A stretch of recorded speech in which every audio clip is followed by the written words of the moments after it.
He's got the he's doing the pose to get what is that? What's that? The lat? No. Oh, the trap? No, that's au natural. Oh, that's that okay. just sits there like that. How about this though? If we get a lot of love here through YouTube, through text, do some live push-ups for you. You will? Yeah, I will. Oh well, I don't want the ratings to go down, Eddie. Oh no, that'll jack them up. Ratings to go down, man. There's so much to talk about. The Oilers made some announcements with their hockey ops, and then Kelly McCrimmon went on overdrive and said, "Hey, this wouldn't be a big deal if the Oilers had not leaked the Bruce Cassidy situation." That's a strong accusation. It makes no sense. Well, we'll talk about that. There's a lot to talk about. Bruce Cassidy, who was on Spit and Chicklets yesterday, says it's upsetting that it's got to this stage. So the coaching search for the Oilers, and they never ever wanted it to be a search. Bruce Cassidy was their guy. It's clear as day. But there's so many things that have come into play with moving parts here. It's changed, obviously. We've been talking about it for 2-3 weeks. We'll talk about it this morning as well.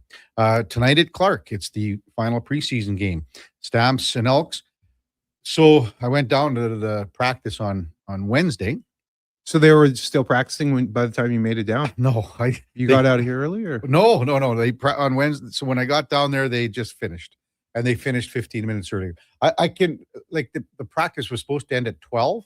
It ended at 11:40. They were doing their final, just the huddle. Then they took some pictures. I think it was because their last real day of practice. Of camp? Yeah.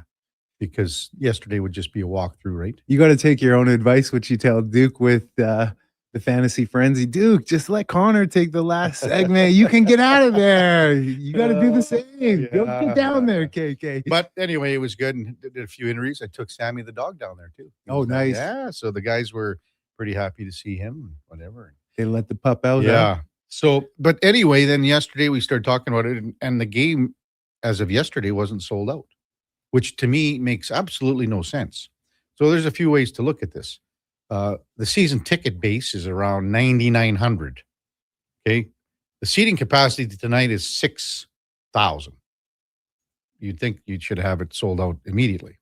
Yep, you would think. This ticket wasn't in the season ticket package. This ticket for tonight's game, basically the season ticket holders were reimbursed. Okay. For tonight's ticket off their season tickets because... Which makes sense. Sure it does. Because open it up to everybody to have the opportunity. And if you want to buy a ticket, buy a ticket. If you're a season ticket holder, I'm sure you would want to watch it. But then now the allotment, and I spoke to a couple season ticket holders yesterday, how they allotted the tickets has been the problem of how, and if you want 2 or 3 or 4, like the season ticket holders get an email and they were like, okay, there's only like 500 tickets left. So it ended up getting kind of lost in translation here. Okay. If that's the right term. So I don't know what you heard in the last couple of days. No, that's fairly new news to me. Mm-hmm. I had heard though that it wasn't sold out. I still think this is going to be such a cool experience. Yes. So if you do have a desire to watch, get the ticket and get down, because you'll never see a professional. The last game. The last game, but you'll never see a professional football game that close. It's going to be so intimate and up close. It's going to be really, and then it's Calgary. Mm-hmm. And the weather's going to be shaping up to be really nice. I hope it holds up tonight and whatever, but it's still, this is like a Field of Dreams type of, event. And hopefully they can, it should be sold out. And I can't imagine it not being by tonight. Maybe they get a walk up. I have no idea how it'll work. So then down at the ballpark in the River Valley, it's going to be a nice night for their home opener, season opener. They got so many cool things on the go this year. We talked about it yesterday with Steve Hogle. In the NBA last night, it wasn't much of a game at all, and I was totally wrong. Paul Sturr was on. He was wrong. We thought OKC was going to win. They weren't even in the game. 118-91. Wemby had 28, so game number 7 of that series goes tomorrow. That'll be must-watch TV. I think it will be. It's going to be, 2 teams going all out here. Battling. Yeah. We wanted to talk to, sorry to skip over to the NBA there, but the TV deal that came in yesterday, it's pretty big news for the CFL. Significant news, significant money. Yeah. When I first saw it, I was actually quite pleased because it's all about the money. And when you're seeing revenue pump back into the league, TV deal signed. You know what that means typically, instead of it just being handcuffed to TSN. Yeah. Well, so, I mean, when you look at this deal reported around 500 million, what'll happen? The immediate plus for this is that the salary cap is going to go up. Did quickly you catch next year. Naylor? Yeah. And Well, the way he broke the numbers down. I didn't. No, I never did. But I know right now that the salary cap is 6.2 million per team. So next year, like each team, once this deal kicks in, will get approximately $8 million of salary, like of funds generated from the TV deal. Yeah, I think it'll be like a pool of 10 million that the 9 teams will split, something like that. Well, each team gets $8 million. Is that what it'll be? Yeah, 8? and right now it's at 5 and change or whatever it is. So it'll go up 2.5 plus mil. He was saying because the players that in the new CBA 2028, when the deal will kick in, players get 29% of revenue. So yeah, the cap goes from 6.25 to roughly 7.5. Yeah, just like that. And that's just common sense because of where it's going. Each team gets ballpark 8 million. Getting that. So yeah, that's good for the players. I and then think so, more yes. to grow. Yes. More to grow from there on out, KK. So it's, I can see how some of those players, ex-players, especially in the NFL where they're making just absurd amount of money compared to what it was, how you'd have a little bit of feelings towards the era that you were in, but that's just how it is, man. Got a text from Brent. Hey, Kevin, Eddie's golf game on Wednesday wasn't spectacular, was not spectacular. Please ask him how he did. Regards. P.S. He might need some pointers. Help the boy out. So we have someone was watching you play. I don't know, man. I didn't even play with the Brent, so I don't even know. Oh, he was Someone's watching, talking. man. Okay, well, yeah, we do need to talk golf. Let's talk this for a second. This isn't me, but I need to know for full disclosure. If you put one into the water, you're laying 3. Your next shot's your 3rd. If you put another into the water, your next is your 5th. Right. If you put another into the water, your next would be your 7th. Okay, just confirming.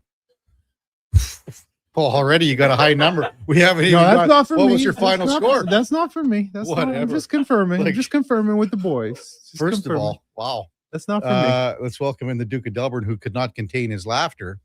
So my immediate thing was like, so Eddie, like you're saying the golf game did not go very well, and you're already saying it was like you put it in the water 3 times, brother, put it in your pocket. I and said move on that's to the next not for me. box. That's what I said. That's this not was for the guy me. you were golfing with. That's someone. Someone I know. Someone We'll throw him under the bus. I'm not going to throw him under the bus. I'm not going to throw him. Former teammate? No. Business associate? No. Close friend? You're something else, man. You never know, man. Just confirming that is the proper way to count it. Text 833-401-1440. Real Duke says, hey, good morning, guys. Eddie 88, if Clark Park game has tickets available, why were they not distributed to Sports Central, Kids Sport, or another social agency? Well, I don't know that. I don't think that was ever, because everyone assumed that this game was going to be sold out in a second. And I think that the people thought it was like, how am I going to get in? So don't even bother. But now it hasn't worked out that way. And I got to reach out to someone. Anybody from the organization listening, I'm going to send out a couple texts right away. I would love to know kind of where they're at, just a ballpark. I think they're just several hundred away. Yeah. That was yesterday. And that was from the organization. So they're getting close. Okay. The organization so they're getting told close. me, yes. So it's not like they're off by 1,500 or something. No. We're like, I'm sure they're just literally hundreds. Yeah. But I mean, it's not hundreds in a 50,000 seat stadium. It's hundreds in a 6,000 seat stadium. I understand. Yeah. A lot of texts for our Playlist Friday. Get them in. We got, what was that one? Oh, Ian Tyson even do. Nails wants Ian Tyson. I'm sure we got that in the, we got Hypnotizing Boogie. Oh, yeah. You know that one, Eddie? No. David Wilcox. He's a Canadian. Toronto Blue Jays beat Baltimore 2-1.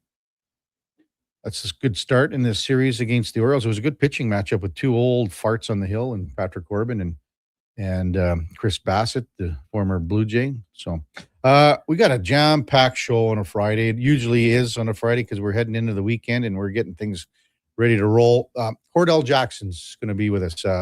So on game day, that's pretty cool. He wants to chime in. Just and waking up early at the house. He would. I think he's on the depth chart. I'd have to check, but this is they're playing everybody. Yeah, I mean, the depth chart is about this like 9 guys at every spot if you look at it. Mark Spector will check in from Rogers Sportsnet at 8:00. We've got another edition of Cam and Eggs. Zach Lang from Daily Faceoff, Oilers Nation, will talk about the Oilers news and that. Colton Davies from the Hockey News. It's the semifinal tonight at the Memorial Cup, and Colton is covering the Memorial Cup. We've got Everett and Chicoutimi in the semifinal. The winner moves on to take on the Kitchener Rangers on Sunday in the championship final for the Memorial Cup. And also keep in mind tonight, it's funny, not many people are giving Montreal a chance because it just seems to be an afterthought already that the Carolina Hurricanes are going to wrap up the Eastern Conference final tonight against the Montreal Canadiens, but still got to play the game. Also, it's 10:00 on a Friday, means golfing with the G-Man for the Country Club Tour. Gary Meyer will be in studio, and we will do a video link with Troy Mills from Jasper Park Lodge. It's their opening day at JPL, which is pretty cool. Or maybe it was last week. I can't remember now. I had so many calls into JPL. We were going back and forth, and it's tougher to get guests on because you have to go under the Fairmont umbrella. Oh, you can't just say it. You want to come on? Yeah. Well, let me see if I can come on. You got to go through the proper. It's like that trying to become a vendor with them too. I got some contacts for you, Eddie. Maybe you can get out there. Maybe they'll put you up at JPL. You can go out and I do know one guy I wonder know. What you would shoot at JPL. Man, my shooting's clean. I'll tell you what. I'll say this about the game. I might just go irons off the tee box. My irons are. There's a different confidence level. My irons are sniping. The irons truly are sniping. It's everything else that's tough. When we come back, Cordell Jackson, Edmonton Elks defensive back on the Kevin Carey Show with Eddie Steele and the Duke of Delburne on Sports 1440 AM radio. We're streaming on YouTube, X, Facebook, Instagram, and Twitch. Summer, it's coming. An unstoppable force that will turn your home into the Sweatbox. Don't live in a summer blockbuster. Pro Solutions is your one-call solves-it-all expert for AC repairs, tune-ups, and new installations. With fast appointments and flexible financing, we'll make sure your home story has a comfortable ending. AC season is coming soon, so book today. Lock in pre-season pricing today. Visit prosolutionsinc.ca to schedule your service today. The sun's out, the pavement's warm, and that low rumble of a Harley rolling by? Oh yeah, that's calling your name. This is riding season, and if you've been thinking about a new ride, Harley-Davidson of Edmonton has the one that'll get your heart pumping. With a huge selection of new and pre-owned bikes, there's one waiting for you. Whether you're upgrading or just getting started. And while you're there, ask about test rides, because the only way to know is to ride it. For more details, visit Harley-Davidson of Edmonton on the Yellowhead Trail, locally owned and operated since 1980, or at hdedmonton.com. Silent Rides is one of Alberta's premier specialty charter companies. With our luxury motor coaches, we provide our customers with the safest and most reliable ground transportation services. Our seatbelt equipped, top-of-the-line motor coaches have become the preferred carrier for many local sports teams, tours, corporate outings, and other various travel needs across Western Canada. For more information and to request a quote, contact sales at 877-748-0991. or visit silentrides.ca. From the first face-off to the final whistle, Sports 1440 is your home for hockey talk. With live coverage, expert analysis, and pre- and post-game shows, we bring you closer to the game. Tune in 24/7, only on Sports 1440, Edmonton's sports station. Heard of Uline? You know, the have-it-all in-stock, ready-to-deliver shipping and industrial supply specialists. The company that does things for you that are unheard of, like keeping 41,000 items in stock in our own warehouses. With customer service reps on the line to get you what you need, when you need it, 24/7, 365, every time. Maybe you heard it here first. Want to hear more? Visit uline.ca. ULINE, your shipping and industrial supply specialists. Hi, it's Jason McCoy. You know, music's given me a lot of great moments, but nothing means more than time with my dad. When he was diagnosed with prostate cancer, a simple PSA blood test was key in detecting it early, and we got more years, more laughs, and more memories. Guys, it's a quick test that just might end up saving your life. Join the Princess Auto Motorcycle Ride for Dad in Edmonton, Saturday, June 13th. Register or donate at ridefordad.ca.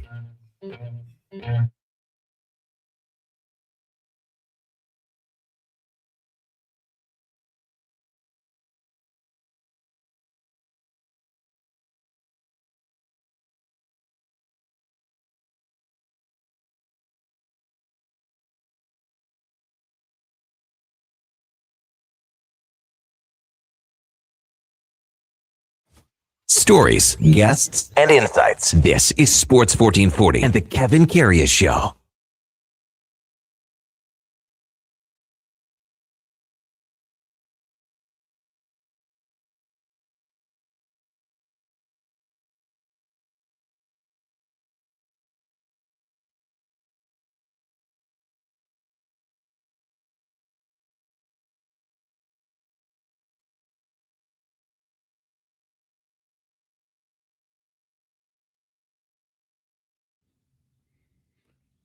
There's from the request line, Eddie, Hypnotizing Boogie, David Wilcox. Hey, welcome back to the big program.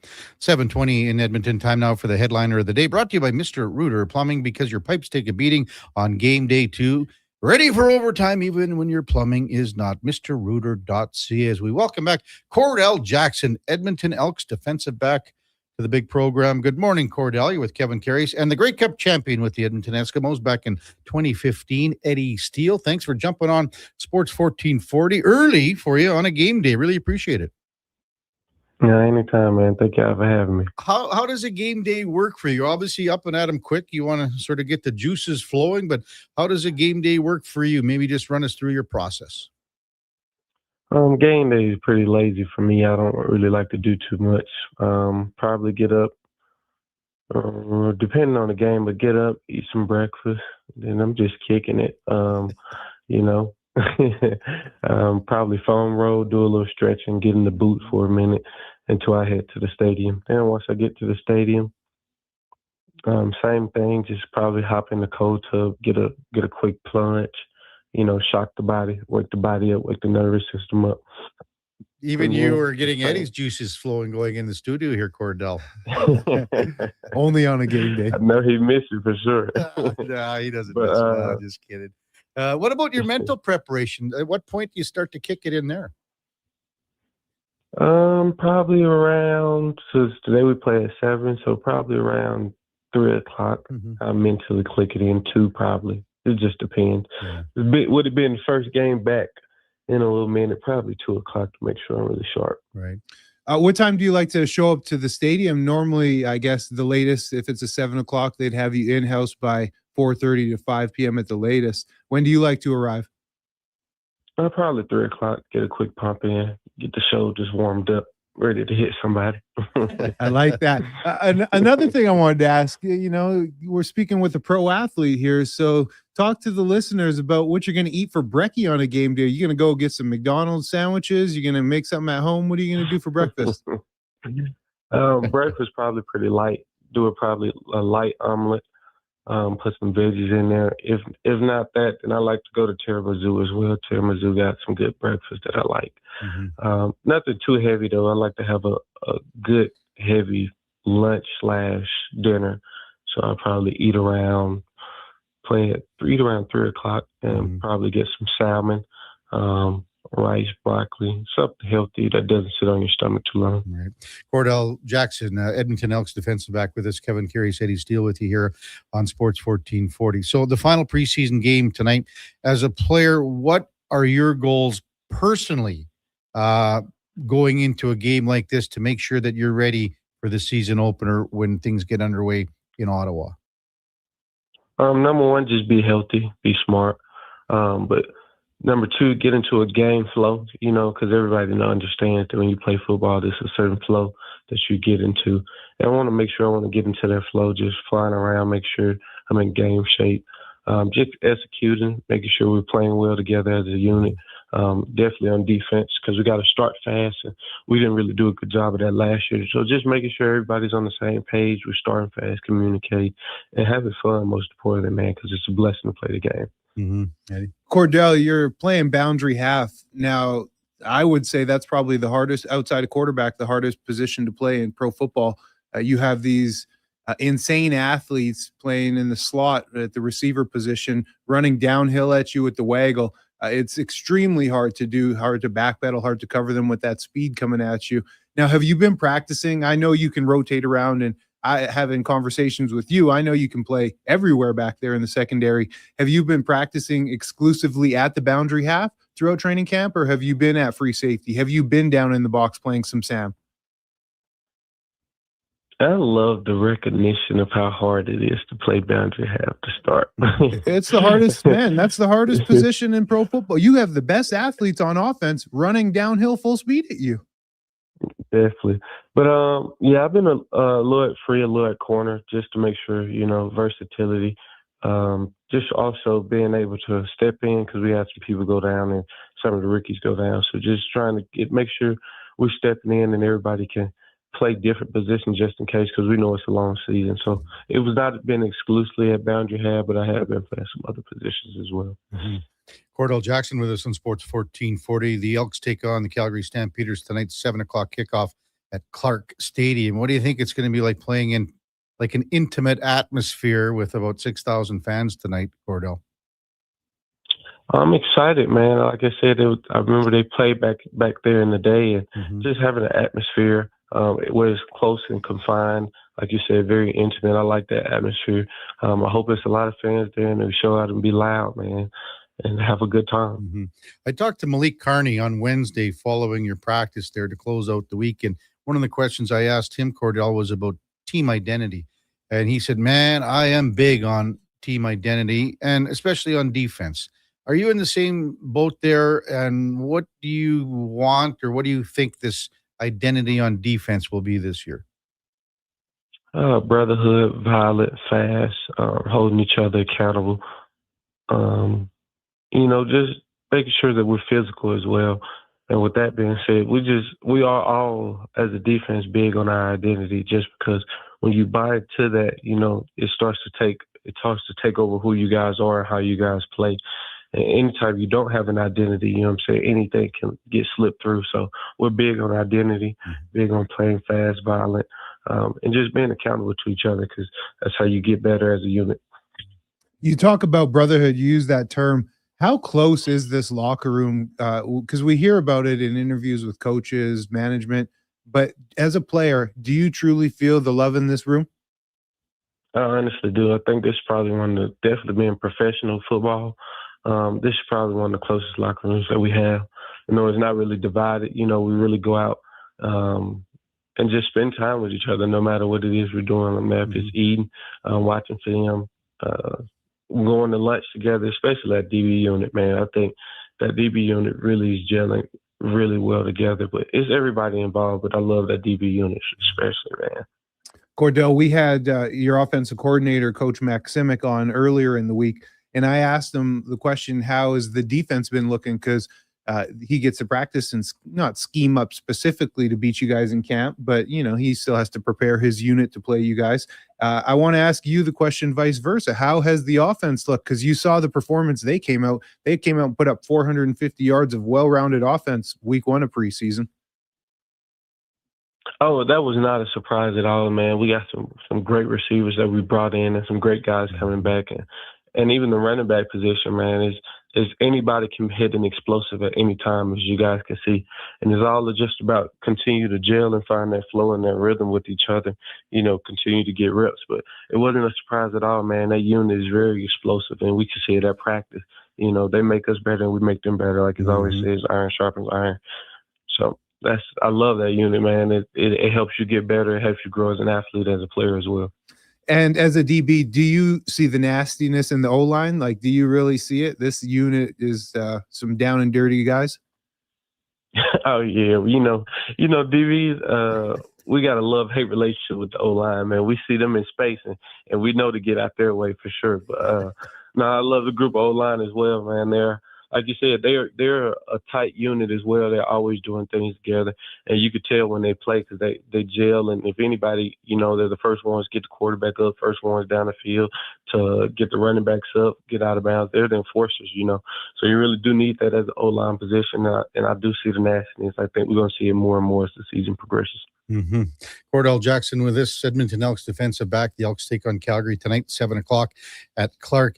You were talking about a little bit going up against the wide receiving core, day to day in practice. What are you seeing from them? Maybe go into detail. What do you think about like newcomers that are here? Like we had Carter Kettle, an interview with him, just a U of A guy, but really had a strong game last week in BC. But you've got some veterans in Mac and and some other guys that have been here for a while. What are you seeing from this receiving group?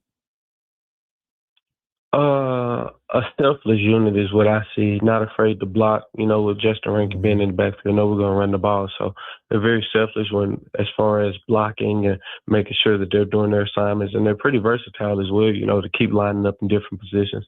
Most important, though, is just the deep ball threats. Like, we really do have people who can get yak and can take the top off and go up and get the ball and score, and put it in the end zone from 60, 70 yards away. And I think that's the biggest change up that we have this year going for us, for sure. Eddie?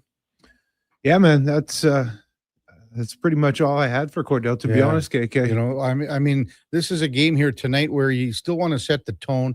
We were talking about wins and losses in the preseason, and do they matter, or is it about the process and getting ready? I just think the way this team has been, even before you got here, Cordell, that winning feeling, that winning atmosphere has to be established. And I think it can even happen in the preseason. And just maybe get your thoughts on wins, losses in the preseason. Do they matter, and how you carry that over to the regular season? No, I always believe wins and losses matter. Just because in football it's hard to win, so you have to practice how to win. Like, there's certain details and things that can't slip when you're winning. Certain key focus points when you're in a game, even on the sideline watching, like different situations and scenarios that you play in these preseason games that will help you later on in the season on winning and losing. So I think it's definitely a learning experience, and a learning experience, and then especially making sure the young guys getting their reps. But at the end of the day, we always want to know how to win, and I think that's what it boiled down to as well. I'm sure you and the other players yesterday talked and heard about the new television deal that was going to be implemented here for 2027. It creates a lot of money, a lot of revenue for the league. It's going to put more money in the pockets of guys like you, and maybe you end up staying up here longer instead of pursuing other opportunities. Was that discussed with a lot of you guys? Briefly. I think I just seen I think I talked to our guy Mike about it. But yeah, I'm excited for it, I think it is very important to keep growing the game and keep giving it more and more exposure and access to other people as well. And even for us, just if it does help us with the salary, everybody wants more money. So I think it is better for this game, definitely in the CFL. And it's becoming bigger and bigger, man. And I love it. I love being in the CFL. I love it in Edmonton. So I don't plan on going anywhere as long as they have me. Attaboy. Sorry, KK. You did catch me. You caught me off guard when you threw it to me. I was reading the depth chart. I was like nose deep in the depth chart here. You can't walk and chew gum at the same time, or what, Eddie? Me play football. No, Cordell, I wanted to just ask about a big addition in the offseason, that Malik Carney and the leadership, and just how he has been as a tone setter coming off of the edge.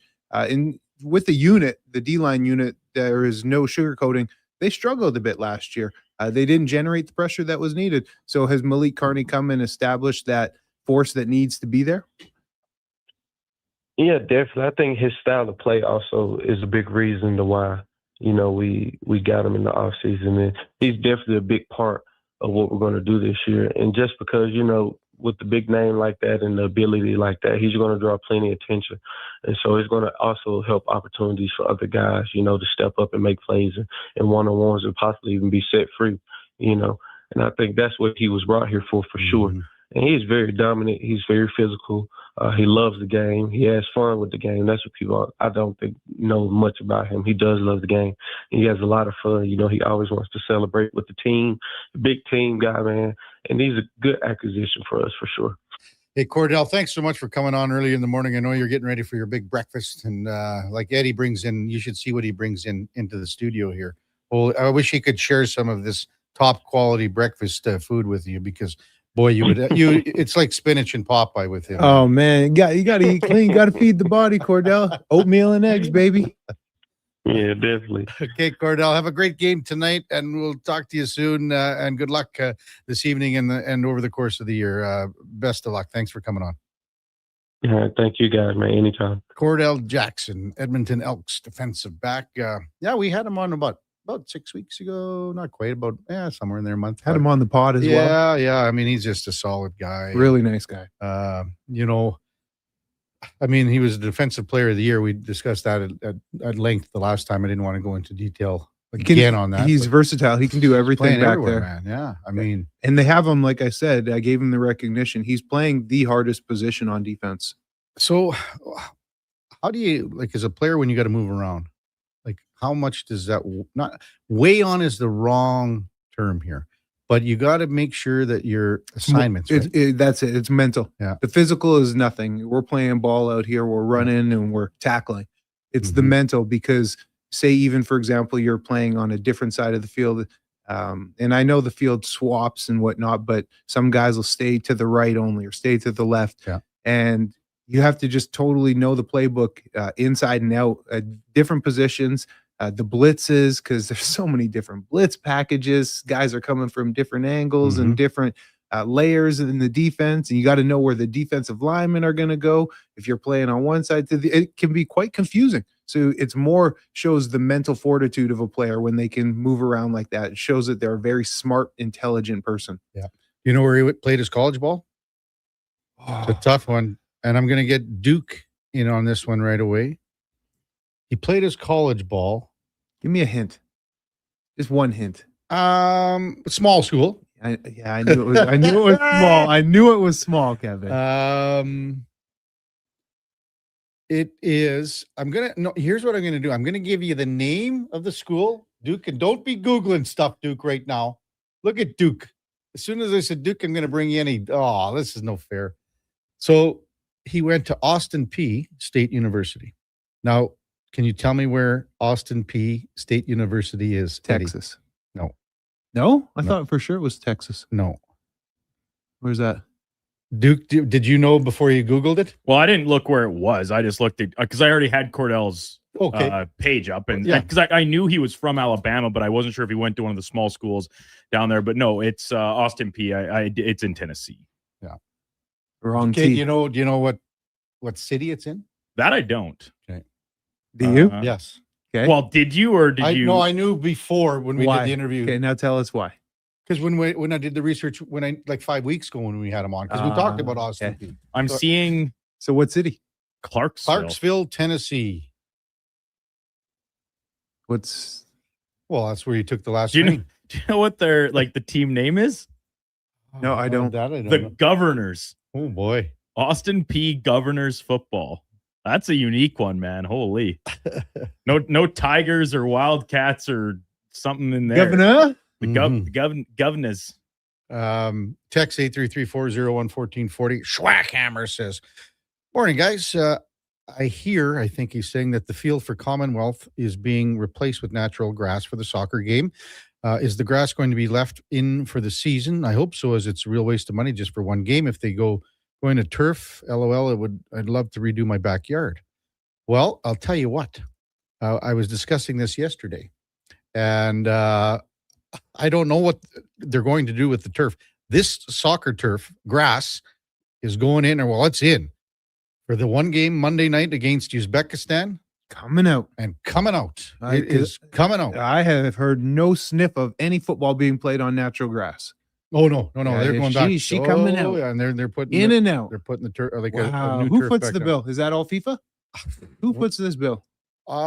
I think that is a huge job. I'll bet you it's just like everything else. Various levels of government. Yeah.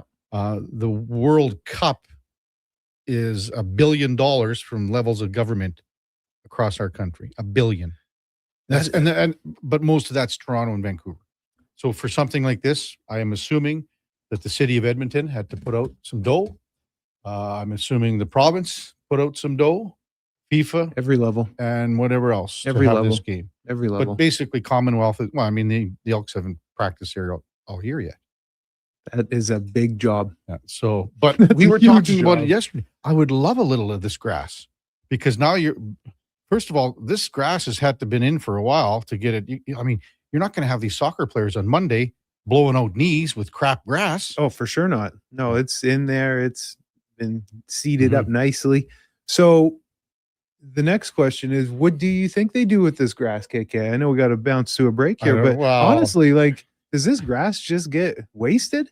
Or is there a plan? Eddie's going to be hanging outside the back door Commonwealth. Do you know who I am? Being out there? Asking for a strip of turf to take home and redo his lawn. Just with my media pass? Do you know who I am? He sees them loading the rolls of it up onto the flat deck. He's like, hey, just throw a couple of those in the back or the trunk of my Toyota Corolla. I'm getting my Corolla. Get out of it, buddy. Get out of the 90s. Oh, what a feeling. Now, here's the best part, Duke. They're going to say, Eddie, here. They'll roll up a thing of the grass, but they'll give Eddie the one with all the white paint on it. Say, he gets home. He's like, oh, man, I got this what a get for me. And he gets home, rolls it out, and he's just got this pitch white yard. My goodness. Oh, that is good stuff. 833-401-1440 is Playlist Friday, Feel Good Friday. Get your requests in to the Duke at 833-401-1440.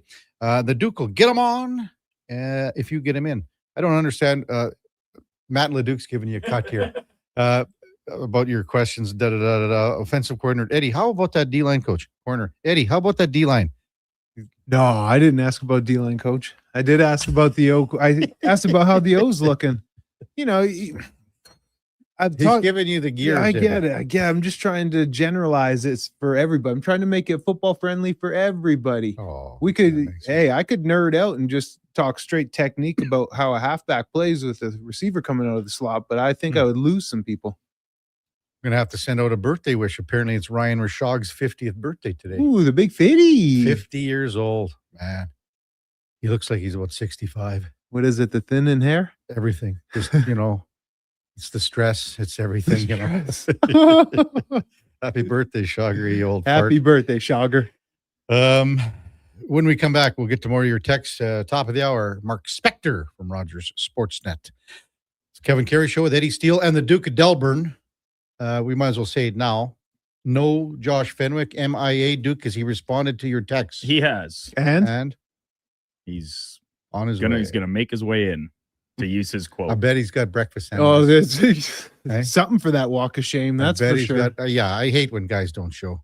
Yeah. It's a big walk of shame. Yeah, I could never imagine. I could never. Believable.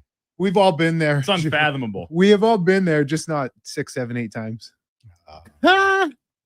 Love you, Ben. Yeah, more text when we come back, and we'll discuss a little Oilers too. Kevin Karius, Eddie Steele, Duke of Delburne. On Sports 1440 AM radio, we're streaming on YouTube, X, Facebook, Instagram, and Twitch. Say hello to your new favorite drinks. Introducing new McCafe Refreshers. Icy cool, undeniably refreshing, and available in 3 flavors. Strawberry watermelon, mango pineapple, and blackberry passion fruit. Only at McDonald's. There's still time to book your tournament at the Ranch Golf and Country Club. As one of Alberta's top tourney courses, the Ranch makes hosting fun and easy for any group or business. No matter how unique or unusual, they'll accommodate your vision for an event no one will soon forget. Start planning your tournament today at their beautifully landscaped course on the outskirts of West Edmonton. On-site event coordinators are here to help, but hurry, availability is limited and booking fast. Visit theranchgolf.com. I've got some good news. If you've been thinking about a heavy-duty truck, the 2026 Ram 2500 Black Express is now at St. Albert Dodge. You've got 20-inch black aluminum wheels, black Mopar side steps, body color, bumpers and grille, and a sport performance hood. Available in all the colors for $68,990. Plus, new this year, Ram's best-in-class 10-year powertrain warranty. Now's the time. Head up the trail and see how easy it is to do business at St. Albert Dodge. Everything is going to be okay. If you're feeling the weight of too much debt, you have options. I'm Dan McDicken, a licensed insolvency trustee with Faber. Becoming debt-free is possible, and a personal bankruptcy or a consumer proposal will get you there. Schedule your free Faber Focus session at faber.ca today. You'll learn how a consumer proposal will eliminate your debt by paying a percentage of the amount owed without interest. At Faber, we've got your back. Mr. Rooter gets attacked by a Canada goose. Oh, look at that, another on-time arrival. Nothing stops Mr. Rooter from plumbing on schedule. You gotta be kidding me. Hello, Mr. Goose. I'm Mr. Rooter. Okay, this is what you trained for. Through rain, sleet, or goose, the pipes get fixed. For a plumber who does whatever it takes, Mr. Rooter. Edmonton's go-to station for all things sports is Sports 1440. From Low Tide to Kevin Karius and Jason Greger, we deliver the latest on your favorite teams. Tune in 24 hours a day, 7 days a week to Sports 1440. May brings more of what you're looking for at Wolf GMC Buick. The selection, never better. The savings up to $12 grand when you combine cash discounts on your new 2026 Sierra 1500 pickup. Up to $1,750 in cash rebates on remaining 2025 Terrain SUVs. Plus 0% financing up to 72 months on most models. And ask about the truck trade-in bonus of up to $1,500 on select new in-stock Sierra 1500s. Wolf GMC Buick. We're making it easy. Hey, it's Jamie from Green Drop Lawn Care. They may be teeny tiny, but chinch bugs can completely devastate your lawn or garden. If you have yellowing grass that doesn't improve with watering, you may already have them. At Green Drop, we'll identify them, treat them, and help you recover from the damage before it's out of control. Stop chinch bugs cold with Green Drop Lawn Care, Canada's lawn expert since 1979. Find out more and get started at greendrop.com. Your favorite teams, your favorite sports. This spring, get all the action at Sully's Sports Bar and Lounge. Never a bad seat in the house. Plus, the perfect playoff menu with something for every sports fan, including daily food and drink features. From great goals to thrilling three-pointers to huge home runs. Spring brings the best to the big screens at Sully's Sports Bar and Lounge at all 3 Century Casino locations, Edmonton, St. Albert, and Century Mile. Every day is game day at Century Casino.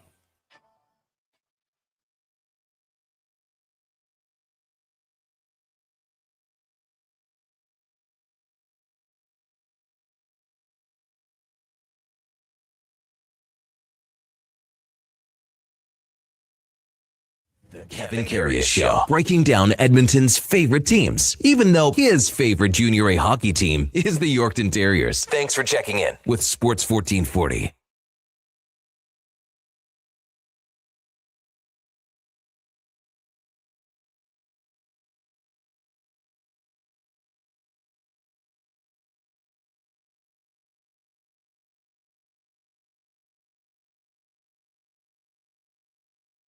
All right, welcome back to the big program, 747 in Edmonton. Kevin Karius, the Duke of Delburne, and Eddie Steele with you on a Friday. It's Feel Good Friday, Playlist Friday. Their requests keep coming in. Man, oh man, we got even one from Schwackhammer that wants to hear. He's cutting Specs grass for the 8 o'clock. Or I guess not. That's not AC/DC, is it, Duke? I guess not. But anyway, Eddie's got a personal text that just came in. Yeah, speaking of grass in the Commonwealth grass, my boy Andrew, he texted me, he says, I could use some of that Commonwealth sod. Backyard's looking a little rough, LOL. The paint grows out. I'll take the white stuff. And who's that from? My buddy Andrew. Oh, you golfed with him? The guy? Yeah, from another time. Yeah, that paint, it grows out. He's right. A lot of texts coming in here about Eddie's 97. Disappointing. So we touched on it off the top about Kelly McCrimmon went on TSN's Overdrive yesterday. And he was asked about Bruce Cassidy not interviewing for any coaching jobs. Now, it originally was just the Edmonton head coaching job. That's how it started. McCrimmon's, when he was on the show, he said, well, I spoke about this last week. He says, I'm not going to say too much about it anymore. But he said in his words, it's only news because Edmonton leaked it. So this isn't something that came out of our organization. We've been forced to respond to it, which we did prior to our series against the Avalanche. And he said, he talked to Bruce Cassidy, etc., and he doesn't have much more to say about it other than what he said a week ago. But for him to come out and say it's only news because Edmonton leaked it, not our organization. Now that's pretty direct. Strong accusations. That's a direct. This isn't a shot over the bow. This is a direct hit to the ship by name. He said Edmonton leaked it. Yeah. So again, if he's coming out and saying that, if I'm a manager or if I'm anyone that's running a team, I better damn well be sure that that's correct. Because he's now not only, like he's been kicking sand in the face of the Oilers organization here by not allowing them to speak That's and all everyone else, and he has the right to do so. Now he's rubbing their noses into it. He's rubbing the Oilers organization, their nose into this, blaming them for it. Yes. Wow. What do you think? So, is there any truth to this? I'm going to look at it this way: if Kelly McCrimmon is 100% true on this, and the Oilers leaked it out, what's the Oilers' motive to leaking it out? Their motive for leaking it out is, okay, this is out there now. It's going to put pressure on the Vegas Golden Knights organization to change their mind and let Bruce Cassidy talk to us. That's it. Instead, it backfired. And I'm not throwing Frank Saravalli under the bus. He's the guy that broke this. He's the guy that broke this. See, I disagree. So you thinking it did come from the Edmonton camp? Well, okay. Well, give me a more logical explanation than telling everyone that Kelly McCrimmon is flat out lying. My opinion is just how Vegas has handled this thing. I'm not going to buy anything from him at face value, to be honest.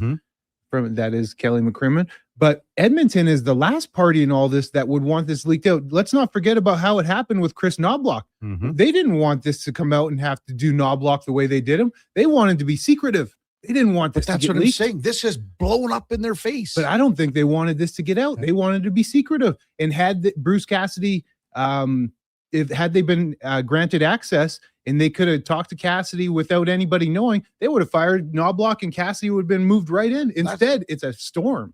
That's what I'm saying. The Oilers' process here could not have been handled more poorly. Bruce Cassidy goes on Spit and Chicklets and says it's upsetting. I'm going to be honest, because once you're fired, your contract is basically terminated. But the one thing people don't realize is all the deals that they've got the NHL bylaws. You have non-compete clauses. He says, I can't resign today and go work for someone tomorrow. I can't work until Vegas gives me permission, till this contract's up, which is at the end of next season. So if I resign, all I do by doing that is not getting paid. I didn't know Cassidy was on there. You mentioned it earlier in the program. Did you happen to see it at all? The interview with him? God, no, I've never seen it. I find it somewhat interesting, too, the fact that both McCrimmon and Cassidy came on and did media appearances, a podcast and Overdrive, which are both, significant platforms on the same day. I find that quite interesting. Why both of them on the same day? Why is now Bruce Cassidy in front of a mic? That's very interesting. But I digress. How about that Bouchard hit? Oh man. Geez. And he's a big dude to get decleated like that. He's a big dude. That's tough. He was, basically knocked out on his feet. That is tough. So he's not going to play anymore. Canada plays Finland tomorrow in the semifinals. It's the Swiss Norwegians in the other. But Evan Bouchard's world championship is over, and you just got to, hopefully it just looked worse than what it is. Here's hoping.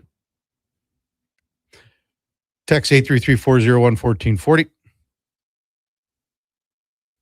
Habman says he's not the upstanding citizen he makes himself out to be. I think you're talking about Kelly McCrimmon. Yes, he says I wouldn't trust him with a 10-foot pole.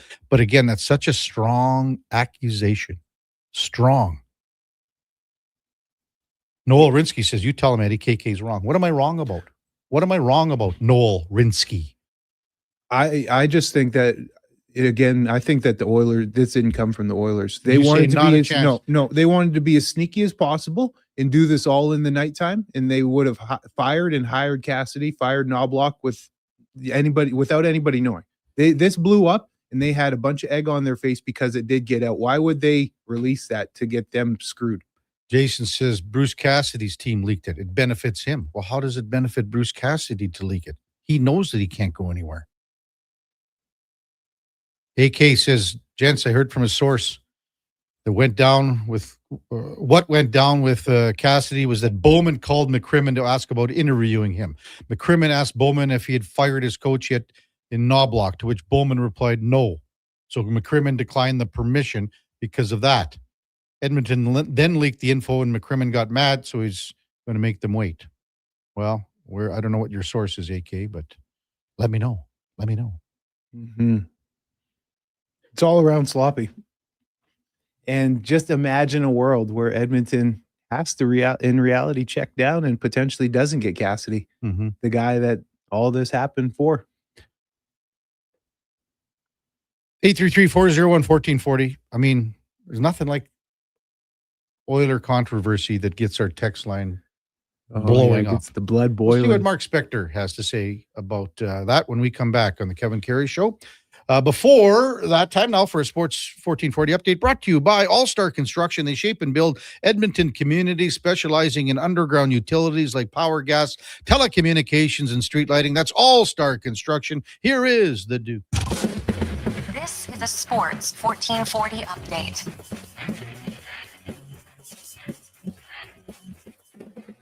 The NBA's Western Conference Final is going to go the distance. Game 7 tomorrow night after the Spurs defeated the Thunder 118-91 on home court to force the decisive Game 7. Victor Wembanyama, 28 points, 10 rebounds, leading the way for the Spurs.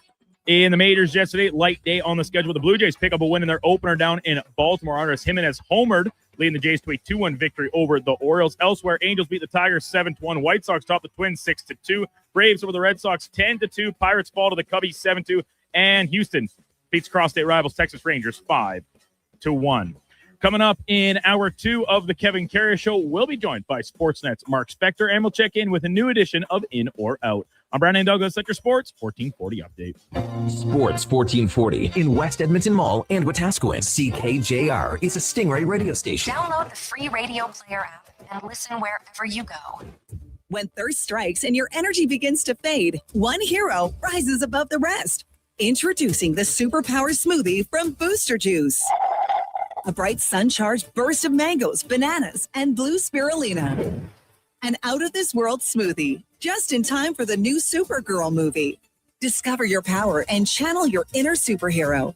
Fly into your local Booster Juice and experience it for yourself today. And see Supergirl. Only in theaters June 26th. Hi, Mike here from Northgate Chevrolet Buick GMC. No one's ever accused car shopping to be fun. I mean, think about it. Awkward standoffs to get a price. Let me go talk to my manager. Dealers asking for your credit card, then melting your phone if you say no. See, not fun. At Northgate, I promise you a different experience. We make it fun. And you will like us, I promise. 0% financing, a great selection of new and pre-owned units. So for some fun, stop in today. 13215 97th Street or visit us online at northgategm.com. You're in Northgate country. This jersey was worn by the legend himself, signed and everything. You can't just wear it. I'm framing it with expressions and images. Your prized jersey deserves better than the closet. Think expressions and images. Your local custom framer since 91. You name it, we frame it. I'm good to go.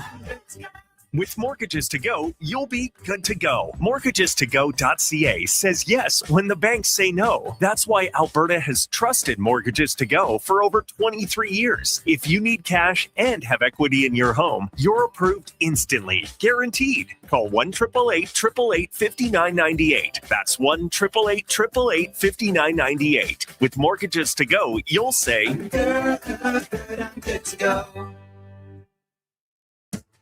Summer, it's coming. An unstoppable force that will turn your home into the Sweatbox.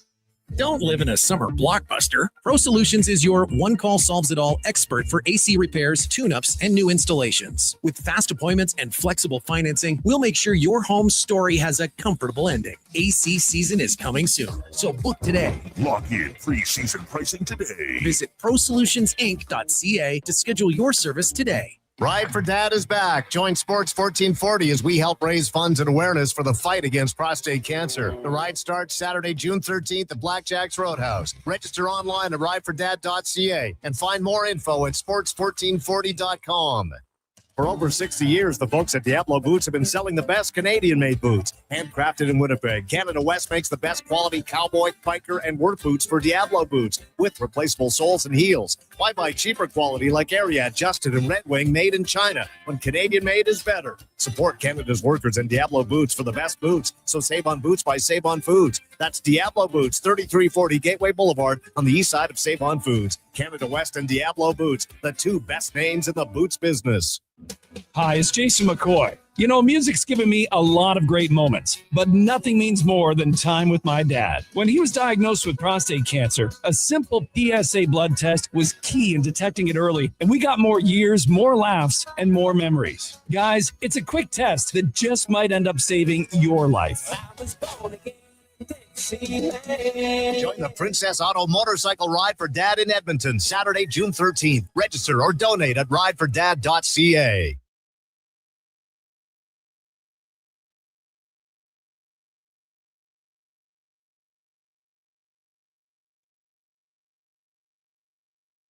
Have your sports curiosity cured with the Kevin Karius Show. This is Sports 1440.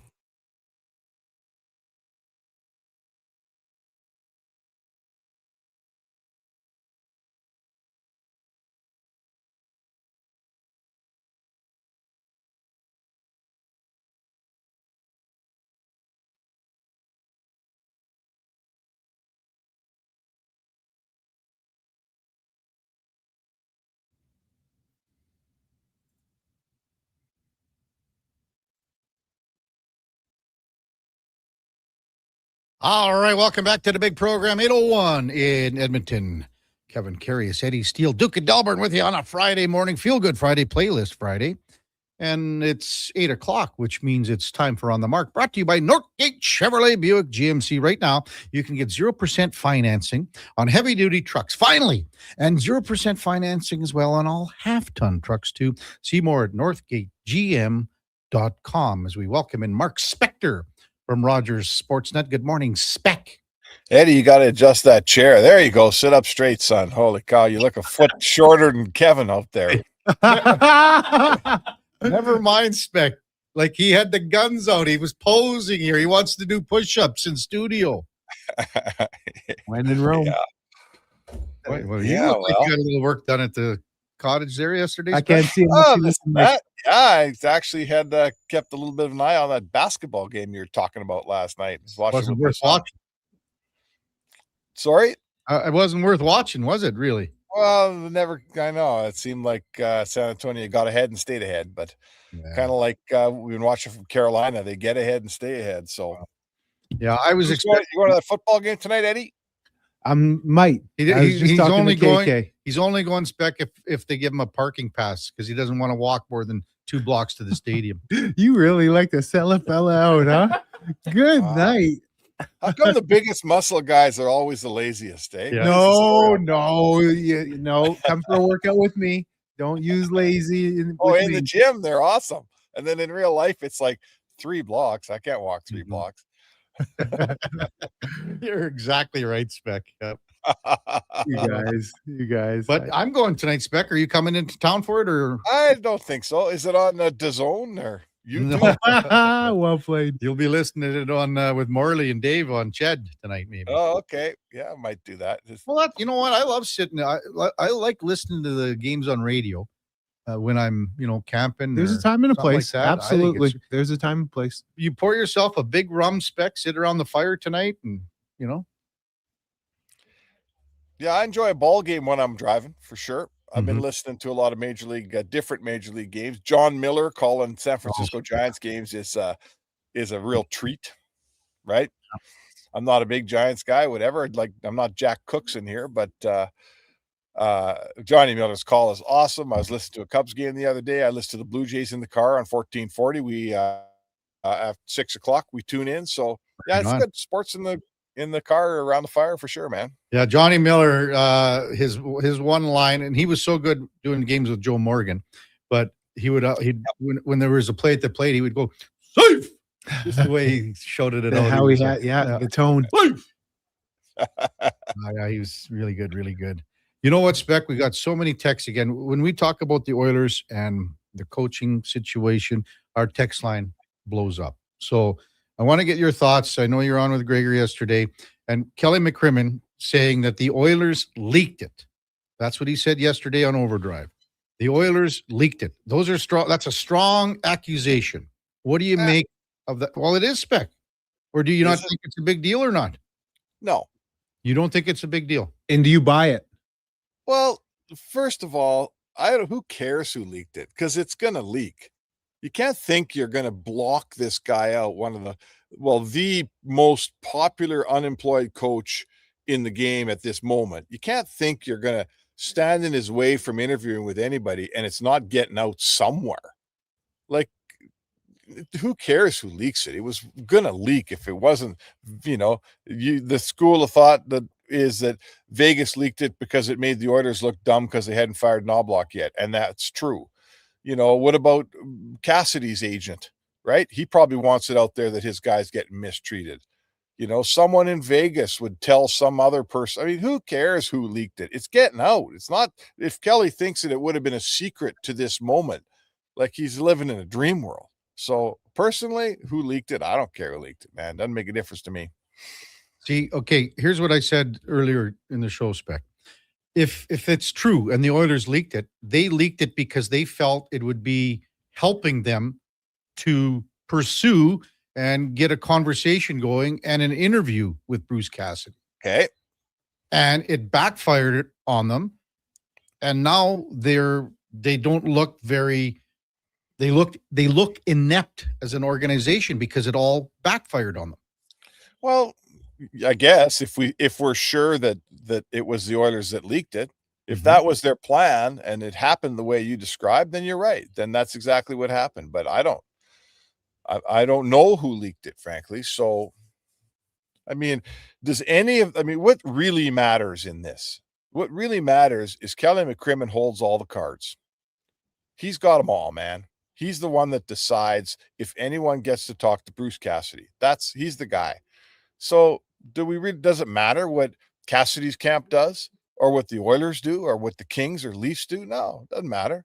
The only guy that matters in this whole scenario is Kelly McCrimmon, and he's choosing to be the person he's choosing to be, and that's his right to do that.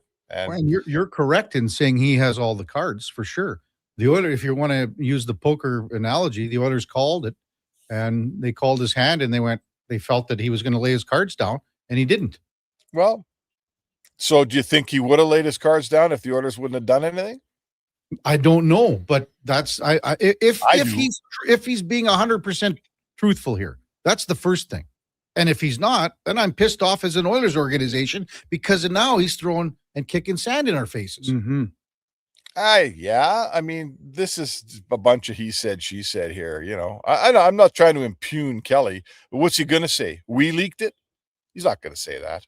But he didn't have to say that yesterday, Spec. He didn't. He could have came out and said when it was brought up. The first thing he should have said, or if he didn't want to say this, he could have said, well, I addressed this, last week, you guys. I mean, and I'm not going to say anything further. We're in the playoffs. You shouldn't. If you're going on Overdrive, you're going on there for a purpose. Well, again. Okay. Let me ask you this then, Spec, because it's just the timing to me is, I don't know if it's coincidental or not, but so Kelly McCrimmon's on Overdrive, very popular show, and Bruce Cassidy's on Spit and Chicklets yesterday, same day, very popular show. Do you put anything into that? Oh, for sure. Absolutely. Why would they both be on popular media outlets the same day? That's so odd to me. I mean, I don't know this, but I would suspect that Cassidy finally told the Chicklets guys, I'll do your podcast. And then the word gets out, he's doing the podcast. And then someone at TSN, I know this that Darren Dreger is very close with Kelly McCrimmon. They go way, way, way, way back. He probably phones Kelly and he probably says, hey man, the other guy's going on today on Spit and Chicklets. It's going to be everywhere. Why don't you come on our show and give me your side, defend yourself, like steer the narrative a little bit. Here's your chance. And Kelly says, yeah, I probably should. Instead of just sitting there and have people talk about me, I should get out there and talk about myself and make my case. So I would all but guarantee you there is no coincidence there. If Cassidy isn't doing Spit and Chicklets, McCrimmon isn't doing Overdrive. Yeah, I don't know. I buy that. I don't know if I do. Really? I don't know. Well, it's just too random to just all of a sudden on a Thursday have both of these guys who are right in the heat of it come out and express their side of it. It's so random. The same day. Yeah.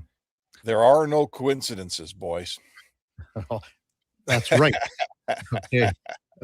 Because I kind of got a feeling that how the dots are connecting here of how things happen. So anyway, hey, we never touched on Claude Lemieux so far in the show here, Spec, but I mean, this is a guy that you covered, watched, and interviewed for a long, long time. And, just to see him with the torch there just, a few short days ago, that was pretty stunning news yesterday.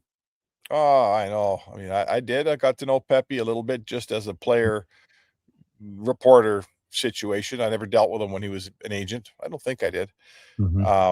Just a, fun guy, good guy, veteran guy, played a long time. What we find in our business as reporters is if you're around a long time and there's players like him that play 1,000 games, you run into each other so often that by the end you get pretty friendly. And he was a good guy and a fun guy. And I mean, to me, what stands out in all of this, you guys, is like 3 days ago, he was at the Bell Center, holding the torch and mingling with all the Habs people and alumni and media, and everybody said he looked great and seemed great.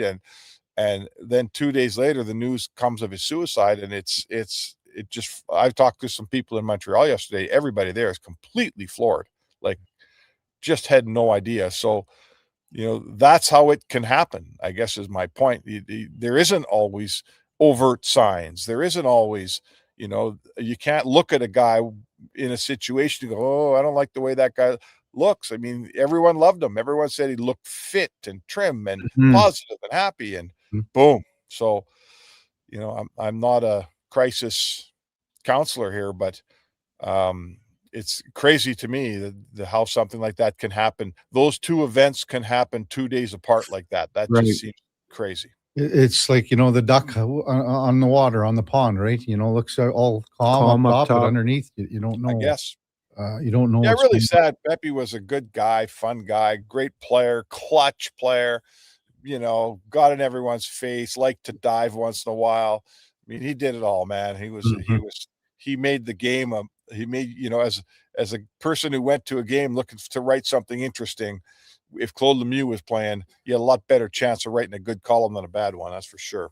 And out of all the, the posts and, the condolences sent, I thought Darren McCarty, when you think about it, all the battles Detroit and Colorado had. And if anyone hasn't seen the E60 documentary about the Red Wings Avalanche and the battles that they had, and you would think that there's no way that Darren McCarty would write what he did yesterday. And even in that documentary, Spec, I assume that you've seen it. McCarty and Lemieux got on a stage, to do an event, a function, many, many years later. And they said, never in our lives would we have ever thought we'd be up here, together. So, there was a lot of people, even from the Detroit organization too. You know what I mean, Spec? Oh, for sure. Yeah. I mean, listen, it's, that's, I think, one of the endearing things about our sport is two guys will go toe to toe and then they'll meet later on for a beer in the pub.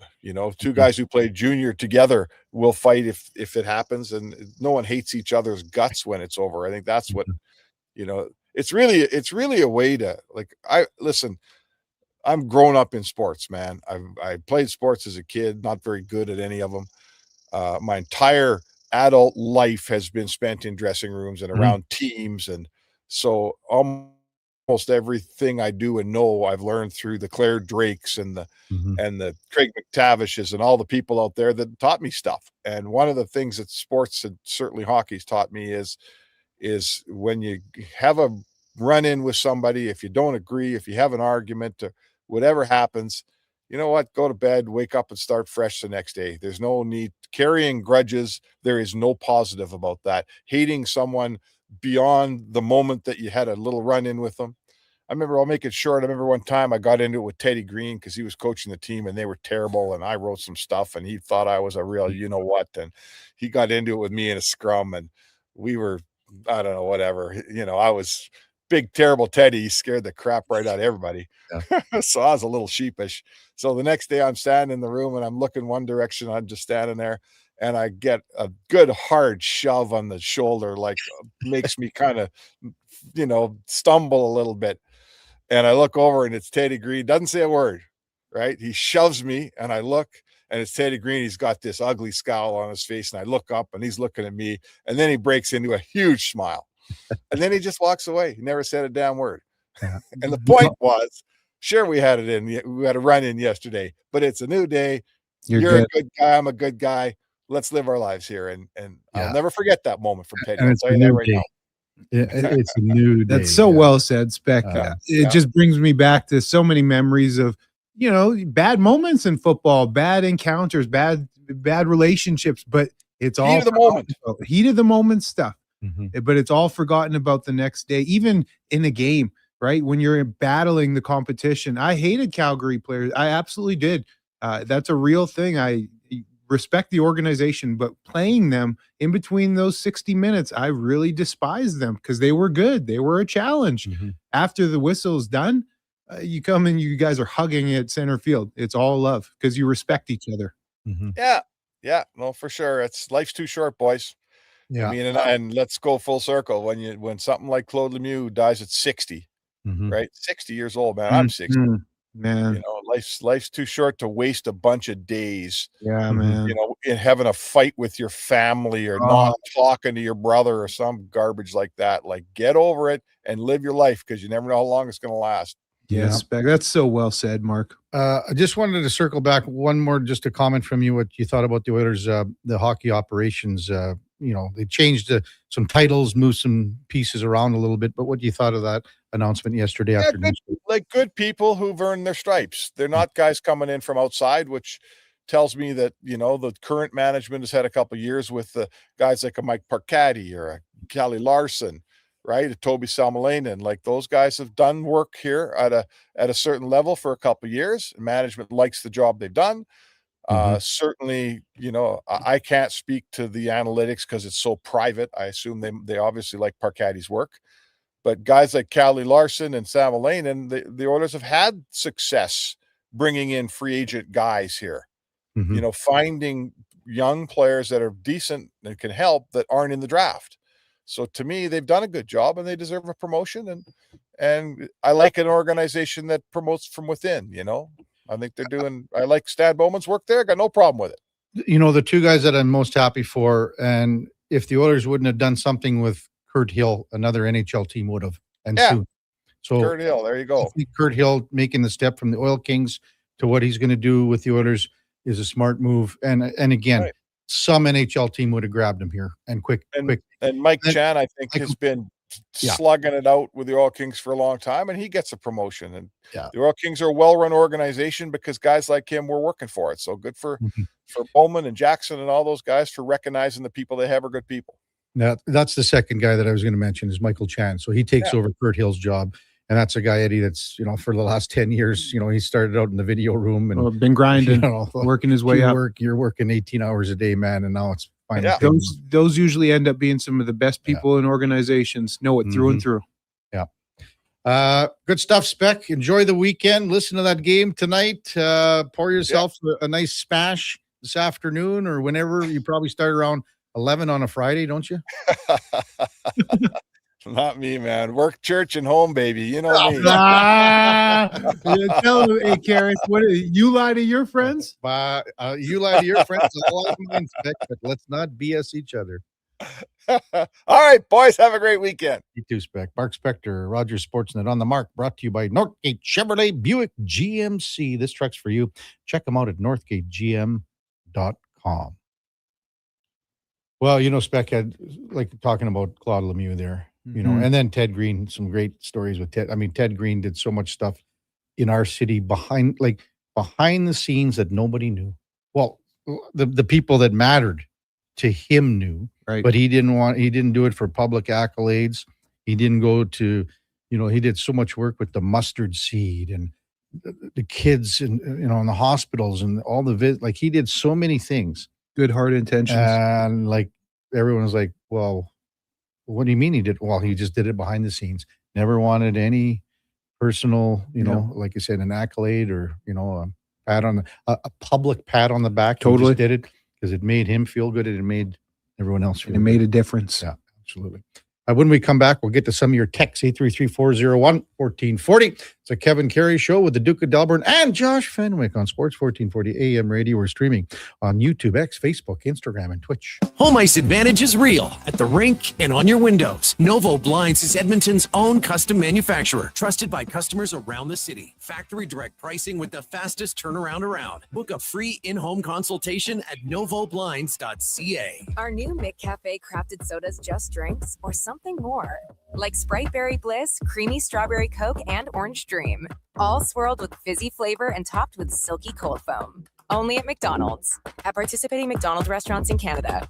Today on Hey Culligan, how smart is your water? Here's Tracy. Hey, Culligan. I think my water might be dumb. Good news, Tracy. Your water's not dumb. It's just not talking to you. You can make my water talk. No, but the new Culligan Smart Drinking Water System can talk to your phone to tell you when your water filters need changing and help you meet drinking water goals. Now that's some brilliant H2O. You said it, Tracy, and we're already on the way. Let us help you out with a free in-home water test from a local Culligan water expert at culligan.ca. At Hughes, it's all about getting in and out quick and clean. No cash, no problem. With Hughes' new tap and wash system, all you need is your debit or credit card to get your vehicle sparkling clean. Find us at HughesCarWash.com. A lot of you love hockey season. But when it comes to construction season, you're not as excited unless you work for GS Construction. It's true. As one season is winding down, ours is winding up with all sorts of great projects to make the city we live in better. And our team is hiring. GS Construction is scouting for pipe layers, topmen, and heavy equipment operators. So if you want to score a great job, visit gsconstruction.ca today.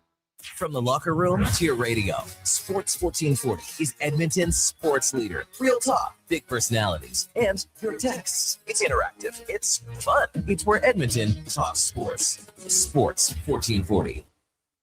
Whether you're refinancing or buying your first home, mortgages are easier with help from a neighbor. At Vision Credit Union, you get face-to-face guidance from local lenders who know the market because, well, they live here too.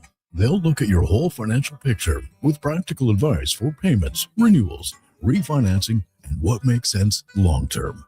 Get a more neighborly mortgage. Contact your branch today or visit visioncu.ca. Summer is calling. Is your vehicle ready for the road trip? Get ready for the season at Nisku Ford with offers that turn up the heat. Right now, you choose how you save. Finance your new vehicle with rates as low as 0%. Or choose massive cash rebates as high as $12,500. Whether you're hauling the boat or packing up the family, we have the Ford you need for your summer adventures. Start your summer upgrade at niskuford.ca. Nisku Ford, above expectations.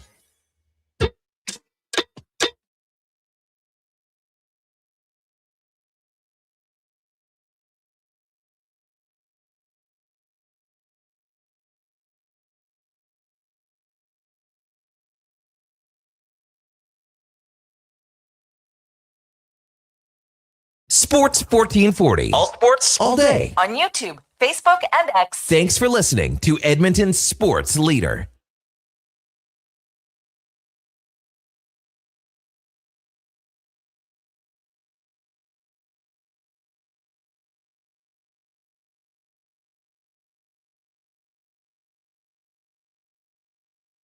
All right, welcome back to the big program.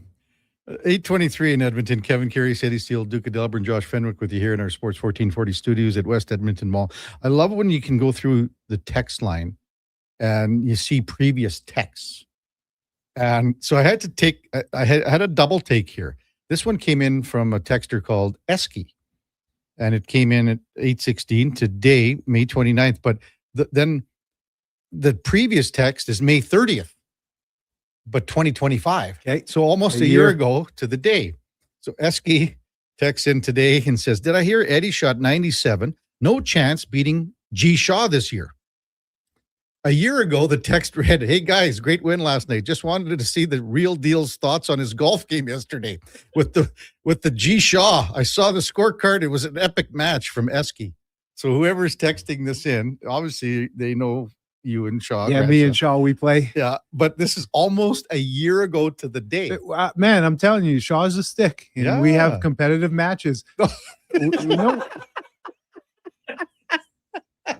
he said epic. He said he saw the scorecard. Ipso facto, Kevin, Eddie also a stick. No, man, like we have good matches. Shaw, come on, if you're listening, Shaw, text it. I need all the help I can get. You know what hasn't helped me over the past 3 years, though, and it's really just hitting me.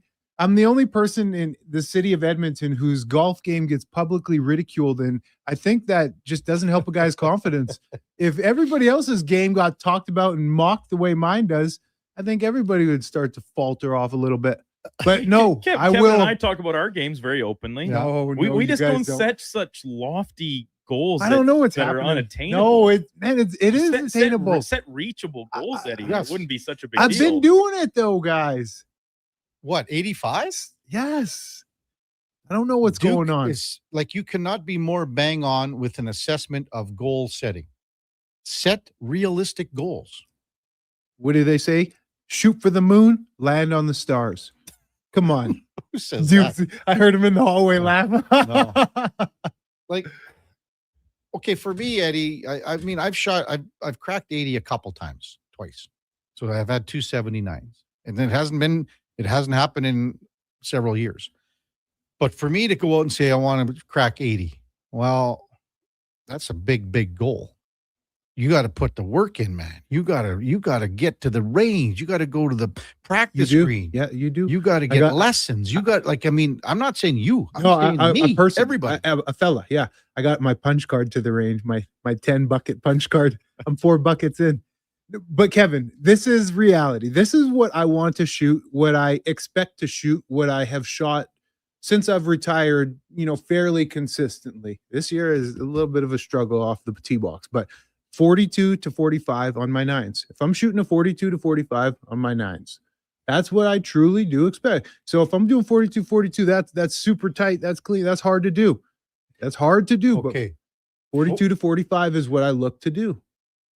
For a guy that isn't, I consider myself a poor golfer. The mindset for poor golfers shouldn't be that. It should be, I want this shot. I have to focus on this shot.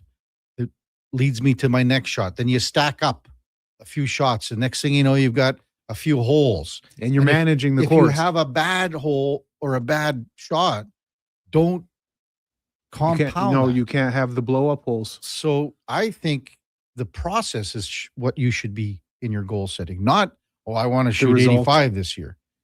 Let's not worry about the destination, Eddie. Let's worry about the journey. Would it be weird if I just started hitting irons off the tee box? Yes. But my irons are clean. That's one thing about the game. I got a new putter and I'm still figuring it out. But the irons are the one thing that I can, without a shadow of a doubt, step up and strike it. Kyle says, weren't you a pro athlete? How are you so wait, no. Weren't you a pro athlete? How are you so easy to rattle? LOL. And that's actually to my next point, Eddie, when you're talking about maybe changing to just playing your irons off the tees, how long does that last before whoever you're playing with is like, come on, man, hit your drive. I know. Like don't be a little bee about Let it hang. Let it hang. Like just pump it out there. Don't think this Okay. swing. And so it'll last maybe a few holes until you get to the first par 5, and then you'll bring the driver back out and you'll play it the rest. I got to get this off my chest. You got to use your driver, Eddie. I got to get this off. Kyle, yes, I was a pro athlete, but golf doesn't make sense. How many times will you be playing with the foursome and you'll say to your fellas, this game is stupid. It doesn't make sense because you'll have some 3 beautiful shots and then you'll top one or you'll skull one. It just doesn't make sense. It's out of your control. Football, that's in my control. I got my technique. I got a man. I know how to beat the man. Golf, there's so much to it. I don't know, man. I don't know. Eddie, when Kevin's out at his Thursday hockey Old Milwaukee skates and he lays an absolute pizza up the middle right onto the tape of Andrew Walker, and then he comes in, dances the goalie, and scores. That hasn't happened. Well, it was just, we're speaking Not hypothetically, Kevin. Karius.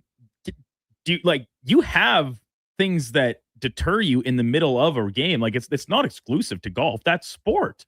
And pro golfers, it happens to them. You have to bury that, and then Kevin goes back with the next shift and puts the next one crisp, clean, run of the tape, sends Dr. Will in on the breakaway, and he. I think I do a very good job of that, guys. It's called scramble golf. I do a great job. I'm far right off the tee box with my driver, and I'll stick one with my irons. There is some resolve here, guys. Don't act like I'm just a puddle. Like, what are we doing out here? I'm not the one that accused you of being a puddle, but Like, your counter to that did not have a ton of merit. Well, in my eyes. counter is that the game of golf just makes no sense. Like, oh yeah, but we already knew that. you can be shooting par, all of a sudden have a blow up triple bogey. Like, it just doesn't make sense.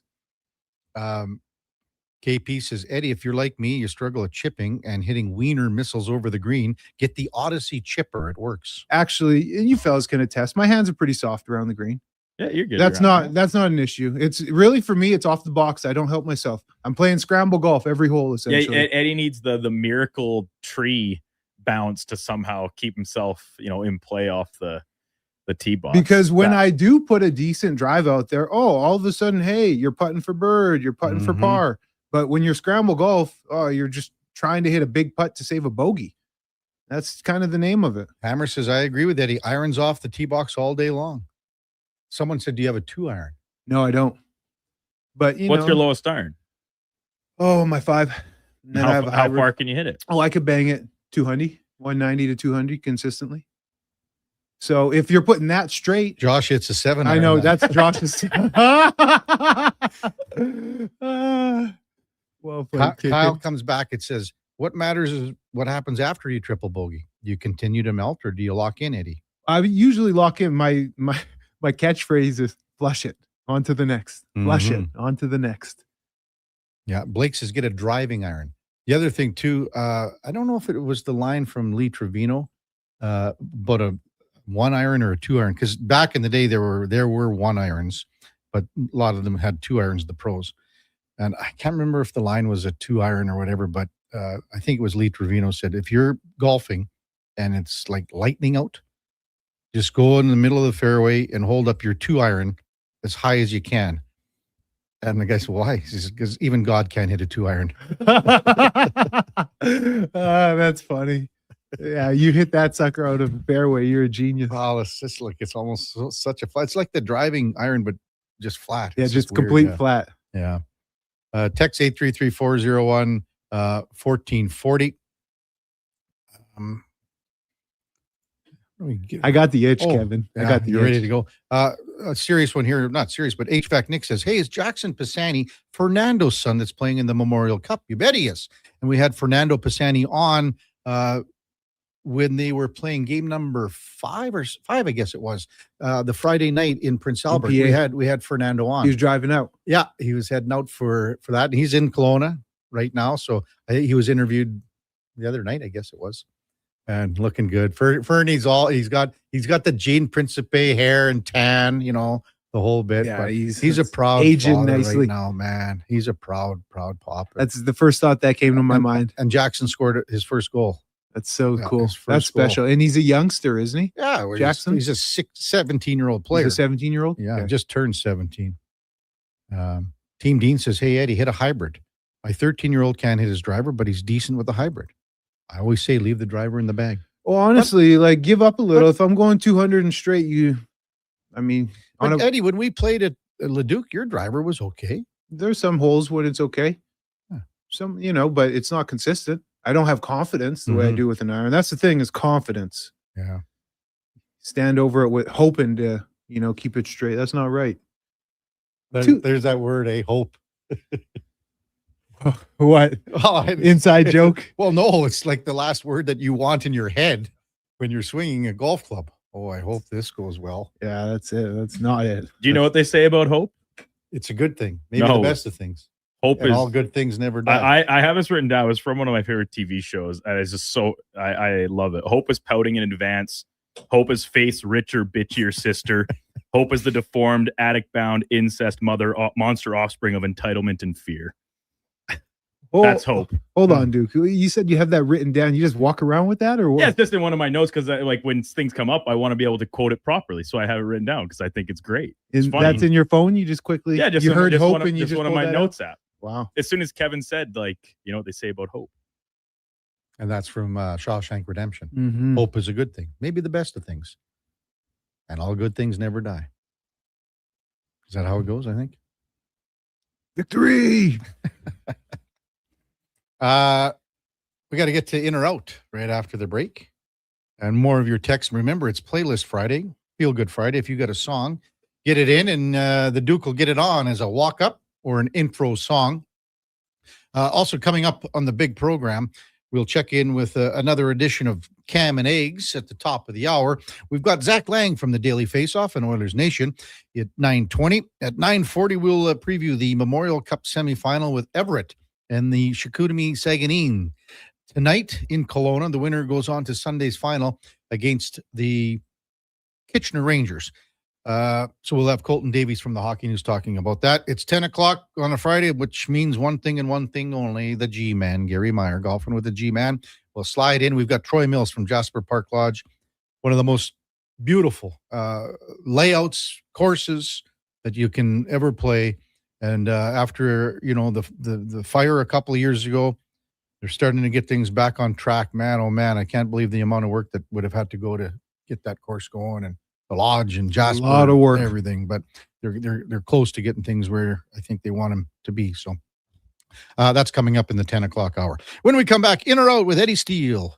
It's the Kevin Carey Show with the Duke of Delburne, Josh Fenwick on Sports 1440 AM radio. We're streaming on YouTube, X, Facebook, Instagram, and Twitch. At Leading Edge Physiotherapy, healing doesn't have to feel heavy, because in our SwimX aquatic therapy pools, you literally float your way to recovery. Whether you're dealing with arthritis, back pain, joint injuries, post-surgical rehab, chronic pain, balance issues, mobility challenges, or just feeling a little creaky, warm water and gentle resistance have your back, your knees, and your hips. Trusted by pro sports teams and rehab hospitals, our SwimX pools help you move sooner, hurt less, and recover faster. So take the load off. Let the water do the work. Life shouldn't hurt. LeadingEdgePhysio.com. You don't just need property services. You need problems handled.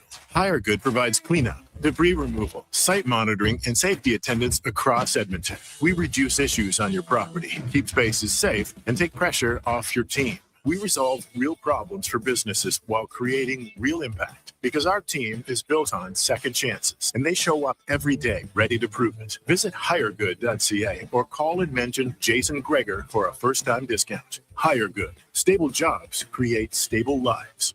Come for Canada's largest trade shows, the biggest names in entertainment, exhilarating sporting events, and more. And stay for the experience at the Edmonton Expo Centre. Looking for the perfect place to host your next big event? From trade shows to galas, meetings, and concerts, the Edmonton Expo Centre has the space, event expertise, and service to make your next event unforgettable. With over 522,000 square feet of flexible event space, in-house catering, and operational expertise, they bring your biggest vision to life. Learn more at edmontonexpocentre.com today.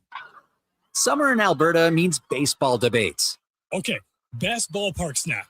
Gotta be popcorn. Nah, it's nachos, hands down. Nah, you're both wrong. It's mini donuts. But when it comes to beef jerky, there's no argument. Wilhauk Beef Jerky. The only snack every fan agrees on. Grab some for your next ballpark outing. Wilhauk Beef Jerky. Because you don't win games with salad. Only available in Leduc. The sun's out, the pavement's warm, and that low rumble of a Harley rolling by? Oh yeah, that's calling your name. This is riding season, and if you've been thinking about a new ride, Harley-Davidson of Edmonton has the one that'll get your heart pumping. With a huge selection of new and pre-owned bikes, there's one waiting for you. Whether you're upgrading or just getting started. And while you're there, ask about test rides, because the only way to know is to ride it. For more details, visit Harley-Davidson of Edmonton on the Yellowhead Trail, locally owned and operated since 1980, or at hdedmonton.com. Silent Rides is one of Alberta's premier specialty charter companies. With our luxury motor coaches, we provide our customers with the safest and most reliable ground transportation services. Our seatbelt equipped, top-of-the-line motor coaches have become the preferred carrier for many local sports teams, tours, corporate outings, and other various travel needs across Western Canada. For more information and to request a quote, contact sales at 877-748-0991. or visit silentrides.ca. Ride for Dad is back. Join Sports 1440 as we help raise funds and awareness for the fight against prostate cancer. The ride starts Saturday, June 13th at Blackjack's Roadhouse. Register online at ridefordad.ca and find more info at sports1440.com. Bashaw Concrete Products. From concrete and septic tanks to blocks, precast water pads, Jersey barriers, and aggregates. Farmers, contractors, homeowners. Plan your next project at BashawConcrete.com. Family owned, over 60 years pouring. Bashaw Concrete Products. Once again, start here. BashawConcrete.com.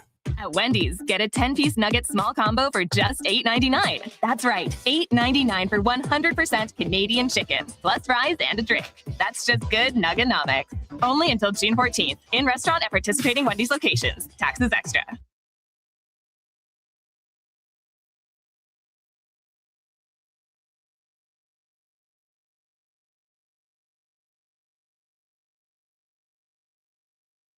Have your sports curiosity cured with the Kevin Karius Show. This is Sports 1440.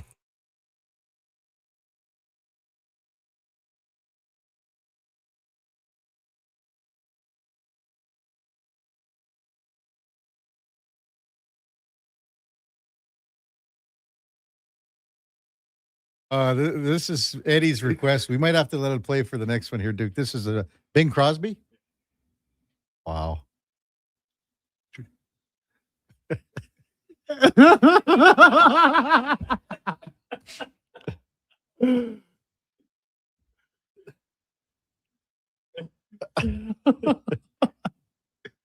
Straight down the middle. Wow, this is your theme song. This is what should be in your. I love this. This is what's going to be running through Eddie's head every time he steps over the ball. Oh man, now. I think I just unlocked something, boys. He's gonna get the shoulders like hit a little bit straight down the middle. All that pressure I've been feeling just gone by the way. I feel good. I feel good about the game now, man.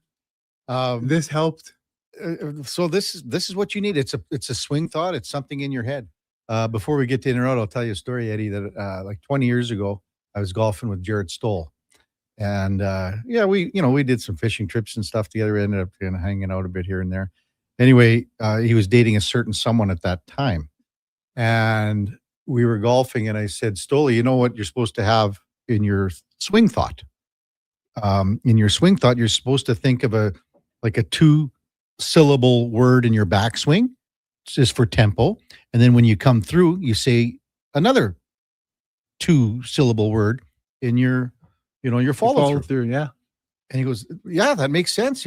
So he's looking at it and he's thinking about it. And so I'm teeing off or whatever. And I swing and on my back swing, and then through the follow through, I say Rachel Hunter. And he just looked at me and he was like, oh, he goes, that is so bad. 'Cause they were dating. Gotcha. They were dating at the time. Oh man. Anyway, time now for In or Out, brought to you by Pro Solutions. If you need fast AC service, Pro Solutions offer expert repairs, tune-ups, installs with flexible financing. Book your appointment now at prosolutionsinc.ca. Okay, you know what? Moving too fast. Bottom line, are you in or are you out? In or out of what? No time for questions, just action. In or out? Well, then I'm out. I'm sorry, Jet. Actually, you're already in. Are you in or are you out? On Sports 1440. I thought you would go, I'm in, Bob. We would have had a really cool moment, but you kind of ruined the whole thing. All right, Duke, Letterbuck. Starting with the Edmonton Oilers as they continue their head coaching search, and some scuttle created yesterday with Bruce Cassidy on Spit Chicklets, Kelly McCrimmon out on overdrive in Toronto. The team internally made some moves with their front office, largely some new titles and promotions, if you will, for in-house people. But I think the most notable move that was made yesterday was the addition of Kurt Hill joining as an assistant GM of player procurement from the Oil Kings. Listen, it's all OEGs. Obviously not his payroll payee line isn't going to change, but it is a new job of the new organization. And you kind of touched on a little bit earlier, Kevin. I think it's a hell of a good one. So I'm 100% in, and I never even looked at in or out if you even had it. I think I would have sent it right when you were on that topic with Spec. And again, Kurt's been on the show many times, been on Gregor's show many times. I see Kurt down at the rink all the time in his office.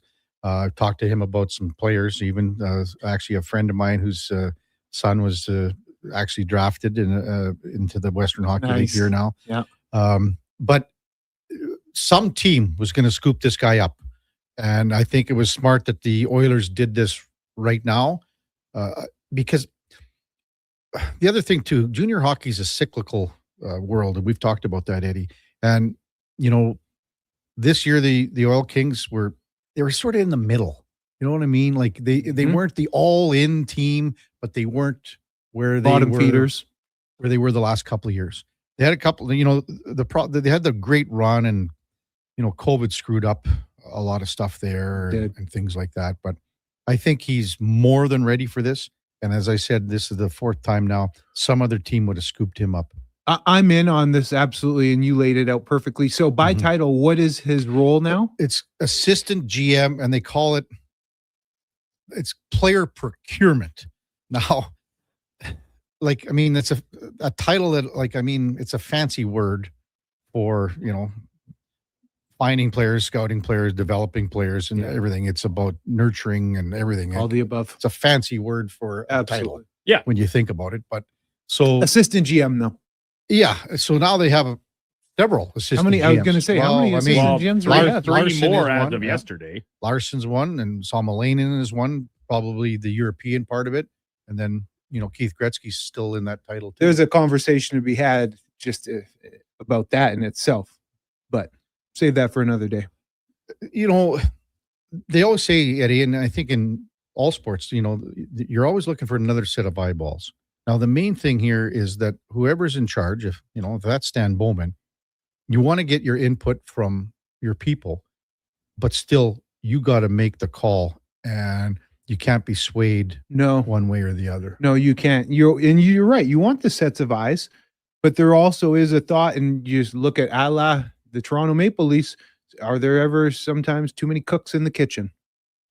And I think that's where maybe separation of church and state, which is, a catch-all term here. But when you look at these roles, right? Obviously, Kurt Hill, his job is largely on the scouting side of thing. And like I said, player procurement, finding new players. So undrafted free agents, guys at the amateur, and I'm sure pro scouting level. Then you've got your European division when you talk about Toby Salmelainen. Carlson takes over your player development side. I think I see your point, Eddie, about having too many bodies, because when the Leafs fired Treliving, what was all that talk? They've got 19 assistant general managers. Any one of them maybe could be up for this job. Gets a little convoluted at times. But as long as I think you have the clear definitions about what each person's job is, and that can all work towards the common goal, of course, but I'm not seeing, at least right now for the Oilers, I'm not seeing that problem come up just yet, because I think there's a pretty clear separation of each individual's area, sector, role, whatever you want to call it, what they're tasked with doing on a season to season type basis. So, and just back to the point of Kurt Hill, Kevin, listening to him talk on this show, on Gregor's show, many other, really smart guy. You look at his background in the game, amateur scout, running parts of the WHL, going back even before that too. So this is a great get. And I'm in lockstep with you, thinking if this didn't come, he would have been working for a different NHL team much sooner rather than later. Game 5, between the Hurricanes and Habitant go tonight from Raleigh. Another and perhaps final game day prediction for this Eastern Conference final. I'm doubling back down, Kev. I'm circling the wagons on it. Puck line for the Hurricanes tonight. I missed out on earlier in this week, but I'm going with a 5-1 final, and I'm thinking at least I'm kind of leaning towards 2 empty net goals. A 3-1 game that turns into 5-1 in the final few minutes as the Habs get desperate with the net empty. You're thinking Montreal can score a goal here? Yeah, I think they can get one. Shutout in back-to-back games. Ooh, that's tough. Holy cow, 5-1. So are you going to, what's the the bet that you're going to lay down? Well, so is it 1.5? Yeah, minus 1.5. That'll be my primary one, but I might even sprinkle an exact score. Okay. But can you up your odds and say, okay, I'll take it to 2.5? Yeah.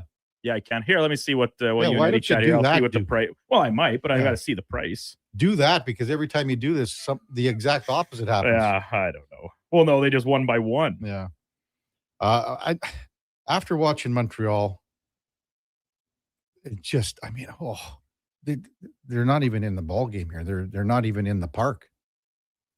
I wonder if they get some sort of the Claude Lemieux thing, and everything A little something from above. You know what I mean? Absolutely. I don't know. Maybe I'm a little extra stretched out there, but no, you're I'm not. just trying to You're think. not. I'm trying to think of how something that can help them to get back in this. There will in a be game and make a game of it. There will be a little something to that. I just unfortunately I think Carolina is going to suffocate them. Yeah, I think it's toast. Mm-hmm. It's going to be tough for them. 5-1 might be a little hot for me, Duke. It's in Carolina. It's in Carolina. Boy. I mean, it's the closeout game, and the closeout game seems. Wonder who's going to be sounding the siren for the Hurricanes. I don't Oilers know. legend Eric Cole did it, I think, in Game 2. Hey, has Chuba Hubbard ever done it? A playoff game, I don't think so. He's definitely been in the building. I think they close this out strong, emphatically. I really do, just because get this monkey off of their back, get to the finals. Put their stamp on it. I think Brendan Moore's got these boys so tuned up right now. The prices right now, Kevin, so minus 1.5 will be plus 110, so just better than even money, and then one more plus 210. So you're looking at essentially 3-1 odds there. Sprinkle it on, dude. Sprinkle it on. Sprinkle. Well, no, we love a sprinkle. Ben Dang, I'd put money on Habs under 16 shots. Hey, they had 18 last game. Let's not sell them short. They did see a pretty marked improvement in that specific area. Edmonton Elks, they wrapped their preseason tonight against Calgary down at Clark Stadium. An impressive offensive performance out in BC last weekend. Tonight's focus, I'm sticking on the offense, but under center, Cody Fajardo, he came out for essentially one drive last week, then being replaced by, every other quarterback on the roster at some point or another. And all of them seem to find a groove, find a rhythm in at least some capacity. I think the focus is on Cody Fajardo. Granted, he does play more than just maybe one drive or two, which I think we expect him to. I think he plays a half. Agreed. I don't know. Go ahead, football boy. Yeah, I think he plays a half too. Yeah, I think he plays a half too. The focus will be on Cody Fajardo. Only because when you look at how the first preseason game went, it wouldn't be such a focus if it went, slightly differently, but because the production that every other quarterback had, and Cody was kind of the odd one out in terms of the efficiency and completion percentage and all that. So, the focus will be on him, see how this number one offense gets going. Mark Corti, he's starting at center, so that's pretty interesting to me too. Just him and David Beard still battling it out to the final end. And what's really neat about that, just the center position, is how Coach Killam is giving them both an absolute fair shot. Yeah. Normally you would see a guy maybe start to stand out a bit and he gets some favoritism. They're keeping it 100% fair between these two individuals. And who was it that we had on? Named them. I think that was Killam that we had on a few weeks back. Yeah. And he talked about the center position battle. So it's pretty neat. How do you think this plays out? And I mean, I want you to put on your GM hat here too, for contract wise, because I don't know how it works with players being released at this time, traded, possibles. How do you think? Because as you said, I mean, you've mentioned there's two pretty big contracts here in the line. Yeah, they are a couple. I believe that both of them will be here. One of them will be the 6th offensive lineman, the backup, and I think that they will eat the contract despite having it be a bigger contract that you're paying a backup. And really, that big contract, you could get 2 rookies for that same price. So you could get 2 bodies for the price of 1. But this team, it wants to have a veteran team. They want to have veteran depth going into this season because there is a mission here at hand. They're not just trying to figure out the best roster. That's not what's going on. They are trying to solidify themselves in the CFL as a solid team. If a tackle goes down amongst the starters here, who's the guy that can be pushed out from guard to tackle that plays Carter. the best? It'll be Carter O'Donnell. Yeah. Then who? And then Mark Corti. Mark Corti would go to guard? Yeah. Okay. And David will stay at center. Yeah. The thing about Mark and David that's nice is both of them have the versatility to play guard or center. And Mark Corti, interestingly enough, he's smaller out of the two. Yeah. He's played quite a bit of tackle in the CFL out in Ottawa and even here in Edmonton. Well, so he can do it all. Yeah, and I mean the versatility gives him options there. Exactly. Yeah. And I think that versatility is probably to Eddie's point that it's more likely they hold him. Like, we know that the offensive line was a pretty decent problem for this team, especially in the first half of last season.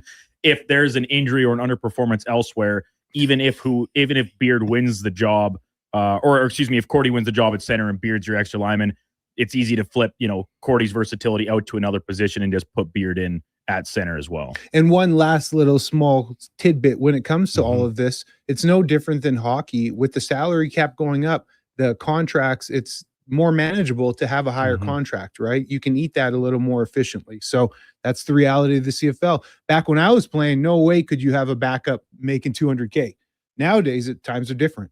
So it's a good thing. And it's kind of like this transition of the franchise saying, like, do we want to get back to being a bona fide group?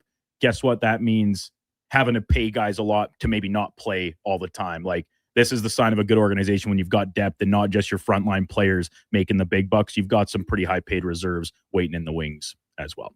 Over to the hardwood, NBA's West Final. It is going to go the distance. Last night, the Spurs mollywop OKC 118-91. Victor Wembanyama, strong bounce-back performance. He didn't look as tired or as fatigued as maybe Kevin and I had anticipated. And I think a big extra bonus here for the Spurs, they win the game by such a fashion. His minutes really managed in the game and not necessarily put to the test, should be fresh for game number 7, which will be tomorrow night.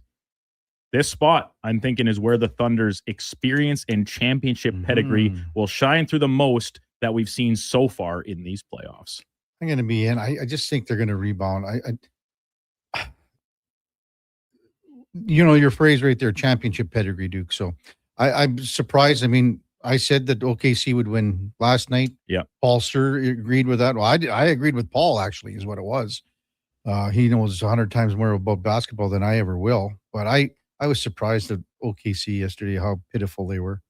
They reminded me of Cleveland, to be honest with you. Yeah, it was a tough watch. San Antonio, though, a couple times in this series has shown the ability to really lock them up defensively.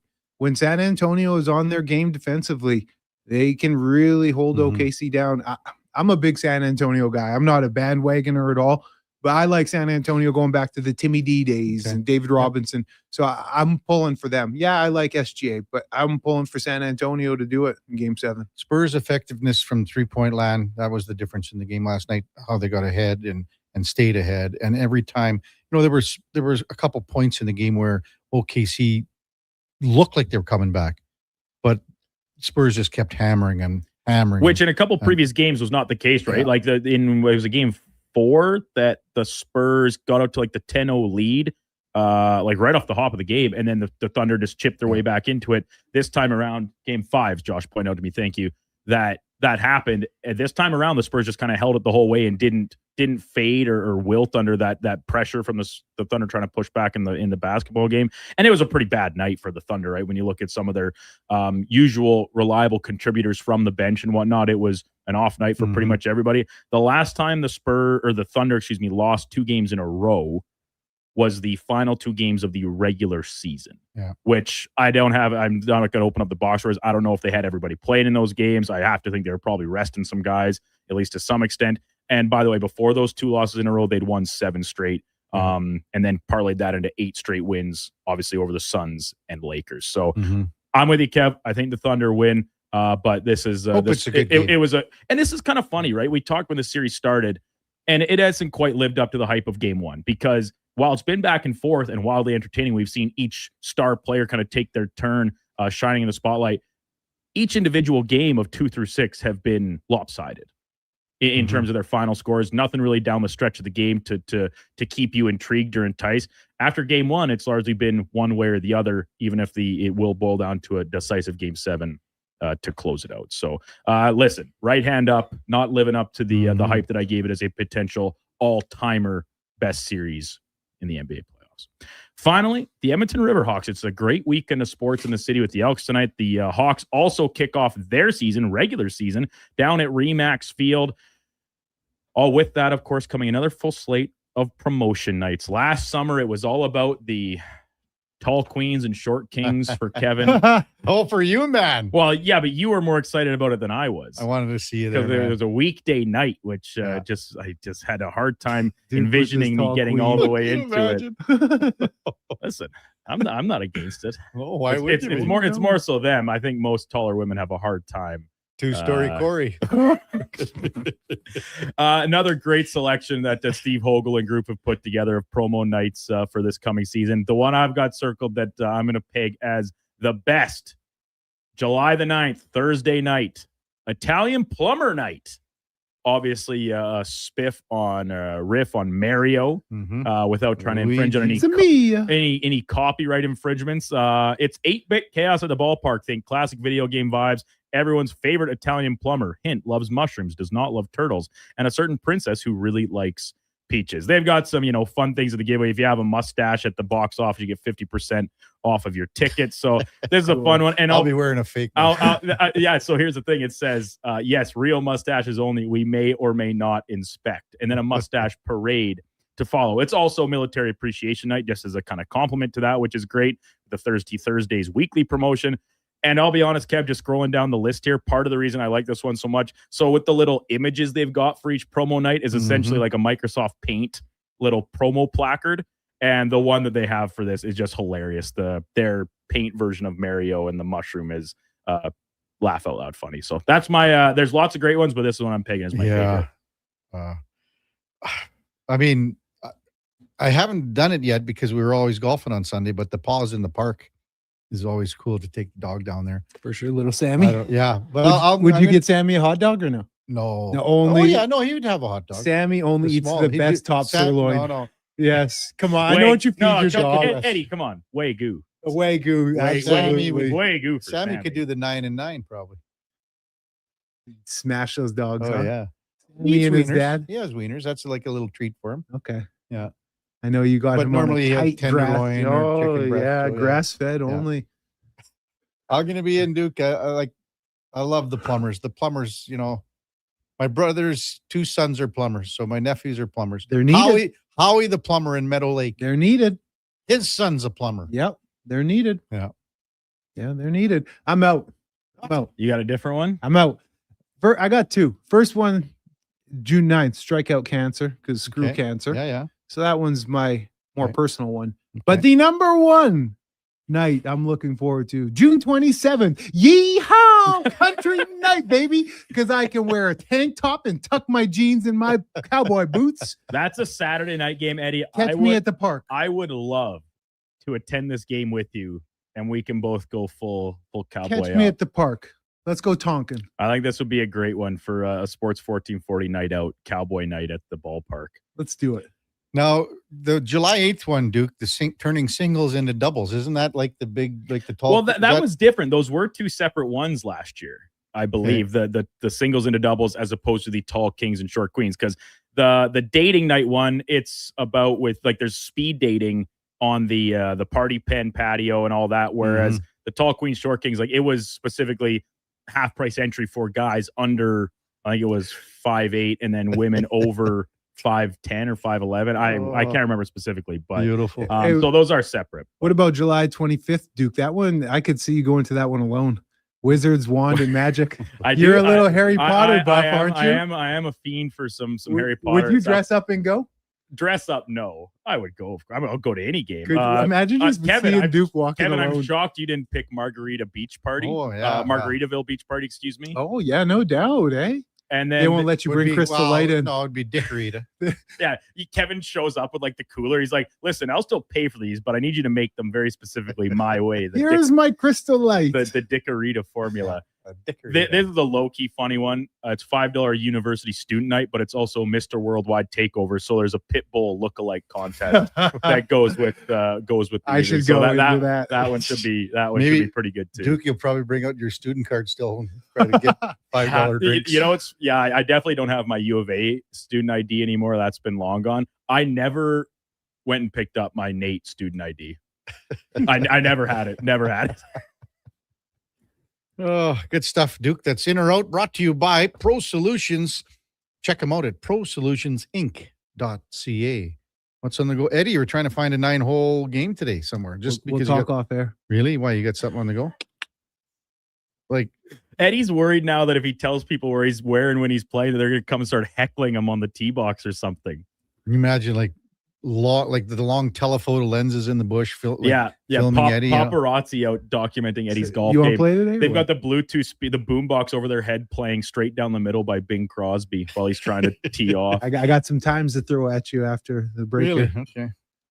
Well, I know they're going to be late in the afternoon. No. When, where? Get the break so we can talk, man. Okay. Are you going to do Elks Yeah, I'm Nation going or what? down to shoot the Well, the okay, pod. obviously, so we're not, it's like 11:30 is the earliest, probably, right? Yeah, it's a I little got my after clubs that. here. Actually, I can go with what I got on Ooh-wee. here. All right. Good stuff, Eddie. Great show. Maybe we'll see you later today. Yeah, maybe at the park. Maybe too. we'll see you at the game tonight. Yeah. And if not, we'll see you on Monday. Okay, boys, be well. All right. Eddie Steele, our co-host on Mondays and Fridays. Coming up in the 9 o'clock hour, we've got Zach Lang from Oilers Nation. He'll check in at 9:20. Coming up at 9:40, Colton Davies from the Hockey News. And then 10 o'clock, it's Golfing with the G-Man. Gary Meyer will be in. We've got Troy Mills out of the Jasper Park Lodge, the head professional there, to talk a little golf in the mountains. Before all that, time now for a Sports 1440 update. Brought to you by Fusion Promo Marketing. Expand your brand. High-quality promotional products for businesses, sports teams, and corporate events. Get noticed at fusionpromomarketing.ca. That's Fusion with a Z. Here is the Duke. This is a Sports 1440 update.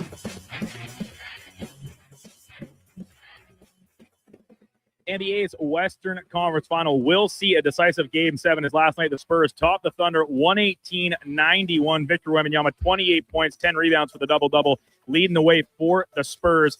Game 7 tomorrow night from Oklahoma City. In the majors yesterday, the Blue Jays opened their set in Baltimore with a 2-1 victory. Andres Jimenez homering in the second inning. Jeff Hoffman picks up the win. Louis Varland grabbing the save. Elsewhere, just 5 of the games around the majors. Detroit falling to the Angels 7-1. White Sox top the Twins 6-2. Braves beat up on Boston 10-2. Pirates fall to the Cubbies 7-2. And Houston beats cross-state rivals Texas Rangers 5-1. Coming up in hour 3 of the Kevin Karius Show, we'll hear today's edition of Cam and Eggs and be joined by Zach Lang from Oilers Nation, as well as Colton Davies from the Hockey News covering the Memorial Cup. I'm Brandon Douglas at your Sports 1440 update. This is Sports 1440, a Stingray radio station broadcasting on Treaty 6 territory. Download the free iHeartRadio app and listen to CKJR wherever you go. Getting your vehicle sparkling clean doesn't have to cost a fortune. Take it into Hughes today and pay just loonies a wash. Find us at HughesCarWash.com. Hi, I'm Mike here from Northgate Chevrolet Buick GMC. No one's ever accused car shopping to be fun. I mean, think about it. Awkward standoffs to get a price. Let me go talk to my manager. Dealers asking for your credit card, then melting your phone if you say no. See, not fun. At Northgate, I promise you a different experience. We make it fun. And you will like us, I promise. 0% financing, a great selection of new and pre-owned units. So for some fun, stop in today. 13215 97th Street or visit us online at northgategm.com. You're in Northgate country. Hear that? That's your entry calling. Go Auto is sending you to the biggest football event in the world, live in Vancouver, with tickets, flights, and a hotel stay for 2. To enter the contest, just text GAME to 780-777-7777. That's GAME to 780 all 7s. Go Auto, get in the game. Whether you're refinancing or buying your first home, mortgages are easier with help from a neighbor. At Vision Credit Union, you get face-to-face guidance from local lenders who know the market because, well, they live here too. They'll look at your whole financial picture with practical advice for payments, renewals, refinancing, and what makes sense long-term. Get a more neighborly mortgage. Contact your branch today or visit visioncu.ca. At Wendy's, get a 10-piece nugget small combo for just $8.99. That's right, $8.99 for 100% Canadian chicken, plus fries and a drink. That's just good Nuggenomics. Only until June 14th. In restaurant at participating Wendy's locations. Taxes extra. This is the Kevin Karius Show on Sports 1440, a proud presentation of Sports Select. In store or online at Sports Select.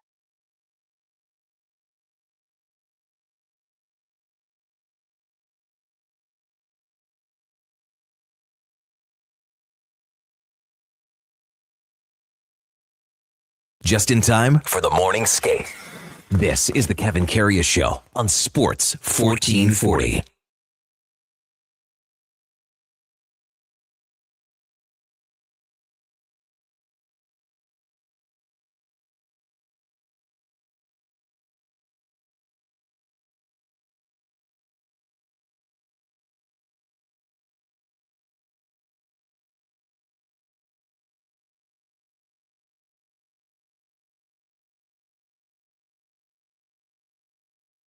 All right. Welcome back to the big program. 9:09 in Edmonton. From the request line, Duke, do you remember who? Oh, that was Cousin Nails. Nails, one of them. Lily and Tyson. Friday morning. That came in really early, too. So. Most of them did. Like the entire show was filled before we were out of the second segment of the show. So, well, that's good. Nails, he's probably in the barn right now, huh? No, he's probably getting ready to go. I don't know if they're done seeding yet or if he's got some land rolling to do, maybe some rocks to pick. Ooh. But either way, that's 18 inches of rain. I think it's pretty fitting. It's dry out there, man. Ah, man, it is. Okay, so you're going home on Sunday or what? 'Cause you're off Monday? I think Sunday morning. Okay. Yeah, I'm going to head back to Red Deer to start with, and then I'll be back at the farm Sunday afternoon, evening, and then back in Red Deer Monday. I never asked my buddy Brian Benning if he's done seeding, but is seeding almost complete? A lot of people are, for sure. It was obviously a little bit of a later start this year with the extra snow and stuff coming around, but I think there's a good chunk of folks that are getting wrapped up. I know last weekend we were still getting some corn put in. Oh, but yeah, I haven't got a firm update on how things are rolling at Douglas Farms. Our corn in the garden's up, Duke. Like it's sprouted? Oh, yeah. Okay. It's sprouted, and the peas are up. Radishes are up. Potatoes are up. What's next? I think the beets will probably be next. How's the tomatoes coming along? I'm still waiting on my plant. You're going to get your plant. I'm going to wait, Duke, till probably next week because I want to make sure that I give you a couple of really nice ones. Okay. But you'll have to transplant them. All right. Do you know how to do that? Yeah. Okay. I hope you do. I can manage. I got to give 1 or 2 to MTR. Okay. He'll probably. If he comes, you'll bring him in here and they'll have wilted away before he comes to get them. By the time he picks it up, it'll have produced 30 to 40 tomatoes per plant. Yeah, we'll be drowning in them here in the studio. But we should have that kept, just a little like with one of those UV lights or whatever that you use to grow them indoors. Sure. We should get a little indoor tomato plant for the studio. You can just grab it off the vine and eat it like an apple in the middle of the show. So good. And you know what? Like if you have a tomato from the supermarket, there's no taste to them. It really doesn't compare. I will concur with you there. Yeah. There are some fruits, vegetables that it's kind of fine, like getting it from the grocery store or whatever, but tomatoes are one, no doubt, that right out of the garden is pretty special. Time now for Cam and Eggs, order number 34. It's Friday, so I read this going in cold. Now, I don't know if you got this sent to you as well, Duke, but I'm not sure what this means when he's got host on the one side. So am I just reading it without saying host every time? I don't know either. So I hope we get this right for you, Cam. Here's order number 34. This is Cam Tate speaking. I was thinking about this the other day, and it struck me as a little odd. I never in my wildest dreams thought I'd have the opportunity to mention 2 legendary football coaches in a single moment of Cam and Eggs. Never, ever. It's not a sentence I thought my life was building toward, but here we are, so let's let her buck. I was watching an interview recently with Bill Parcells, the great NFL coach. Parcells said one of the best things about being a coach is having a former player call you on Father's Day. And I thought, well, that's pretty good. Better than a tie. Better than pancakes in bed if the pancakes are terrible, which they usually are. Just keep that in your head for a second. We go back to 1979. I get together with my good friend Neil Mabon, and we decide we're going to coach a Little League baseball team in the West End, which is the sort of decision you make when you're feeling ambitious and have not yet reviewed the logistics. About a week before training camp, I run into the Eskimos coach of the day, Hugh Campbell. I tell him about my team. Hugh says, well, they need a name. He asks how old the kids are. I say, well, they're about 13 to 15 years old. Hugh does what Hugh always did. He squints just enough to suggest something memorable and possibly dangerous. Then he says, let's call them the Puberty Kids. So I did, because when Hugh Campbell names your team, that meeting is over.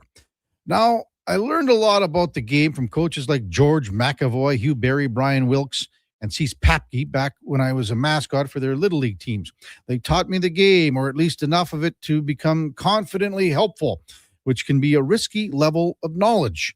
One of our players was having a brutal time at the plate. He was batting 105, and 105 is not a slump. That's a cry for help. I pulled him aside at practice and suggested that he raise his back elbow when he hit. Now, this kid could have said, yeah, right, you can't even walk and you're giving me batting tips. But he didn't. He listened. He tried. He tried it.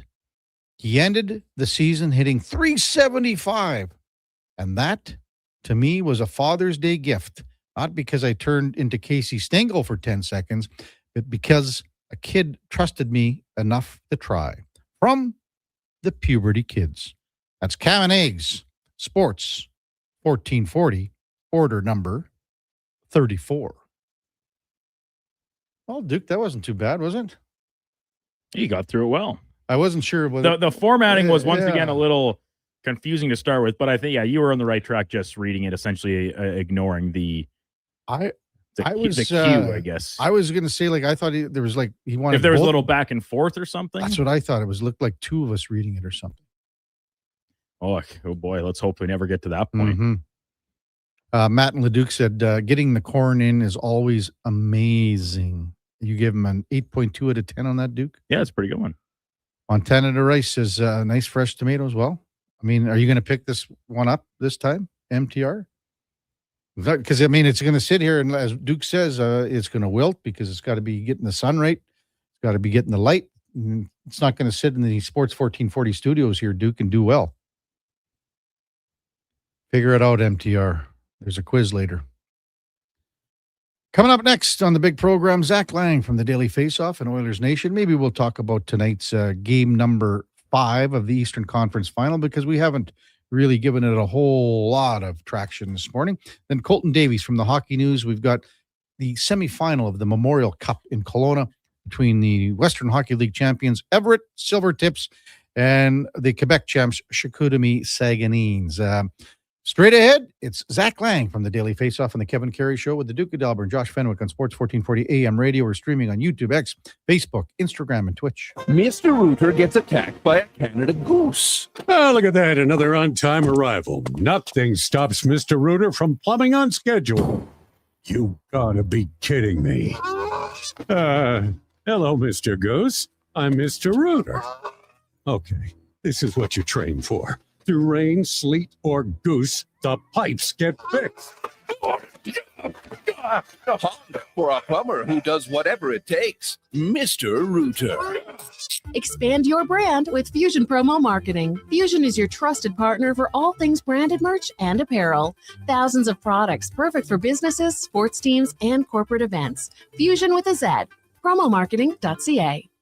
Don't let equipment failure stop you cold. At AWS Welding in Nisku, our factory-trained service techs are on hand for all welding equipment repairs. We're a fully warranted center for Miller, Lincoln, and ECF. And we service all makes and models. Proper, regular service extends the life of your gear and keeps it running at peak capacity. Don't wait for a breakdown. Book your service appointment today at 780-979-0470. AWS Welding. We make it happen. What's that? Is that actually spring? Like no snow squalls or bad weather tomorrow? It's actually spring? Well, GS Construction welcomes the warmer weather because that means we can really get to work. Now, it doesn't matter if there was bad weather. This is our time to shine. But we can't do it without good people to do that work. That's why GS Construction is hiring pipe layers, topmen, and heavy equipment operators. If you want to join a team who loves their work, visit gsconstruction.ca today. Whether you're a craft beer connoisseur or more of a wine aficionado, there's always something new to discover at Sherbrooke Liquor, a unique family-owned independent liquor store. The selection, incredible. The non-alcohol section is also very impressive. Sherbrooke Liquor, expert, knowledgeable staff with a passion for unique finds. More than just a liquor store, we're a community. Alberta's best, the one and only Sherbrooke Liquor. Wine, spirits, and oodles of beer. Visit SherbrookeLiquor.com. From the locker room to your radio, Sports 1440 is Edmonton's sports leader. Real talk, big personalities, and your texts. It's interactive. It's fun. It's where Edmonton talks sports. Sports 1440.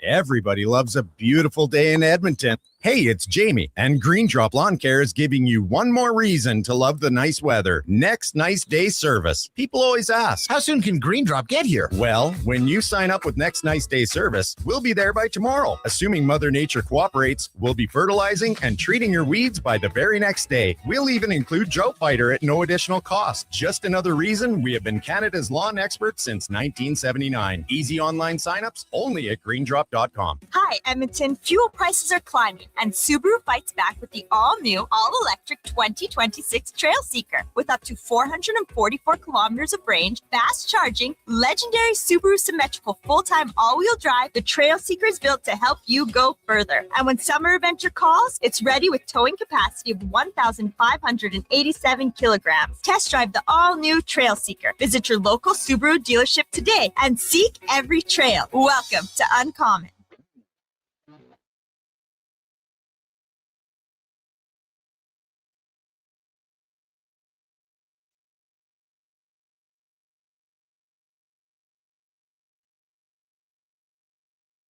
Stories, guests, and insights. This is Sports 1440 and the Kevin Karius Show.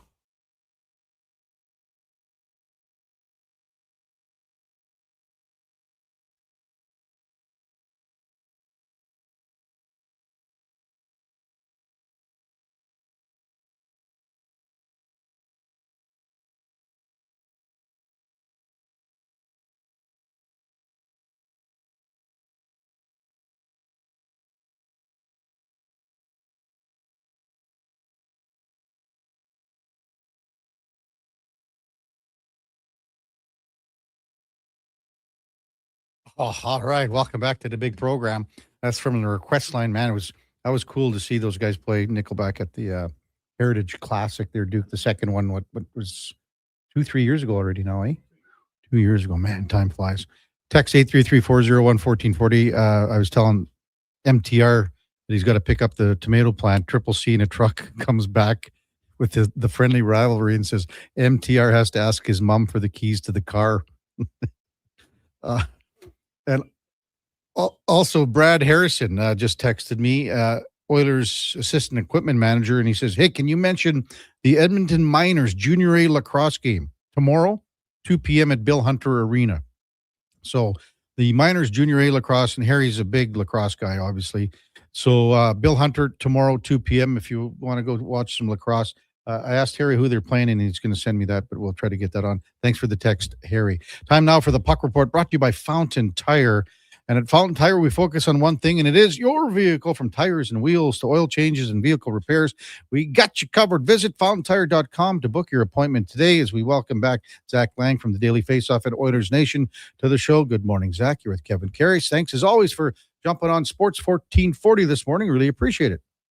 Hey, good morning, Kev. Yeah, thanks for having me. Well, here we go. You know what? We haven't talked a whole lot about the Montreal and Carolina game 5 this morning. And I was trying to realize or think about why. And maybe you're on the same page. Is it, are you like everyone else? You just think that the series is over?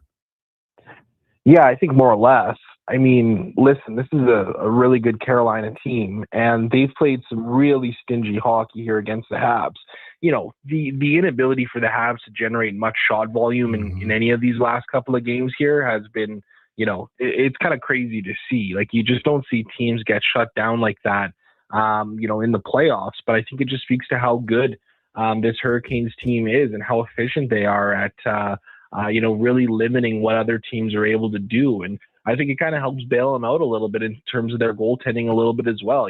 Freddie Anderson has been good, not great in these playoffs, but it just goes to show what, a really strong commitment to team defense can do for your club. Mm-hmm.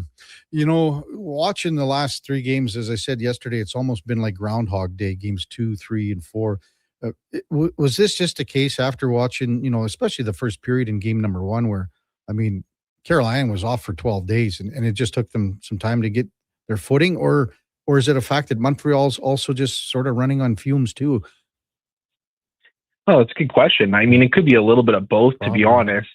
I think definitely the rest versus rust thing, came out in game 1 there for sure. But, I think this is a Habs team that's still maybe a little bit overachieving at this point in the playoffs. Like, I don't really think anybody envisioned them getting to the conference final here. So for them to even do so, I think is certainly a success. And I don't think there was a whole lot of people out there that were saying, well, the Habs can win this one. They can surely take this one. I had my suspicions. I had my curiosities because, hey, at the end of the day, the Habs had gone 3-0 against Carolina in the regular season this year.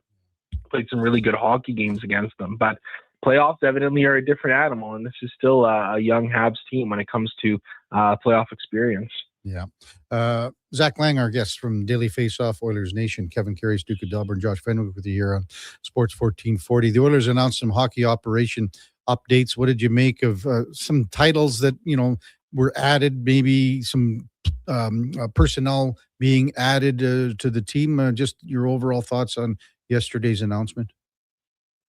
A step in the right direction for the organization, deepening the analytics group that they have here, deepening the player experience that they have here, deepening the scouting in Europe and the operations that they have over there. It seems like they're really expanding in some areas that have become strengths for this team. You look at the free agent guys the others have picked up over the last couple of years. Their new base in Europe is going to help with that, certainly. Michael Parkatti getting a nice promotion and getting some new guys working underneath him as well is great to see as well. I think if there was one thing that I would maybe have a complaint about with all of this is, where's the goaltending department? Mm-hmm. The Oilers are building out, some strong analytics teams, strong scouting, strong development teams, but there really feels like a lack of a goaltending department in this organization that's really robust. And when you look at one of the biggest issues for the Edmonton Oilers over the last decade, it's been goaltending. It's a little surprising to see the team still not really committing to a deep, fledged out goaltending department. Mm-hmm. Don't you think that would be, maybe they're waiting on the head coach though, too, on that? Because once he figures out what his staff is, then that branch from the goaltending coach would go into the goaltending department?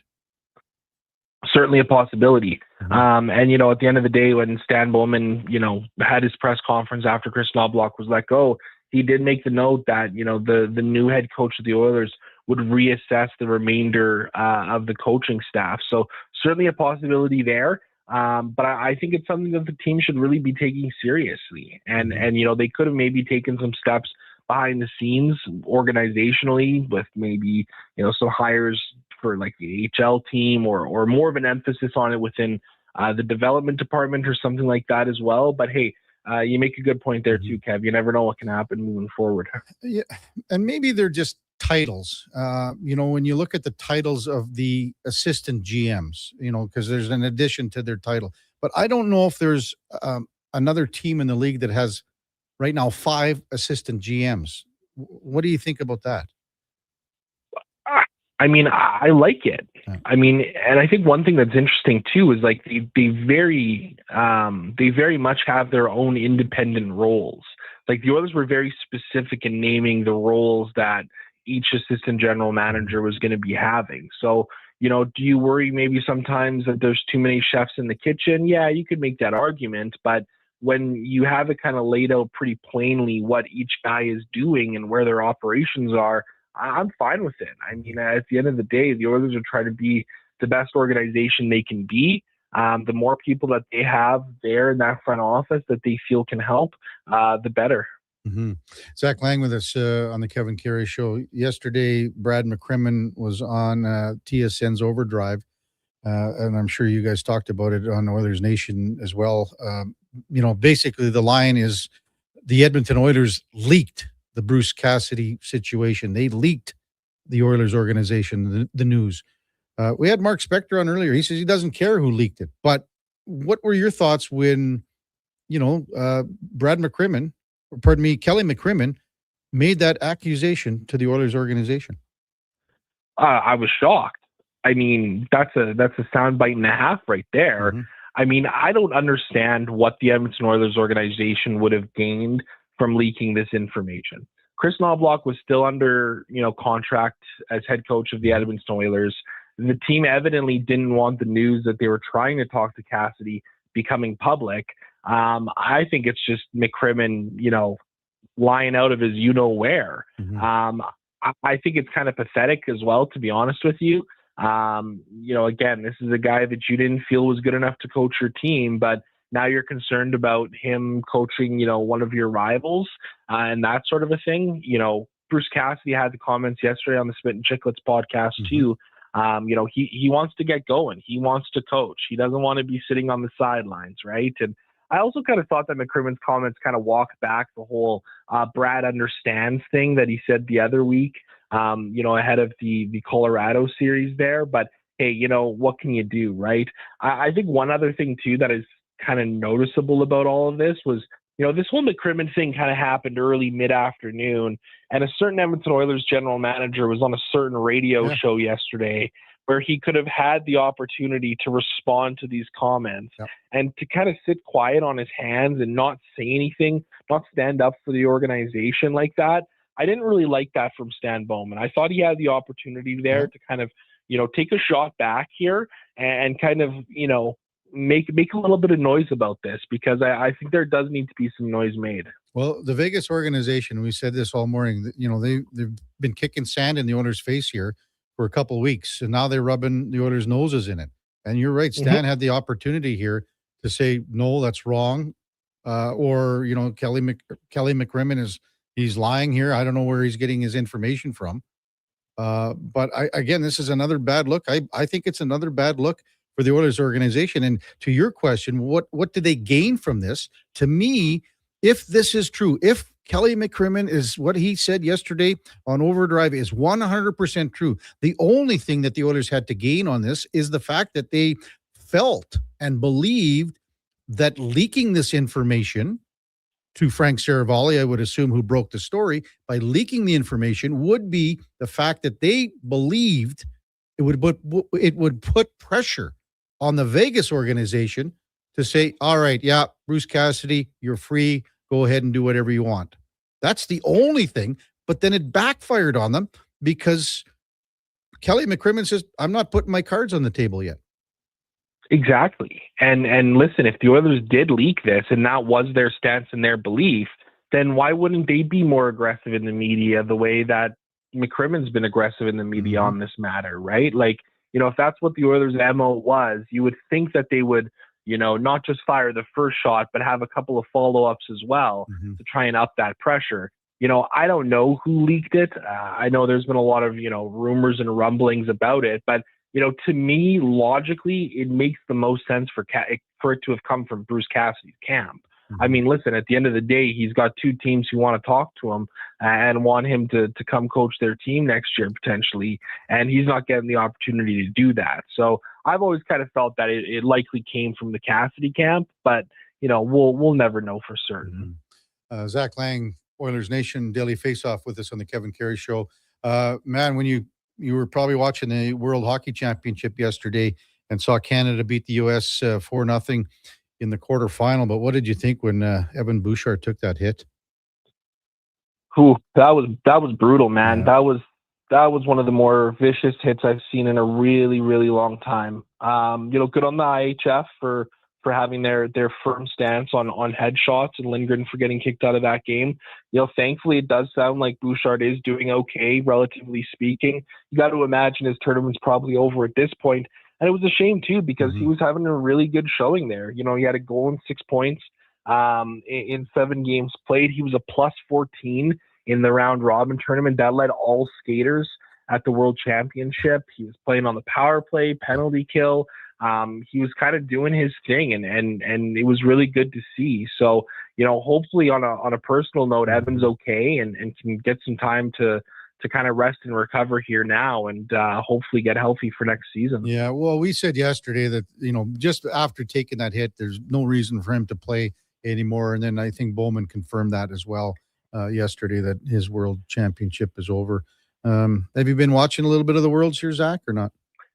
No, honestly, not as much as I've been wanting to, but I have caught a little bit here and there, following the storylines. We've had some great recaps going up on OilersNation.com every day, taking a look at how the Oilers players have been doing as well. So it's been good to see, and good opportunities for some guys like Isaac Howard, who's had a good tournament.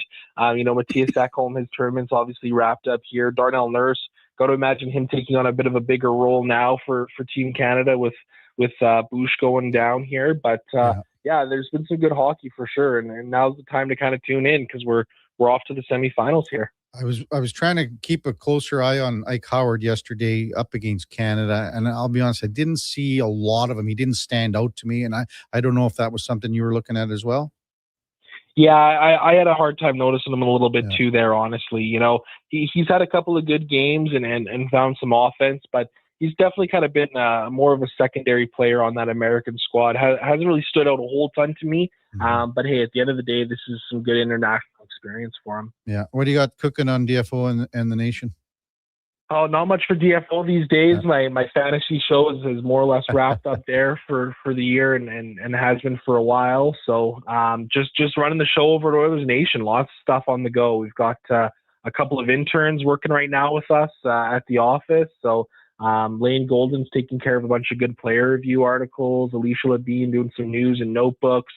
Myself, Michael Menzies, and the rest of the crew still covering everything off. So lots to talk about from yesterday. So a lot of really good stuff up there, including something good from Jason Gregor. Looking at the commissioner changes that he would have made. Well, I mean, for Gregor to do something good, that's a big deal for you guys. Hey, Gregor's a great man. He's a great guy. He's a great writer. And we love getting as much stuff as we can from him. I'm just juiced because I ghosted his show the other day and I haven't heard the end of it. That's funny. Thanks, Zach. Have a good one, big guy. Have a great weekend. Hey, yeah, you too. Thanks for having me. It's Zach Lang from Oilers Nation Daily Face-Off, our puck report, brought to you by Fountain Tire. And again, we focus on one thing. It's your vehicle. Check them out at fountaintire.com today to book an appointment. When we come back, we're going to talk a little junior hockey with Colton Davies. From the Hockey News, we've got the semifinal tonight between Everett and Chicoutimi. That's straight ahead on the Kevin Karius Show with the Duke of Delburne and Josh Fenwick on Sports 1440 AM radio or streaming on YouTube, X, Facebook, Instagram, and Twitch. It doesn't start on game day. It starts before kickoff, before the first snap. It starts with you locking in your season seats. This is Edmonton Elks football. The only way to experience it is being there for every hit, catch, and touchdown. The Elks home opener kicks off June 20th against Montreal. Your season seats are your way in. Get yours now at goelks.com/season seats. Edmonton Elks. Our city, our year. Hey, sports fans, we've got a clear choice for you. At Crystal Glass, we provide customers with the perfect glass for any job. From home to auto and even commercial, installation or repairs, we're your team. Call 310 Glass or visit crystalglass.ca. Crystal Glass. Get the lowdown with Low Tide. Weekdays from noon to 2 on Sports 1440. He's seen it all and then some. From stats to stories, he breaks it down like no one else. Proud to be Edmonton sports leader. Sports 1440. Come for Canada's largest trade shows, the biggest names in entertainment, exhilarating sporting events, and more. And stay for the experience at the Edmonton Expo Centre. Looking for the perfect place to host your next big event? From trade shows to galas, meetings, and concerts, the Edmonton Expo Centre has the space, event expertise, and service to make your next event unforgettable. With over 522,000 square feet of flexible event space, in-house catering, and operational expertise, they bring your biggest vision to life. Learn more at EdmontonExpoCenter.com today. Say hello to your new favorite drinks. Introducing new McCafe Refreshers. Icy cool, undeniably refreshing, and available in 3 flavors. Strawberry watermelon, mango pineapple, and blackberry passion fruit. Only at McDonald's. With Play Alberta, backing the home team goes beyond the bets. That's because your picks have provincial impact. Play Alberta is the only app in the province that puts all revenue directly back into supporting programs and services that Albertans rely on every day. By investing in the General Revenue Fund, every play, bet, and buy made on Play Alberta helps make a difference across the province. Visit playalberta.ca/Gregor to learn more. That's playalberta.ca/Gregor. Must be 18 plus to play. If you gamble, use your game sense. What's it like to score a winning deal at Car West Leduc? Like raising the cup in your hometown on your birthday. Feel it now at Car West Leduc. Experience a vast, uncompromising selection of top-quality used vehicles with no extra fees. Trucks, sedans, vans, SUVs, and more. Backed by family-run service and top dealer ratings on Google. So when the final siren goes, you go home with a deal you'll never forget. Car West Leduc, 6514 Sparrow Drive, Leduc, or at carwestautosales.com. For over 60 years, the folks at Diablo Boots have been selling the best Canadian-made boots. Handcrafted in Winnipeg, Canada West makes the best quality cowboy, biker, and work boots for Diablo Boots with replaceable soles and heels. Why buy cheaper quality like Ariat, Justin, and Red Wing made in China when Canadian-made is better? Support Canada's workers and Diablo Boots for the best boots. So save on boots by Save On Foods. That's Diablo Boots, 3340 Gateway Boulevard on the east side of Save On Foods. Canada West and Diablo Boots, the 2 best names in the boots business.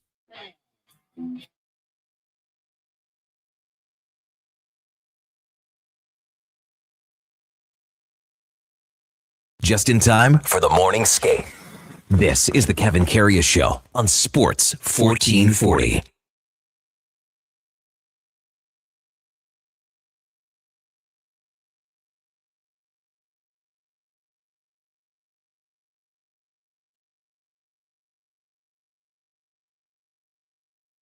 All right, welcome back to the big program, 940 in Edmonton. My old buddy Brad Harrison, Oilers assistant equipment manager, just texted me again. So it's the Edmonton Junior Miners tomorrow at Bill Hunter Arena. It's 2 p.m. start. They're going to take on the SWAT team from Saskatchewan. And he also said, if you mention that you heard it on Sports 1440, you get in free to the game. What do you think of that, dude? Can't beat it. I mean, Harry just comes through once again. And I'll just say this: I actually did a little Junior B play-by-play. Did you? Lacrosse a couple summers ago. So this is another level up. Yeah. But Bill Hunter Arena, great building to watch lacrosse. Oh, Great absolutely, spot. it is. Yeah, awesome spot. And I think Harry will throw in signed Leon Draisaitl hockey kicks for you. Just mention it on Sports 1440 that you're going to the game tomorrow. Good luck, Harry, taking those dozens of sticks down there that you got to get Leon to sign. Time now for the game of the day, brought to you by St. Albert Dodge, where the 2026 Ram 2500 Black Express packages have arrived. They've got the 20-inch black aluminum wheels, the Mopar side steps, body color bumpers, grille, the Sport Performance hood. Check them out at stalbertdodge.com as we welcome in Colton Davies from the Hockey News, covering the Memorial Cup in Kelowna, BC. Good morning, Colton. You're with Kevin Karius. Thanks for jumping on Sports 1440 this morning. Really appreciate it. Good morning, Kevin. I'm happy to be on with you. Well, this should be an interesting game tonight in the semifinals with Chicoutimi taking on the WHL champ Everett Silvertips. I guess the big question going into this game for Everett, what's the status of Landon DuPont, who missed the last game against Kelowna? Well, they're going to skate here in a little bit, and it seems like he will be skating this morning, and then it just sounds like it'll be a game time decision. I think Everett's going to try to do everything they can to get him to play tonight, as it's a crucial game for them, but it just sounds like it's up in the air at the moment. So has this been an ongoing thing, do you think, during the course of the tournament and the playoffs where, he gets hit pretty hard? He's like the Lane Hudson in Montreal, but also in warm-up, it seemed like he tweaked something as well. What did you see from the injury standpoint here, Colton? It seemed like he took a hit. I believe it was in the Kitchener game, and it just seemed like it kind of rocked his leg a little bit, and that just seems like where he's maybe tweaked something. I know during warm-ups, watching him, he didn't just seem like himself. He wasn't that smooth skating defenseman during warm-ups. So I think there's something going on with his leg, and it kind of goes back to just him being targeted with hits. Yeah. I want to start with the host Kelowna team, and they just weren't able to gain any traction. Was that just because of the month-long layoff, you think, Colton? Yeah, I think that could definitely be part of it. It was tough, I think, to watch Kelowna, and, a lot of their players didn't have the best tournament. I know Tej Ginla had just one goal. Wojtek Chihosh only had a few points. So, yeah, I think just having that long month off for them kind of, caught up to them. Yeah, I mean, you're right. Tej was seemed a tough go, and they just weren't able to gain any traction. And you saw that, they lost that overtime game. And do you think that that's where things might have changed for them? Had they been able to just maybe score a goal in overtime and get a little confidence brewing? Yeah, I think so. I think that's very accurate to say, because you look back at the 2023 Memorial Cup, and Kamloops also came out with not the best start either, and they were able to get one win, which kind of threw them into a tiebreaker. And I think if Kelowna was able to get that overtime win, we would have seen a tiebreaker yesterday, and the story might be different. But it just seemed like they were very deflated after that overtime win, and watching the game against Everett, they just didn't seem all too into it. Yeah. Colton Davies with us from the Hockey News covering the Memorial Cup. So besides the non-Landon DuPont factor, which could come into play tonight, maybe just set the table what your expectations are of tonight's semifinal. It's gonna be a chippy game, I think. Everett and Chicoutimi played and had a 5-3 win for Everett the other day. So it's a big game. The one guy to really watch is the Silvertips goaltender Anders Miller, who has 2 shutouts now throughout the tournament. I think he's somebody that they're going to really try to pepper shots on and try to get greasy goals on. Rookie Matthias Van Hanen has been unreal for Everett. Him and Julius Miettinen really have an unreal chemistry between the two. Both are Finnish players. Yeah. Watching Everett has been a lot of fun. You can't go wrong with Carter Bear either. Of course, he's part of that. And just looking at Chicoutimi too, like Liam Lefebvre has had a really good tournament, and he's been a bit of a surprise. Alex Wang has been good. It's going to be interesting. I think they're going to need their QMJHL MVP Maxime Massé to step up in a big way for tonight. And obviously Chicoutimi was going to be without one of their defensemen after the disgusting play that occurred the other night. Let's talk about that. I mean, obviously that's been a lot of the talk that happened over the last few days. What did you think of the incident that happened, and then the suspension that followed? Yeah, I think there was no reason for him to do it. I know that Jordan Tierney talked about it in a statement that he wasn't, there was no malicious intent with what he did, but we've seen that before in the past, and there definitely was intent to injure. I feel like it's tough because Chicoutimi takes a big blow on their blue line now, but you got to be, you're 21 years old. I think you got to keep your emotions in check in a game like that, and got to be able to watch it. And the suspension is worth it, I think, or not worth it. Sorry, but is warranted. Yeah, warranted was exactly the word I was looking for. Thank you. I think I just think that play could have been handled so much differently. Yeah. What's the status for Christian Humphreys, who took that skate from Tourigny? I'm not too sure. We were going to talk with Kitchener this morning during media, and I think they're going to be able to provide an update for us. For as far as it sounds like, it's day to day at the moment. Yeah. You mentioned Julius Miettinen and how he's got that good chemistry with his fellow countrymen. I watched him really closely in that series with Prince Albert, and I'm kind of waiting for him to bust out here, at the Memorial Cup. Do you get that same feeling? Yes, he's been held back for sure a little bit. Like, I don't even think he's in the top 10 of points right now in the Memorial Cup.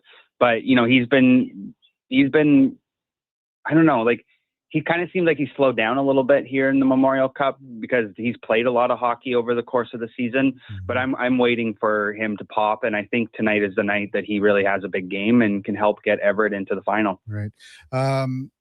Want to talk about a couple of players on the Kitchener Rangers with Colton Davies from the Hockey News. One of them is Sam O'Reilly, who was drafted by the Oilers, and then the Oilers traded him to Tampa Bay for Ike Howard. What have you noticed about Sam O'Reilly's play so far in this tournament?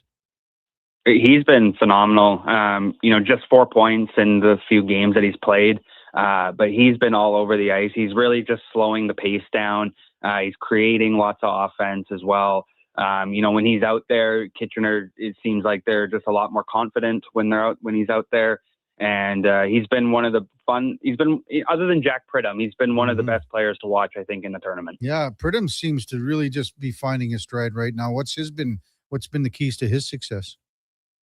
I think just getting to the net and getting lots of shots on goal. He's leading the tournament with 4 goals right now, and I believe he leads the tournament with points as well. He's just a big-bodied, 20-year-old guy who really found his way this year in Kitchener, and it's been awesome to see. And it's cool for him too. He talked about in the media the other day about coming back to Kelowna. He played his junior hockey with the West Kelowna Warriors. Yeah. So he comes back to Kelowna now. He gets to play out the Memorial Cup and now has a chance to win a championship in a place that he once called home. And he's been phenomenal. I think Chicago really has a good one there. How do you end up from West Kelowna to Kitchener? And this is another Chicago Blackhawks draft pick. I mean, they got so many young, great players and high scorers. Yep. How do you end up out there in Kitchener? I'm not actually too sure the logistics behind it, but I do believe he's an Ontario guy, I think, to begin with. So, maybe he just went. The question should have been, I guess, how do you end up in West Kelowna is what the question should have been. I guess. Yeah. I think what happened was he was a guy that was going the NCAA route. He's committed to Boston University, and I think that that was just the path at the time that he was going to take, was go through the BCHL, then into the NCAA, and then obviously with the CHL and NCAA rule change, that changed things for him, and he was able to commit to Kitchener last year and play there, and then played out this full season this year. Yeah. Colton Davies from the Hockey News, our guest on the Kevin Karius Show here on Sports 1440. The goaltender for the Kitchener Rangers, Christian Kirsch. He's a Swiss guy. What can you tell us about him? He's very calm and composed. Watching the games that I've seen, he does not let anything rattle him. I believe he is a San Jose prospect as well. So that's that's a long ways for San Jose. They've got Ravensbergen coming in, and then you got Christian Kirsch, who's just looked phenomenal throughout this tournament so far, and looked really good throughout the playoffs too.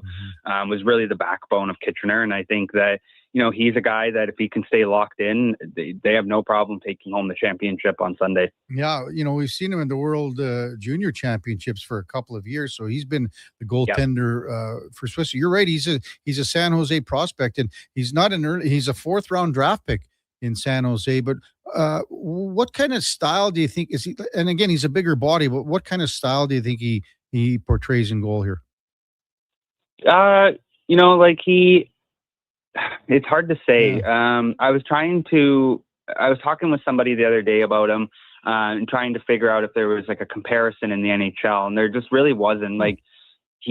It's tough with him, but he's such an all-around goaltender. His reflexes are unreal. His rebound control is very good. He's the one thing I've noticed is he doesn't let anything rattle him. You can pepper a bunch of shots on him and he stays very calm and collected. And I think that's going to go a long ways for him, and he could be a very good pro goaltender. Yeah. Colton Davies with us from the Hockey News. Overall, what would you say the atmosphere has been like in Kelowna for this great tournament? It's been really good, actually. Even the crowds have been sold out for the most part. Even the games that are non-Kelowna, they've been really good. And it's a really nice location here in Kelowna for the tournament. So I'm a big fan of it, and it's been awesome. Yeah. As far as the reaction from the quality of play with the scouts and everyone that's been there to see these young players, is there someone that amongst the 4 teams that's draft eligible that maybe you've said, okay, his stock has improved, maybe his stock has dropped at all? I think the one player, and we talked about him a bit earlier, was Van Hanen with Everett. I think he's somebody that has really soared up the ranks in terms of, being a draft prospect for this year. I know some outlets had him, in the 3rd round, 4th round, but I think after this domination of the tournament that he's had and proven that as a rookie he can compete against the best players in the country, I think that he's somebody that is going to really get some looks, maybe even in the 2nd round now. Yeah. How cool was it to see Fernando Pisani's son score his first goal the other day? Yeah, that was awesome. Yeah, Jackson. That was really cool to see. And awesome to see Fernando in the crowd as well. That was cool. Yeah, I mean, playoff time is what it's all about for a guy like that. Maybe, some of those Pisani genes are being passed on to the next generation here. So, yeah, definitely. I think it's fair to say, just because of the record and what we've seen, that Kitchener's been the best team. But has Everett been the second best team? And are you expecting an Everett Kitchener final on Sunday? Yeah, I think that's fair to say. I think Everett will get the edge over Chicoutimi. They've already played once, and Everett looked really, really good in that game. I think we're kind of all teed up for an Everett and Kitchener final, which would be a fantastic championship. Yeah. Hey, great stuff. Really appreciate it, Colton. Enjoy the game tonight, and then Sunday's final should be a great wrap to what's been a great tournament so far. Thanks for coming on this morning. Thank you so much, Kevin. A pleasure to talk with you. That's Colton Davies from the Hockey News, covers the Memorial Cup right now. And again, semifinal Friday, and then the final goes on Sunday. I think most people, again, are expecting an Everett and Kitchener final. That's the game of the day, brought to you by St. Albert Dodge, where, again, they've got the 2026 Ram 2500 Black Express packages ready to rock and roll. Check them out at stalbertdodge.com. It's Friday. It's 10 o'clock. That means we're golfing with the G-Man for the Country Club Tour when we come back. But we got a great text from Johnny, and it's hockey related. And I want to discuss this with Gary when we come back. Before that, time now for a Sports 1440 update. Brought to you by AWS Welding Supplies in Nisku. Product sales, servicing, calibrating, free same-day delivery of in-stock items to Leduc, Nisku, and South Edmonton. Your one-stop shop for all things welding, awswelding.ca. Here is the Duke. This is the Sports 1440 update. Game 5 of the NHL's Eastern Conference Final go tonight from Raleigh, North Carolina. The Hurricanes can punch their ticket through to the Cup Final for the first time since 2006. Habs trail the best of 7, 3-1. Puck drop coming just after 6 o'clock. At the Memorial Cup out in Kelowna, semifinal Friday featuring the Everett Silvertips up against Chicoutimi. Winner will advance through to Sunday's final to play the Kitchener Rangers. And in the majors today, full slate of games, including the Blue Jays continuing their set in Baltimore, game 2 of the 4 games. Adam Mako set to make his first major league start on a bullpen day for Toronto. First pitch just after 5 o'clock. You can catch that right here on Sports 1440. Join in progress at the conclusion of the Jason Gregor Show. Elsewhere, Boston is in Cleveland. The Cubbies take on the Cardinals. Houston up against Milwaukee. Yankees visit the Athletics. Seattle hosting the Diamondbacks in one of the nightcaps. Coming up in hour 4 of the Kevin Karius Show, we'll be joined by longtime golf pro Gary Meyer and Troy Mills from Jasper Park Lodge. I'm Brandon Douglas at your Sports 1440 update. Sports 1440, the Stingray radio station. CKJR broadcasts from West Edmonton Mall and Wetaskiwin. Download the free Stingray music app and listen wherever you go. Hey there, I'm in the Fountain Tire sidecar, making a list of the things I'm doing this spring. 1. Saving you money with up to 20% off select tires until June 13th. 2. Water skiing. Tricky in a sidecar, but fun.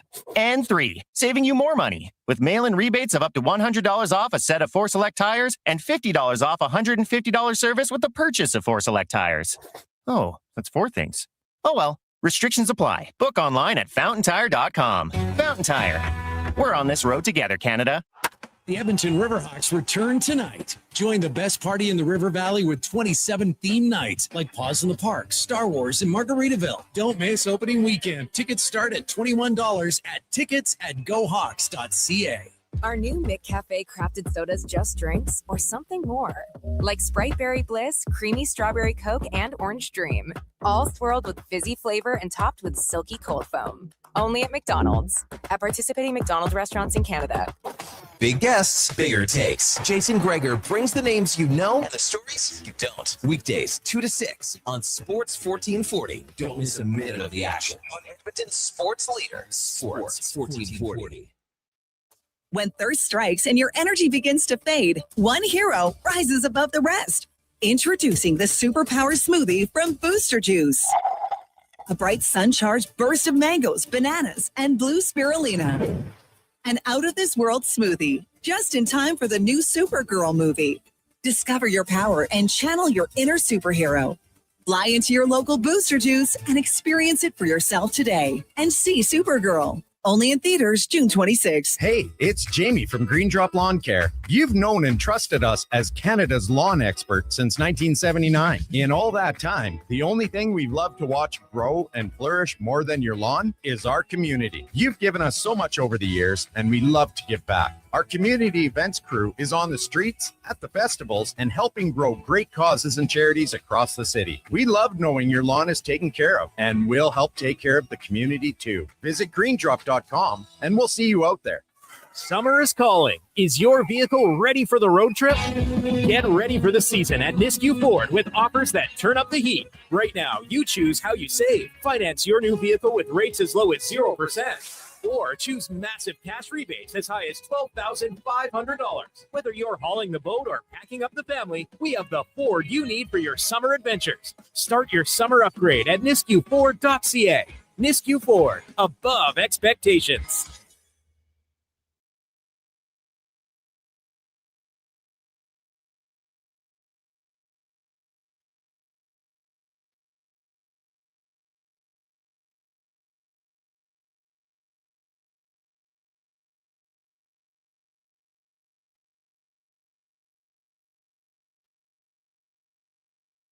You're listening to Sports 1440 and watch us on YouTube, Facebook, and X. Sports 24/7. We are Sports 1440.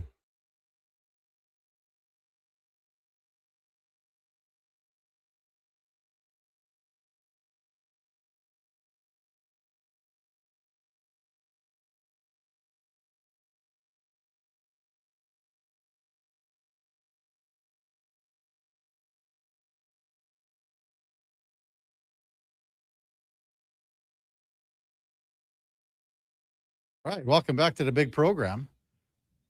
10 o'clock on a Friday, it's Golfing with the G-Man, Gary Meyer for the Country Club Tour. It's a little new intro song for you, Gary. Yeah, sounds like Doug Kershaw to me. Yeah, diggy diggy low. Is that Kershaw? Yeah, see, well, you know all these guys. Well, you know, I hang around Bob Michael long enough, you're going to find out. Like you would have been probably at some barn dances to that back in the day. Did you ever go to barn dances? Sure, yeah. Like where? The Red Barn. White Barn. So we had a big barn at the farm. When I was growing up, we had a place in Grayson, Saskatchewan called Barn 22 because it was on Highway 22. That's why they called it that.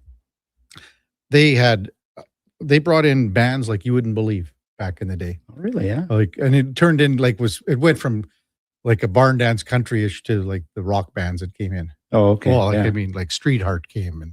And Kenny Shields was from Saskatchewan. He was the lead singer for Street Heart, and like Trooper and all these bands came in. Right. And they're bringing a lot of those bands back into Pigeon Lake Music Festival. I do that. Are you doing that? Well, I do the auction for them. Yeah. Okay. There. And they've had, when is that? Is it coming up again? They had, it's in August. Okay. And they've had some great bands, some big time bands.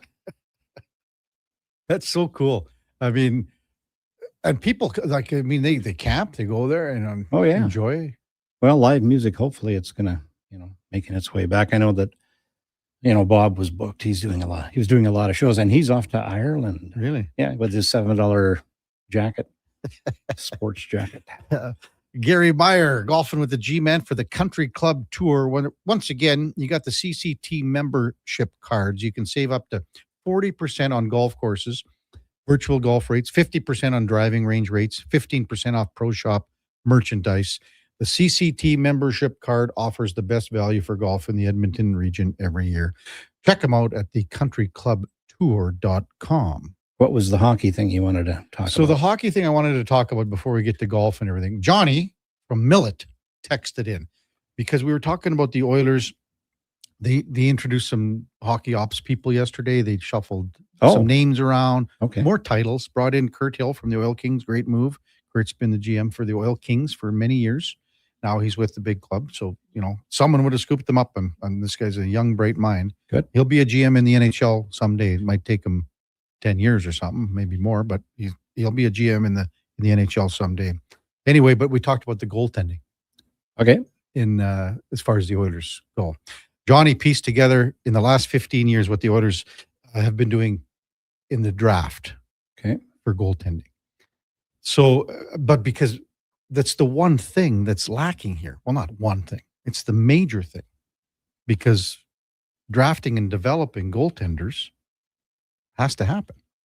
Big time. Yeah. So we're going to go 15 years, and this is put together by Johnny and Millett. Did some research. I won't use the words that he said about this, but I'll just read the names. Tyler Bunz, 2010 was a draft pick, played one NHL game. Tyler's a fabulous guy, great guy. 2011, Frans Tuhoma from Finland, 0 NHL games. 2012, no goalie drafted. 2013, no goalie drafted. 2014, no goalie drafted. 2015, Miroslav Svoboda from Czech, 0 NHL games. 2016, Dylan Wells, 1 NHL game from the OHL. 2017, Stuart Skinner, 224 NHL games. The following year, Olivier Rodrigue from the Q, 2 NHL games. 2019, Ilya Konovalov from the KHL, 0 NHL games. 2020, 2021, no goalie drafted. 2022, Samuel Jonsson from Sweden, obviously developing. Nathaniel Day, 2023, developing. Emo Vinny from Finland in 2024, and then Daniel Solanen from Finland. What's the deal? Why is there no Canadian goaltenders anymore? I mean, okay, so you've got so much. One goaltender, yeah, and you ran him out of town, right? That has played in the NHL, and Stuart Skinner. So did any of these other guys end up anywhere? No, that's it. So what the topic of conversation regarding this, Gary, all morning and for a long time, why do they not have a goaltending department within the organization? Where it is, okay, you got the goaltending coach, you got, I don't care how many guys it is. Right now, the team has 5 assistant general managers. Wow. After what they did yesterday. You sure think you need to be somebody out there scouting the heck out of goaltenders. And then I think because, I don't know if you recall this, but in the last series, Marty St. Louis was on the bench and they were going to pull Jakub Dobish. Yeah. And Marty looked down the bench and he looked like he was a deer in the headlights. And he looked down to the assistant coach, Trevor Letowski, who radioed up to the press box where the goaltending coach was and said, "What are we going to do here?" And the goaltending coach said, "Leave him in." Right. Relays to Marty. And then Marty says this after the game. I don't know anything about goaltending. Yeah. So good point. So why doesn't this organization have a half dozen guys that are heading up a department that for the last 15 years has given you one goalie that's been run out of town? Why are you yelling at me? Not my fault. Sorry, buddy. I've done everything I can do. I don't know. I just thought, you're right. Yeah. So you don't you think you get a guy like Grant Fuhr? I mean, he might have a pretty good eye for goaltenders. Yeah. And that's your job. That's all you're going to look at. Hey, listen. I mean, I would love Furzy to be involved in this organization. Yeah. I don't know if they would ever do. I don't know if Grant would ever want to do it. He's got a pretty good gig down in Palm Springs. Yeah. Like he'd be going, I don't think so. Golfs every day. He does Coachella Valley color commentary. Did you know that? Yeah, I knew that. Yeah. So, well, maybe. Well, you never know. Yeah. Dangle the carrot. Dangle the carrot. How was your week, Gary? Well, the week was okay. Yeah. Apparently I'm low in hemoglobin. I don't know how that happened. Somebody broke into my house and stole my hemoglobin. What? Yeah, that's what the doctor said. So I was for a ultrasound scan. Wow, you and Duke are just falling apart here. God. Yeah, now it's an MRI coming, and they should just donate whatever's left of me. I don't know. To science, right? Well, some kind of science. Yeah. Weird science. For an ass transplant. The ass rejected me. Beautiful. Oh, hey, did you know that Ashley and the family came down to see the studio where you work? Mm-hmm. But she brought her grandfather. Oh. And they gave her and her grandfather coffee mugs. Wow. Marty met him at the door and, come on So in. CFCW coffee mugs, probably. I don't know. Stingray, maybe. Oh, she sent me a picture. I didn't look that close. We have the Sports 1440 ones. I knew we had a couple I got spares one in rolling my around. bunk here somewhere. Yeah, maybe they are Sports 1440. Yeah. But she was just charged right up. She thought that's that great. was, yeah. she Well, thought so that was the now best she'll be thing. having her morning coffee in the Sports 1440 coffee mug. Well, that's great. Telling her dad to leave it alone. Yeah, Beautiful exactly. thing. Beautiful thing. The PGA stopped the Charles Schwab Challenge just outside of Fort Worth, Texas. Ever Been been there. down? You been there? Fort Worth? Yeah. Yep. Have you played this Colonial Country Club? That's where it's at. Yeah. Colonial? No, I played Memorial in Houston. Really? And then when I lived in San Antonio for a good part of the winter back, Peter Kushner and I. Oh, really? Yeah. Yeah. We, so you lived there all winter and? Well, 4 months. It was, it was different. It was interesting. Peter was he was dedicated. This guy could coil himself like a spring, and when he released, I mean, what year are we talking here? You remember? Yeah, about 1976. Oh boy. Yeah. So did you golf every day? Pretty much. As much yeah. as you could? Yeah. We were down at the driving range, was just down the road from us. Oh, wow. A couple of years later, I ran into Ben Crenshaw when we were playing in Japan. Really? And I said, boy, does your name ever appear a lot in the Brackenridge Clubhouse? And he looked at me, he said, what do you know about Brack? I said, well, I live just off Van Buren. And so now he's going, well, you must know Haas and you must have known the guys that ran the driving range. But the Brackenridge Golf Course, that's where the first 59 was shot. Really? Yeah. Back in the day. And the golf course ended up getting kind of chopped up because they ran the freeway through there. Oh. But it was it was a big deal there. Yeah. Ben Crenshaw, he was the guy that he worked the most with Harvey Penick, correct? Is Yeah. that- Yeah. And Harvey had all the books. He's got how many? Like 3, 4 about just every, like the Ben Hogan books. Harney, almost. yeah. His little red book. Little red book. That's Yeah. what it was. Yeah. Yeah. Have you must have, I mean, I think I've got it at home somewhere. I got it in the basement too. I get, Yeah. a guy as bad at golf as me should be reading it every day. Well, if I could read, it would be, it would help. They need more pictures in them books. Yeah, Yeah. they do. And there are a lot of pictures in the little red book. Yeah. Because it's about the grip and everything Yeah. like that. Tell you a good book too is Nicholas's book, the Golf My Way. Okay. A lot of illustration in that. And in the middle of the book, there's actually his hands, the size of his hands. Yeah. And he had little hands, small hands. And, he talked about that being detrimental in certain ways. But, I mean, he was a great athlete. His dad played all kinds of sport, and so did he. And he could have played baseball. He couldn't have played football, he said, because he wanted to be quarterback and he couldn't get his hand around the ball. That's very true. Yeah. Yeah. But, boy, when you see him now, holy smoke. What? Well, Jack, I mean. Yeah. He's old. He's getting old. Don't tell me about that. Yeah. He's walking around tough. He's probably had both hips done. And, yeah, that's getting old, Gary. Yeah. As you say, it. Tell me about old. Yeah. Anyway, as we mentioned at the tournament, the Charles Schwab Challenge in Fort Worth, JJ Spawn is leading at 10 under par. Shot an opening round 64, hell of a round, and he's 4 under for today. So it's a par 70 course. Gary Woodland is in second place at 8 under par. The top Canadian at 4 under, and yet to tee off, or maybe he has teed off. Maybe he's jumped up a stroke. Maybe I'm missing him. But it was Mackenzie Hughes. No, he's still at 4 under. Tees off in about an hour. Shot a 66 yesterday. Oh, good. He's been quiet for a while. Yeah, he has been. Yeah. I don't know what any reasoning for that, you think, or just it's the ebbs and flows of golf? Ebbs and flows. Yeah. Yeah. Well, we were talking a lot about it with Eddie Steele this morning. I heard you talking about it. Yeah. His golf game. You talk about ebbs and flows here, man. Yeah. Talk about a guy that needs your little red book. He needs the big red book. Yeah. Well, it's one of those games that'll drive you absolutely crazy for sure. Yeah. It was actually it was just a joke that the Scottish, or the Irish laid on the Scottish, kind of like the bagpipes. Said, here, try playing this. Oh, look at that. It's very true. Yeah. It's very true. Kevin Karius, Gary Meyer with you, golfing with the G-Men for the Country Club Tour. We're going to have Troy Mills from Jasper Park Lodge joining us in about 5 minutes or so.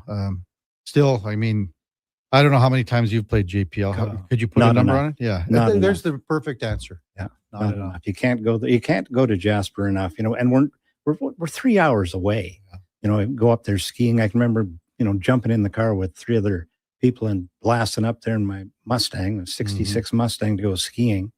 And, you go up there on these different golf trips. And, of course, we played the Ryder Cup matches up there, which were just phenomenal. That was north-south, correct? Yeah. And we had so much fun, and they were so interesting. And Alan Carter, put this thing together, and it was great. We just had so many laughs up there.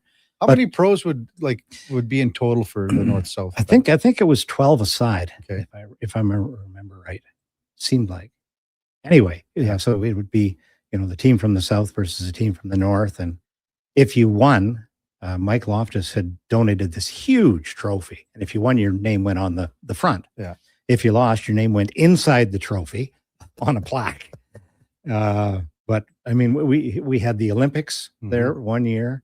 The guys were paddling across the lake and doing, guys are in the water, guys are in the fire, guys are, oh boy. Did you ever play when you were for Team South at Redwood? Yep. Okay. Yep. Or was it half and half for you, or what? I played more for the north. Okay. Yeah. Up here. But I played for the south, and I successfully lost both from the north and from the south. Oh, yeah. And I did win from the north and from the south. So yeah, somebody must have played good other than me. Depending on the result, they were either trading you to the north or the south. Yeah. For the following year. Or they would say, why don't you just go stand over there and guard the cart? So I'm just trying to think of all the golfers back then. Obviously, AC Alan Carter was a wonderful golfer. Yep. And he knew the course out there, still does the back of his hand. Oh, yeah. He was a good never, player. ever, never, I played with Alan out there dozens of times, and he never, ever hit driver off one, ever. No, you don't have to, do you? You don't have to. And he's like, well, I don't know why you would. Yeah. I mean, for me, the length it's fine for me. Yep. But for him, he was like, no, you don't. And he would be just in front of that bunker about 15, 20 yards and have 100 and a little bit over and change in on that first hole. It's so beautiful. It just really, for anybody who's played golf, that's a must. You really do need to go and even just go up there and walk around. Yeah. Do you have a favorite hole out there? Well, I'm partial to 9 because of what we were able to do there in the tournament that one year.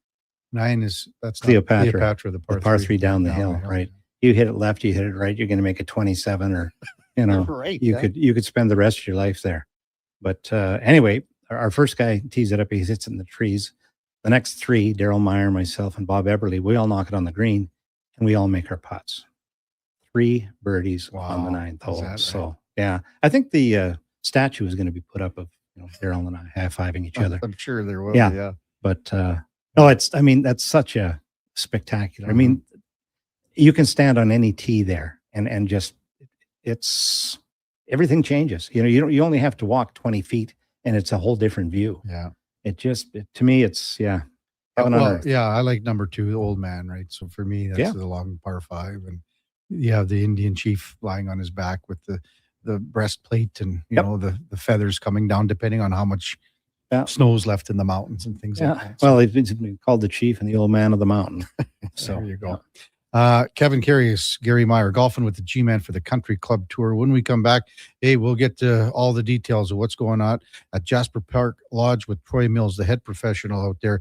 Right after the break, Kevin Karius, Gary Meyer, Josh Fenwick, and the Duke of Delburne on Sports 1440 AM radio. We're streaming on YouTube, X, Facebook, Instagram, and Twitch. Hi, Mike here from Northgate Chevrolet Buick GMC. No one's ever accused car shopping to be fun. I mean, think about it. Awkward standoffs to get a price. Let me go talk to my manager. Dealers asking for your credit card, then melting your phone if you say no. See, not fun. At Northgate, I promise you a different experience. We make it fun. and you will like us. I promise. 0% financing, a great selection of new and pre-owned units. So for some fun, stop in today. 13215 97th Street or visit us online at northgategm.com. You're in Northgate country. It's time to hit the greens. Elevate your golf game with Country Club Tour Golf Academy. No matter your experience, our PGA of Canada teaching pros are here to help. Enjoy lessons year-round between our 7 CCT golf courses and 2 state-of-the-art indoor facilities. Choose the location convenient for you. We offer private lessons, group lessons, expert club fittings, and junior camps. Visit our website to learn more and get ready to take your game to the next level. Booking is easy. Go to countryclubtour.com/golf academy and schedule your lesson today. Who's that working on the underground utilities over there? All Star Construction, that's who. What about the street lighting? Yep, All Star Construction. And directional drilling, hydrovacking, neighborhood renewal, and telecommunication work? Yep. Since 2009, All Star Construction has been doing all that and more, shaping and building Edmonton communities for land developers all around Edmonton. That's what All Star Construction is all about. Legacy Heating and Cooling jingle auditions, take one for Gene Principe. Hey, thanks for being on time. I'm always punctual. Now, how about some cool beats while I drop the heat? Ready when you are. Tall legacy, tall legacy. Nice. Boom! I'm a musical genius. Legacy's gonna love this for AC season. What's not to love with no interest and no Principe payments for 1 year? Are you always like this? Yep, unlike Legacy, I never know when to cool it. Legacy Heating and Cooling. Edmonton's only 24-hour-a-day sports radio station can be heard anytime, anywhere. Sports 1440 is streaming on your phone, your tablet, your computer. Download an app today and listen to Sports 1440. The Brick is thrilled to introduce the new exclusive Shaquille O'Neal home lineup of furniture. Each piece features premium Shaq-abated memory foam for exceptional comfort, made to be lived in and loved for years. Each piece is built on a strong hardwood frame, offering sturdy comfort day after day. Head to any Brick location and snap a photo with Shaquille O'Neal. A life-size Shaq is waiting in store. Scan the QR code and upload your pic for a chance to win one of 4 Shaquille O'Neal home pieces. Exclusively at the Brick, saving you more. Debt can take over your life. The stress, the constant worry, it can feel like you're drowning. When people come to see me, they're often anxious and feeling hopeless. But when I explain how I can help them get out of debt, those feelings melt away. I'm Parveen Middleton, licensed insolvency trustee at BDO here in Edmonton. I will create a personalized debt relief plan so you can move forward with confidence. Call 1-833-BDO-TALK or visit bdodebt.ca to discover your debt-free future.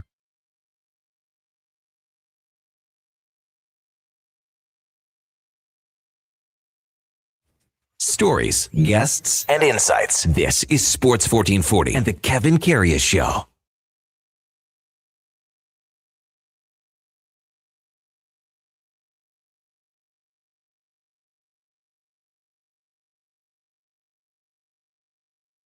All right, welcome back to the big program, 1020 in Edmonton. Kevin Karius, Gary Meyer, golfing with the G-Men for the Country Club Tour. Excited to welcome in our Friday guest from the Jasper Park Golf Course, the head professional, Troy Mills, to the show. Good morning, Troy. You're with Kevin and Gary. Thanks for jumping on Sports 1440 this morning, big guy. Really appreciate it. Morning, gentlemen. Thank you very much for having me. Privileged to be on the show on 2026 opening day. Yeah, so opening day, it's it's like baseball opening day. It's the best day of the year for a golf course. Just your thoughts on how the course wintered, Troy, and how things are looking out there today. Absolutely. Well, you caught me inside. We have a little sprinkler rain. I really wanted to be out on the terrace and looking over the first tee, but we came through the winter exceptional. We are off to a really fast start, a little bit later of an open for us here in 2026, but all things pointing in the right direction. We had some of the greatest conditions I've ever seen in my 17-year tenure last year, celebrating our centennial season, and things are pointing in that right direction again for 2026. So we're very excited to get the balls rolling out there on our greens today. Yeah, 101 years of golf at the Jasper Park Lodge. Unreal. It is unbelievable. Yeah. Hey, before I jump into anything else, Trevor Goplin wanted me to point out the fact that you maybe have some way of solving the problem in Toronto with the Leafs. Is that possible? Yeah, you know what? I'm going to thank Craig Button. speaking with him and Brian Mudryk when they were over in Slovakia for the junior championships there. Had a few things to say, and a few weeks later, we got that #1 pick. So, Popper's a local legend down here in Jasper, not the JPL, but he certainly texted me about 30 seconds after that Tuesday evening on May 5th, for sure. Oh, I bet. So, Troy, the reason you're a big Leafs guy, because you're an Ontario guy. Give us the rundown of your background and how you ended up out here in Western Canada at JPL. Yeah, absolutely. A pleasure, Kevin. You know, I grew up just outside of Ottawa, a little town called Perth. Had a few friends a few years older than me go to the professional golf management program at Humber College. My grandfather, who was one of the reasons why I'm a diehard Leaf fan, always told me to do something that you love every day, and it's not really work. So I went to take the golf management program. Was very lucky to then have worked at St. George's Golf and Country Club for 5 seasons. And I had a friend that worked out here in 2008, raved about the property, the hotel, the golf course, the community of Jasper. So I put my name in a hat, and Mr. Alan Carter was gracious enough to hire me back in the day. Came for a summer and never left, and the rest is history. Wow. Well, St. George's, that's no slouch. I had the privilege of playing there years back. May have one of the nicest clubhouses you'll ever see. Just a beautiful property. 5 years there. Yes, sir. Who's the bigger Leafs fan, you or AC, Alan Carter? Well, probably a toss-up. You know, I'll put Mr. Carter's a little older than me, so he's probably been rooting for them a little bit longer. But we're probably a 1A, 1B, I would say, Kevin, for sure. Oh, man, I've golfed with Alan out at JPL many, many times. We used to chum around a lot when he was out there. You know, 20 years ago, we were running pretty good out there. It was lots of fun for sure.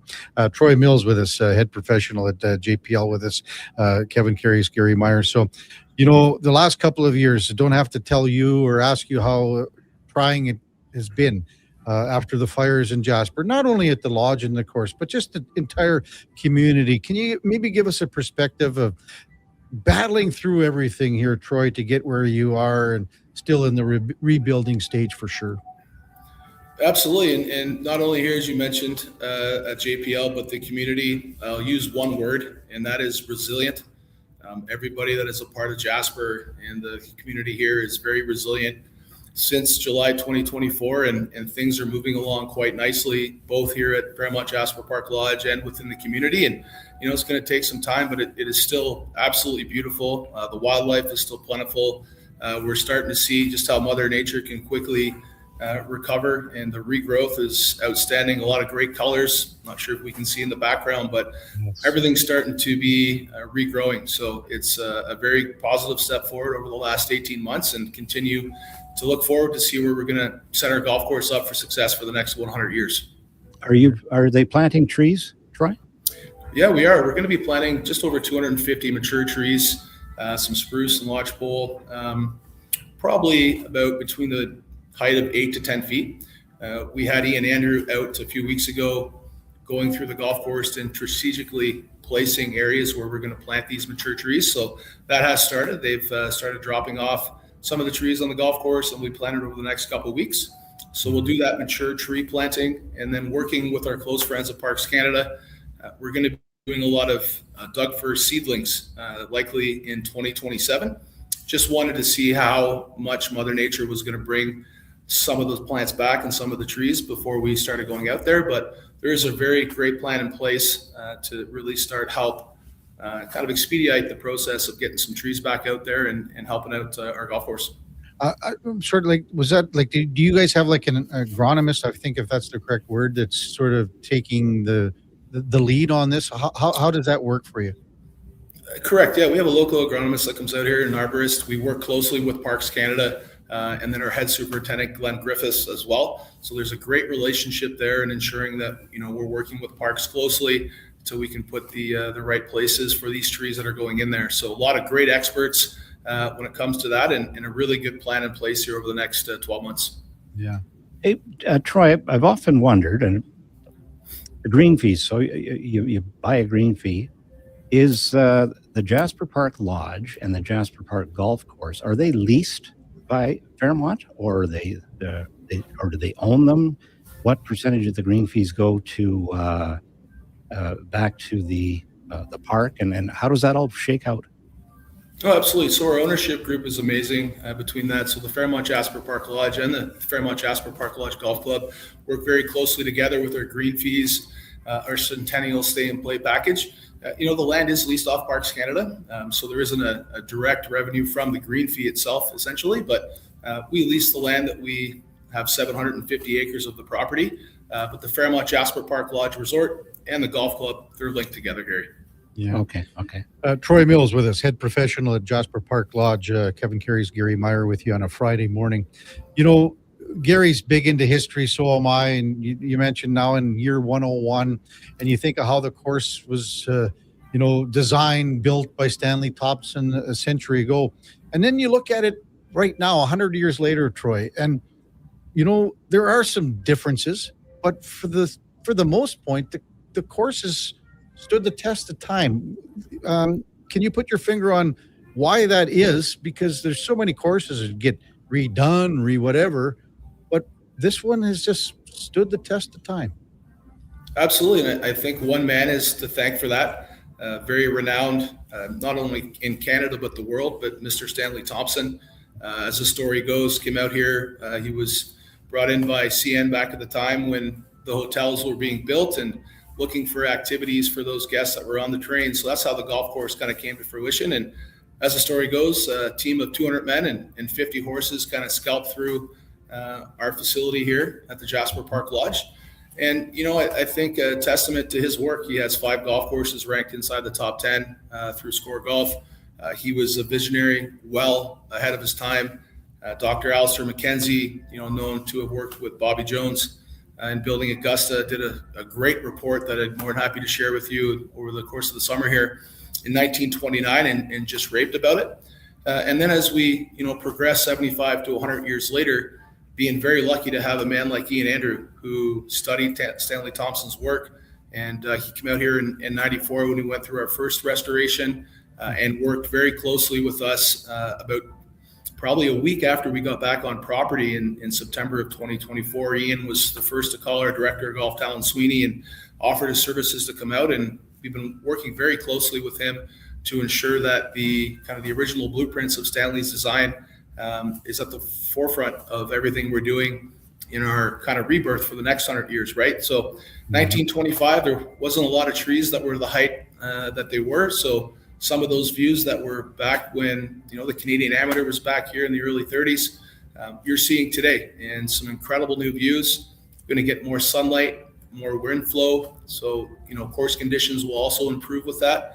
But yeah, we're just very lucky to have some incredible individuals within our golf industry that are here to help support and make sure that we're putting the Fairmont Jasper Park Lodge Golf Club on the right track moving forward. Yeah, it was amazing because they hauled the black dirt in from just outside of Edmonton, actually, for the golf. Stony Plain. And Talon, he is the first to let you know that is his hometown. It's a story not a lot of people know of. The soil that was here when Stanley was first building, he didn't think it was rich enough with nutrients. So as you say, Gary, it was shipped in from Stony Plain on the train and hauled with the horses and trailers out to JPL. So a really cool story for those that live in Stony Plain and Edmonton, that there's a pretty big piece of that area that's on our golf course. That's an amazing story that a lot of people probably don't know. Oh yeah. Well, in 1925, when they started in there, you can imagine there's no mechanical stuff really. It's horses with drag pans and guys with axes and hammers and chisels and stuff like that. It's the golf course was hand built. In 1915, when things first started in the Jasper area, they had a tent camp in there called a tent city. But it only ran for a year, and that was on Lac Beauvert. Only ran for a year because of World War I. Oh. And then Sir Henry Thornton was the big wheel with the CNR, and he wanted things done out there. And that was in 22 that they started, breaking ground for the resort itself. Yeah. But, correct. Yes. Yep. Beautiful. Unbelievable history. Yeah. Troy Mills with us, Kevin Karius, Gary Meyer. So Gary and I went through our favorite holes just before we brought you on, Troy. Have you got a favorite hole when you play at JPL? I do, but there's 18 of them. So it's kind of tough to say. That's what, we relate to a lot of our people. I'd be remiss to have to say Bad Baby, number 15. It's special to me on, multiple levels. My first hole in one as a golfer. Wow. It's a spectacular short little par 3. As Golf Digest places in their articles, it's like hitting into the back of a slumbering sea lion. Very precarious off the sides of the greens, and you walk up and you see the yardage of 135 yards from our back tees, but the green is a postage stamp, and if you miss the green, you can easily make a double or a triple. Oh yeah. And obviously, if you get aggressive and hit it close, you can make a birdie. So, as I say, all 18 holes are pretty spectacular. Bad Baby is my favorite hole for numerous reasons, but it's just spectacular everywhere you go across our about 200-acre property of the golf course. Mm-hmm. I'm just looking at the picture of hole 14, Lac Beauvert, and you can't get better scenery than that. But I'm going to throw Carter under the bus here too, Troy, because a lot of times, I don't know if you've done it. Maybe, you can't say if you did because it's not legal. But if you go and you walk around and there's that little spot you can tee off on the back side of the tee box, like on the other side of Lac Beauvert. You guys probably got rid of that now, I would imagine, because too many guys would. You can't do that anymore. That was referred to my first summer as the Tiger tees, and it essentially made that 50-yard carry over the water about 175-yard carry. So we strategically placed a sign, kind of talking a little bit about Lac Beauvert, the history of the lake and the golf course. So I'm glad you got a chance to hit from there, but unfortunately, probably now 10 years, there's been a sign out there kind of not allowing people to kind of hit from that back tee. But my goodness, what a par 4 that was. It's already a spectacular par 4, but going back another 150 so yards was pretty incredible.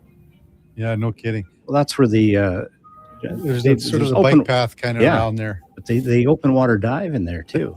They do a lot of training with that. Absolutely. Scuba divers do some training. Just kind of around the backside there. So very cold lake. It's a natural aquifer, so it's always spring fed up from the glaciers. So it doesn't get much above 4 degrees winter or summer, but still doing some of that today for fire and rescue training, Gary. Absolutely. Well, I'll tell you what, with Gary's new mustache now, looking like Paul from OPC, whatever, the Orange Chopper County, whatever it was. That's what you look like. I was going to say Lanny McDonald. It's not sharp today. Yeah. He would look like a walrus in there if he was doing. Well, when I wear a cowboy hat, I really look, like what? Well, I can be Tex, and then you could come with me and be co-Tex. Good one. Troy Mills with us. We always have our guests ask when we ask them the questions about, your all-time courses that you played. I mean, you can't get better than what you have the opportunity every day to play, Troy. But I know, as you know, the golf pros don't get to play as much as they do. But outside of JPL, have you got any favorite courses that you might have teed it up, around the world? Yeah, absolutely. I have a top 3, I guess. Number 1 for me, I was very lucky and privileged to play St. Andrews, the old course back in 2016. My missus is from the UK, so we went over there for a few weeks, and you had to sneak up to the birthplace of golf. So I had a few friends, and we went up into the Fife and the St. Andrews. So that was just absolutely spectacular to absorb all that rich history, go play 18 holes of golf on the birthplace of golf there. So that was special. St. George's Golf and Country Club is near dear to my heart. And then the National Golf Club of Canada. That would be my top 3 outside of Alberta. Within Alberta, you've got Jasper. And I'd be remiss not to speak about the Fairmont Banff Springs Golf Club, another exceptional facility down that way. And quite arguably for a number of years, had the greatest opening tee shot in all of golf, which is now number 15. That used to be number 1, where you'd hit over the Bow River down the valley. You had the Walled House as the clubhouse. So JPL and Banff Springs, number 1 and 2 here in Alberta. And then, I would say St. Andrews, St. George's, and the National Golf Club of Canada be round out my top 5, gentlemen. Now, Gary, Banff Springs, is that where Daryl McDonald did one of the par 27s with Ernie Afghani's? Yep. He lost to, oh, golly, it'll come to me. But Yes, he did. Yeah, I remember. Ernie half a can of gas. Ernie, Ernie's lives a couple blocks from us. He's Still now what? He's 90 something. 97, I think. Yeah. Yeah. Great But man. this years ago, Troy, they did a show called Par 27 on CBC and golf pros across Canada, and Daryl McDonald went in this Par 27, and the show that I remember was at Banff Springs, and I think he might have been on the Devil's Cauldron, back that hole called the Devil's Cauldron where they got to go across. Is that what it would be, Troy? Absolutely. That's hole number 4, their first par 3. Yeah. The Devil's Cauldron, an exceptional par 3 out that way. And I know Daryl quite well. Had a 7-hole playoff with him and Mr. Ward years ago at Wolf Creek in one of the PGA of Alberta match play events with a good friend of mine, Tom Flockhart. So I know those gentlemen quite well, and they are fierce competitors and great guys as well. Wow, that would have been some match. Yeah, well, plus you're ducking quite a bit of the time too with Mac. So yeah, wow, throwing his clubs. Yeah, well, Mac was in the final. He went right to the final at Banff. Yeah, and for the life of me, I can't think of the guy's name. We'll figure it out. But, Mac will text yeah. us. Yeah. Well, yeah, he'll be mad again. Yes, he will be. Also, Troy, we also ask the questions every week. If you could put together an all-time foursome, who would be in your foursome? Doesn't matter, living, dead, whatever. So who would that be for you? Yeah, for sure. I'd have my dad there for sure. Yeah. He's still back in Ontario, and a couple new knees in the off season, so he's looking forward to getting back onto the links. I would have to say Phil Mickelson as a lefty golf professional growing up. I idolized Phil, so I my own mind, I'm one of the better short game players in and around Jasper, having idolized him. And then I'd probably have to, bring in Frank Mahovlich. Wasn't a big golfer back in the day, but my grandfather, when he started me off with the Leafs, that was back in his era, and had a Mahovlich jersey, and don't know how big a golfer he was, but that would be my kind of ideal 4-ball if I could have that my way. The big M. Isn't that something? I just gave Tom Gilmore a autographed picture of Frank Mahovlich because he plays or was playing golf with Frank in Palm Springs. Yeah. He didn't come down the last year. I guess his wife hasn't been doing very well, but Frank went on to be a senator and stuff like that. And I got to spend some time with his brother, Peter. He was a real character. He played with Bob Falkenberg and those guys, before he made the jump to the NHL. Wow. Yeah. Wow. Troy Mills with us from Jasper Park Lodge, head professional. So last year when we had your director of golf, Talon Sweeney, on, it was the 100th year, and Talon gave us all the things that the course was doing because of the anniversary. Anything special now that we go into the next century here that we can expect and golfers can expect out of JPL here, Troy? Absolutely. We're still celebrating 100 years. Unfortunately, we had a shortened season last year, opening on July 1st.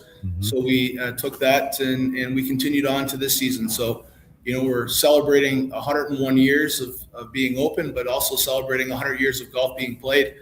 So a lot of our merchandise, a lot of our branding that's out there is still centennial related. We're really wanting people to enjoy that, having a little bit longer of a season. But again, as we mentioned at the beginning of the show, really making sure that we're putting JPL on that pathway for success. So a lot of great upgrades with our irrigation, some new structures that'll be built, new shelters. So it's almost like a nice facelift for the JPL for the years to come. Still have that incredible views that you can see out my right or left shoulders here of the mountains. The exceptional service. We're all about making special happen here at the resort, and really want to make sure that all of our golfers have lasting memories long after their final putt on the 18th green, and go back to their home club, their home country, their home city, and just talk positively about the experience. And we want everyone to come out and enjoy arguably Stanley Thompson's finest masterpiece here at the Fairmont Jasper Park Lodge Golf Club. Yeah, I agree with that. Absolutely. Yeah. Well said. Are they rebuilding the Milligan cabin? They are, absolutely. So, we only had 2 forward-facing cabins that were lost, and they're both foundations being poured. One of the Beauvais suites is already getting the walling up, so it's going to be in the same location as Milligan Manor was, right next to the first tee, right beside the golf clubhouse. likely anticipating towards 2027, 2028 for those. But they will be rebuilt. They'll have very similar blueprints and kind of feels, because they are, especially Milligan Manor, who was one of the superintendents out here at the golf club back in the day. It's very special, and a lot of our guests and especially our golf groups that come in, gents, they want to go back into Milligan. So very excited to see the work has already started on that, and it'll be back for the years to come very soon. Wow. Okay. One time when I was staying out there, Troy, Alan Carter put me in the same manor cabin where Queen Elizabeth stayed. The outlet cabin, absolutely. Years and years ago. Like her, I also brought my own toilet. Yeah. I'm not surprised. Well, some people wear diapers. That's the way it is. You don't have to be ashamed of it. It's a new era. Troy, thanks so much for your time. And again, opening day today for you guys. That must be just exciting. It's a great day. It's like Christmas. Yeah. I'm sure just everyone's buzzing around there, getting ready to roll. And you're probably like the proud papa of the pro shop, and the staff's all fired up and ready to hum here. Absolutely. And not just opening day for the golf club, but a very exciting day for the hotel as well. As you know, we were going through a very large renovation, and today we were proud to display all that with our front lobby and our concierge. And in the coming days, we'll have all of our outlets, but as well for the main hotel. Oh, great. Well, good stuff, Troy. Really appreciate you coming on. Good luck with opening day. Good luck with the season. And hopefully we can chat again, and maybe we'll even see you out there this summer. Take care, man. Absolutely. Thanks very much, gentlemen. The pleasure is all mine, and have a great day. And we'll see you in Jasper this summer. You betcha. Thanks, Troy. Troy Mills, head professional at Jasper Park Lodge. And hey, coming from St. George's, that's not no. Did you play St. George's? No, I have It's funny he brought up St. George's, because when I went to Toronto, I played St. George's, and the next day I played the National. Wow. Which was his other choice. And that's where Trevino won. One of Canada's big tournaments, the National. But how many federal golf courses do you think there are in Canada? In federal, in national parks. Okay, so we don't count Elk Island? No, they did. Yeah, bring that up. Yeah, I'm still pissed off. I will go, because I believe there would be a lot in Quebec that we don't really, that we wouldn't know about. And so I'll go 24. There are actually 10. That's it? Yep. Fairmont, Banff, Fairmont Jasper, Waterton Lakes. So that's 3 in Alberta. Cape Breton Highlands in Nova Scotia. Waskesiu. They call it the Waskesiu Lobstick. Did you know that? Yeah. I knew the tree was called the Lobstick, and that's in Saskatchewan. Riding Mountain in Manitoba. Funday National Golf Club in New Brunswick. Green Gables in PEI. Terra Nova in, that's the national park, in Newfoundland. Mm-hmm. And what about BC? There's got to be one, Mount Revelstoke, which is the Revelstoke Golf Club. Is that right? Yeah, which surprises me, because there's nothing here in Quebec. There's nothing here in Ontario that you see. So yeah, I just I knew there was 3 in Alberta. Yeah. With Waterton, which doesn't get enough recognition either. No. So I just figured, okay, times 8 provinces, and maybe there'd be whatever. That's fair. Yeah, but good sore spot with Elk Island. You want to talk about Elk Island again, eh? Oh boy, isn't that something? You know what? It burns my ass. It just If someone said we're going to get this going again, Gary, would you like to be a part of it to get it back? Would you say, Yep, I would. Even at this age, I've been asked a number of times, would you get back in the golf business? And for an individual owner, yes, but going the other way, it's you're trying to please too many masters. Yeah. So if you've got a one owner thing, or a project like that where they said, listen, we made a huge mistake here, and this needs to be brought back to what it was, because the golf course itself, it's there. It's just buried under all the stuff now that it's growing through. But I it would be great to have a head greenskeeper for a question or some questions about this. But when this thing has been growing wild for, as you said, you don't have to worry about the greens are there. We think Yep. The tee boxes are there, we think. The fairways are all there. You don't have to shape and mold anything. You don't have to take any trees down. The traps are there, we think. Yep. Well, I'll bet you in there. How long has it been now? 6 years. Okay, well, the poplars would have been coming in pretty big, so you're gonna clean that stuff out. But I mean, the topography is there. It's for sure. And there's some, there were some great holes on that golf course, and it was a real fun place to go. And with the kids, with anybody could go there and enjoy their day. Yeah. Like, it didn't matter. You don't have to go, and you're going out there to enjoy. You're not going out there to set the course record. No. But you're going to enjoy a nice, scenic and calm, and a beautiful, as you said, shaped golf course. No, I set the course record. It was 25 minutes. Well, I played with the Wiz on Sunday out at the ranch.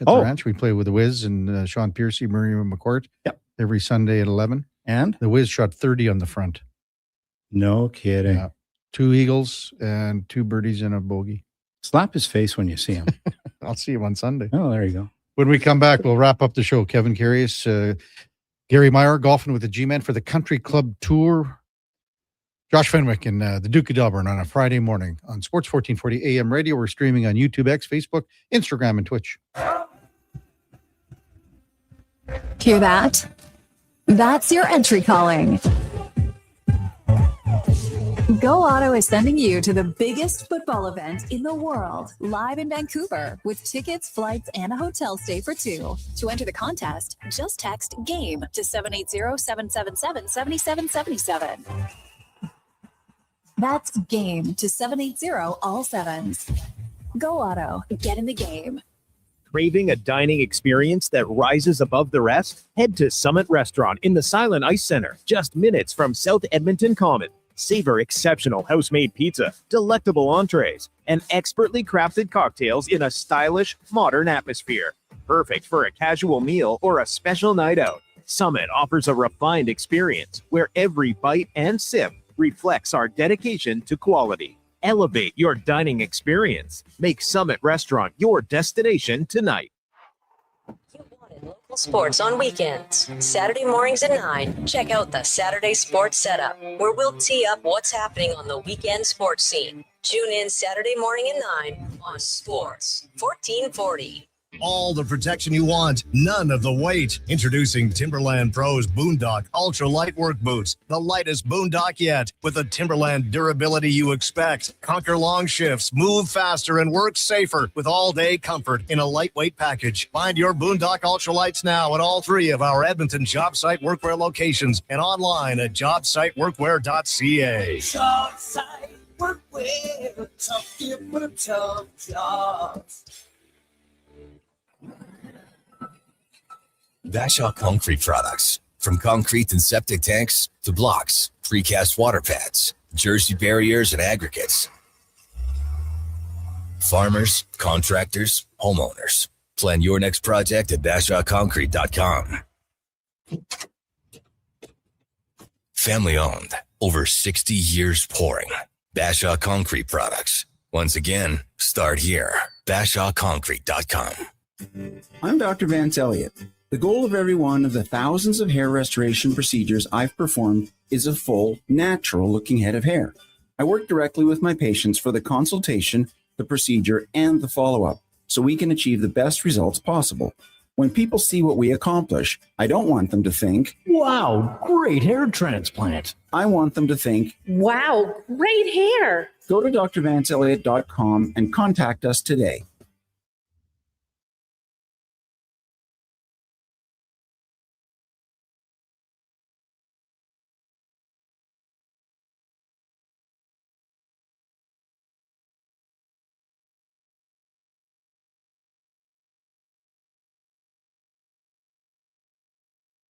Have your sports curiosity cured with the Kevin Karius Show. This is Sports 1440.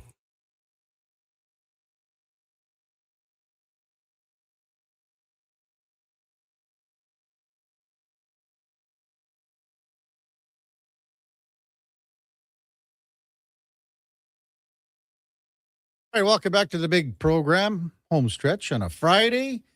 Kevin Karius, Gary Meyer with you, golfing with the G, man. There's some great golf courses in Saskatoon. Oh, isn't there? phenomenal, yeah. Holiday Park. Riverside. Yeah. They built the Dunes. Is the Dunes? the Dunes is in Saskatoon. Yeah. I mean, Riverside was the private club when I was there. Okay. Bart Hunter used to play there. I played with Bart. Oh, okay. Because he used to live there with Tim Shovelday. We played. There's one out there that started with a W. What was it called? Graham Coulter was a golf professional there. I don't know either. Don't get old, folks. Don't get old. Yeah, you're doing just fine. Uh-huh. Looks like you guys, I'm going to be off next Friday. Bruce Hardy has just texted me, and he's going to come in studio. Perfect. He said I should be okay. He's got his final day of the academy. Oh, okay. But I think he's going to work around. Yeah, great teacher. Wow. Great hockey player. Really good hockey. And a big guy, too. So if you want to fight me, buddy, there's me, buddy, right there. I heard him and Andrew Walker went at it. Oh, really? That was going to be my first question next week when you're away, Kevin. It's like, so Bruce Hardy, how badly do you want to punch Andrew Walker in the face? Then you know what you should do, Duke? Put up the picture of Walker. Oh, after he took the puck to the eye. Yeah. And just say, so this is Andrew Walker after Bruce got a hold of him. Or what he would look like anyway.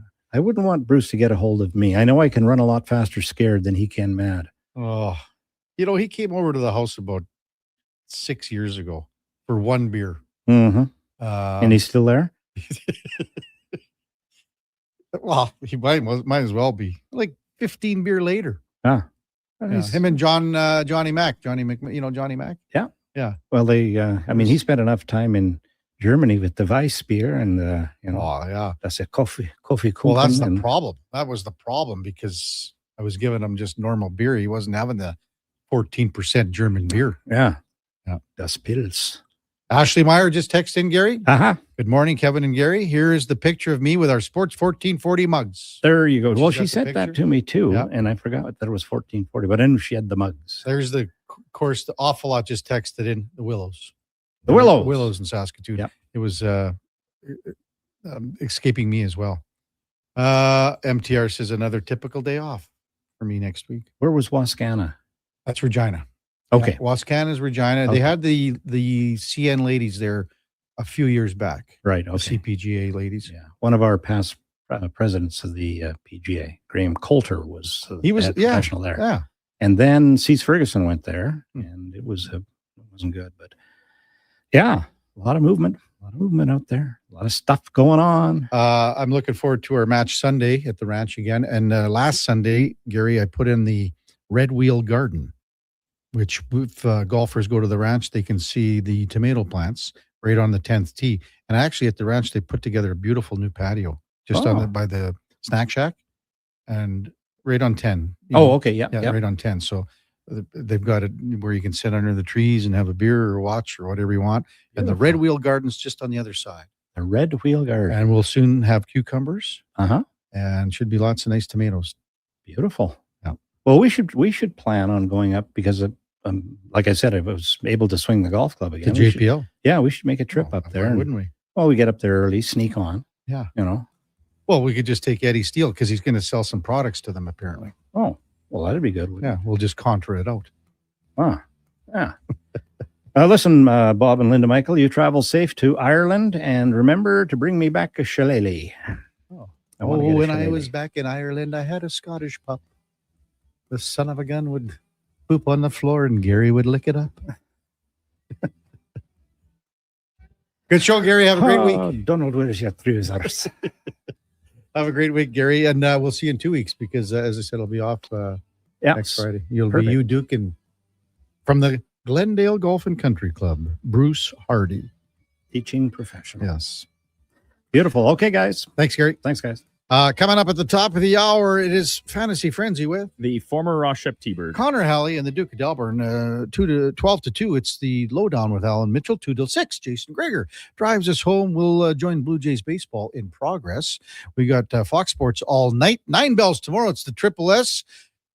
Josh Fenwick is in. Thumbs up. Duke. Well, Duke he's going to be in too. And then Josh Fenwick, Paul Sear, 10 to 12 with the Old Hoop City.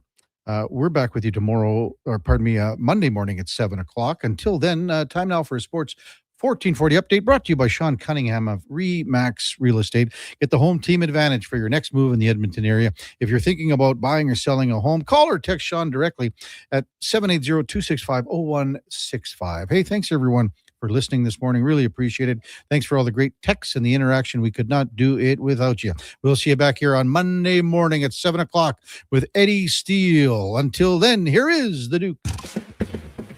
The Sports 1440 update.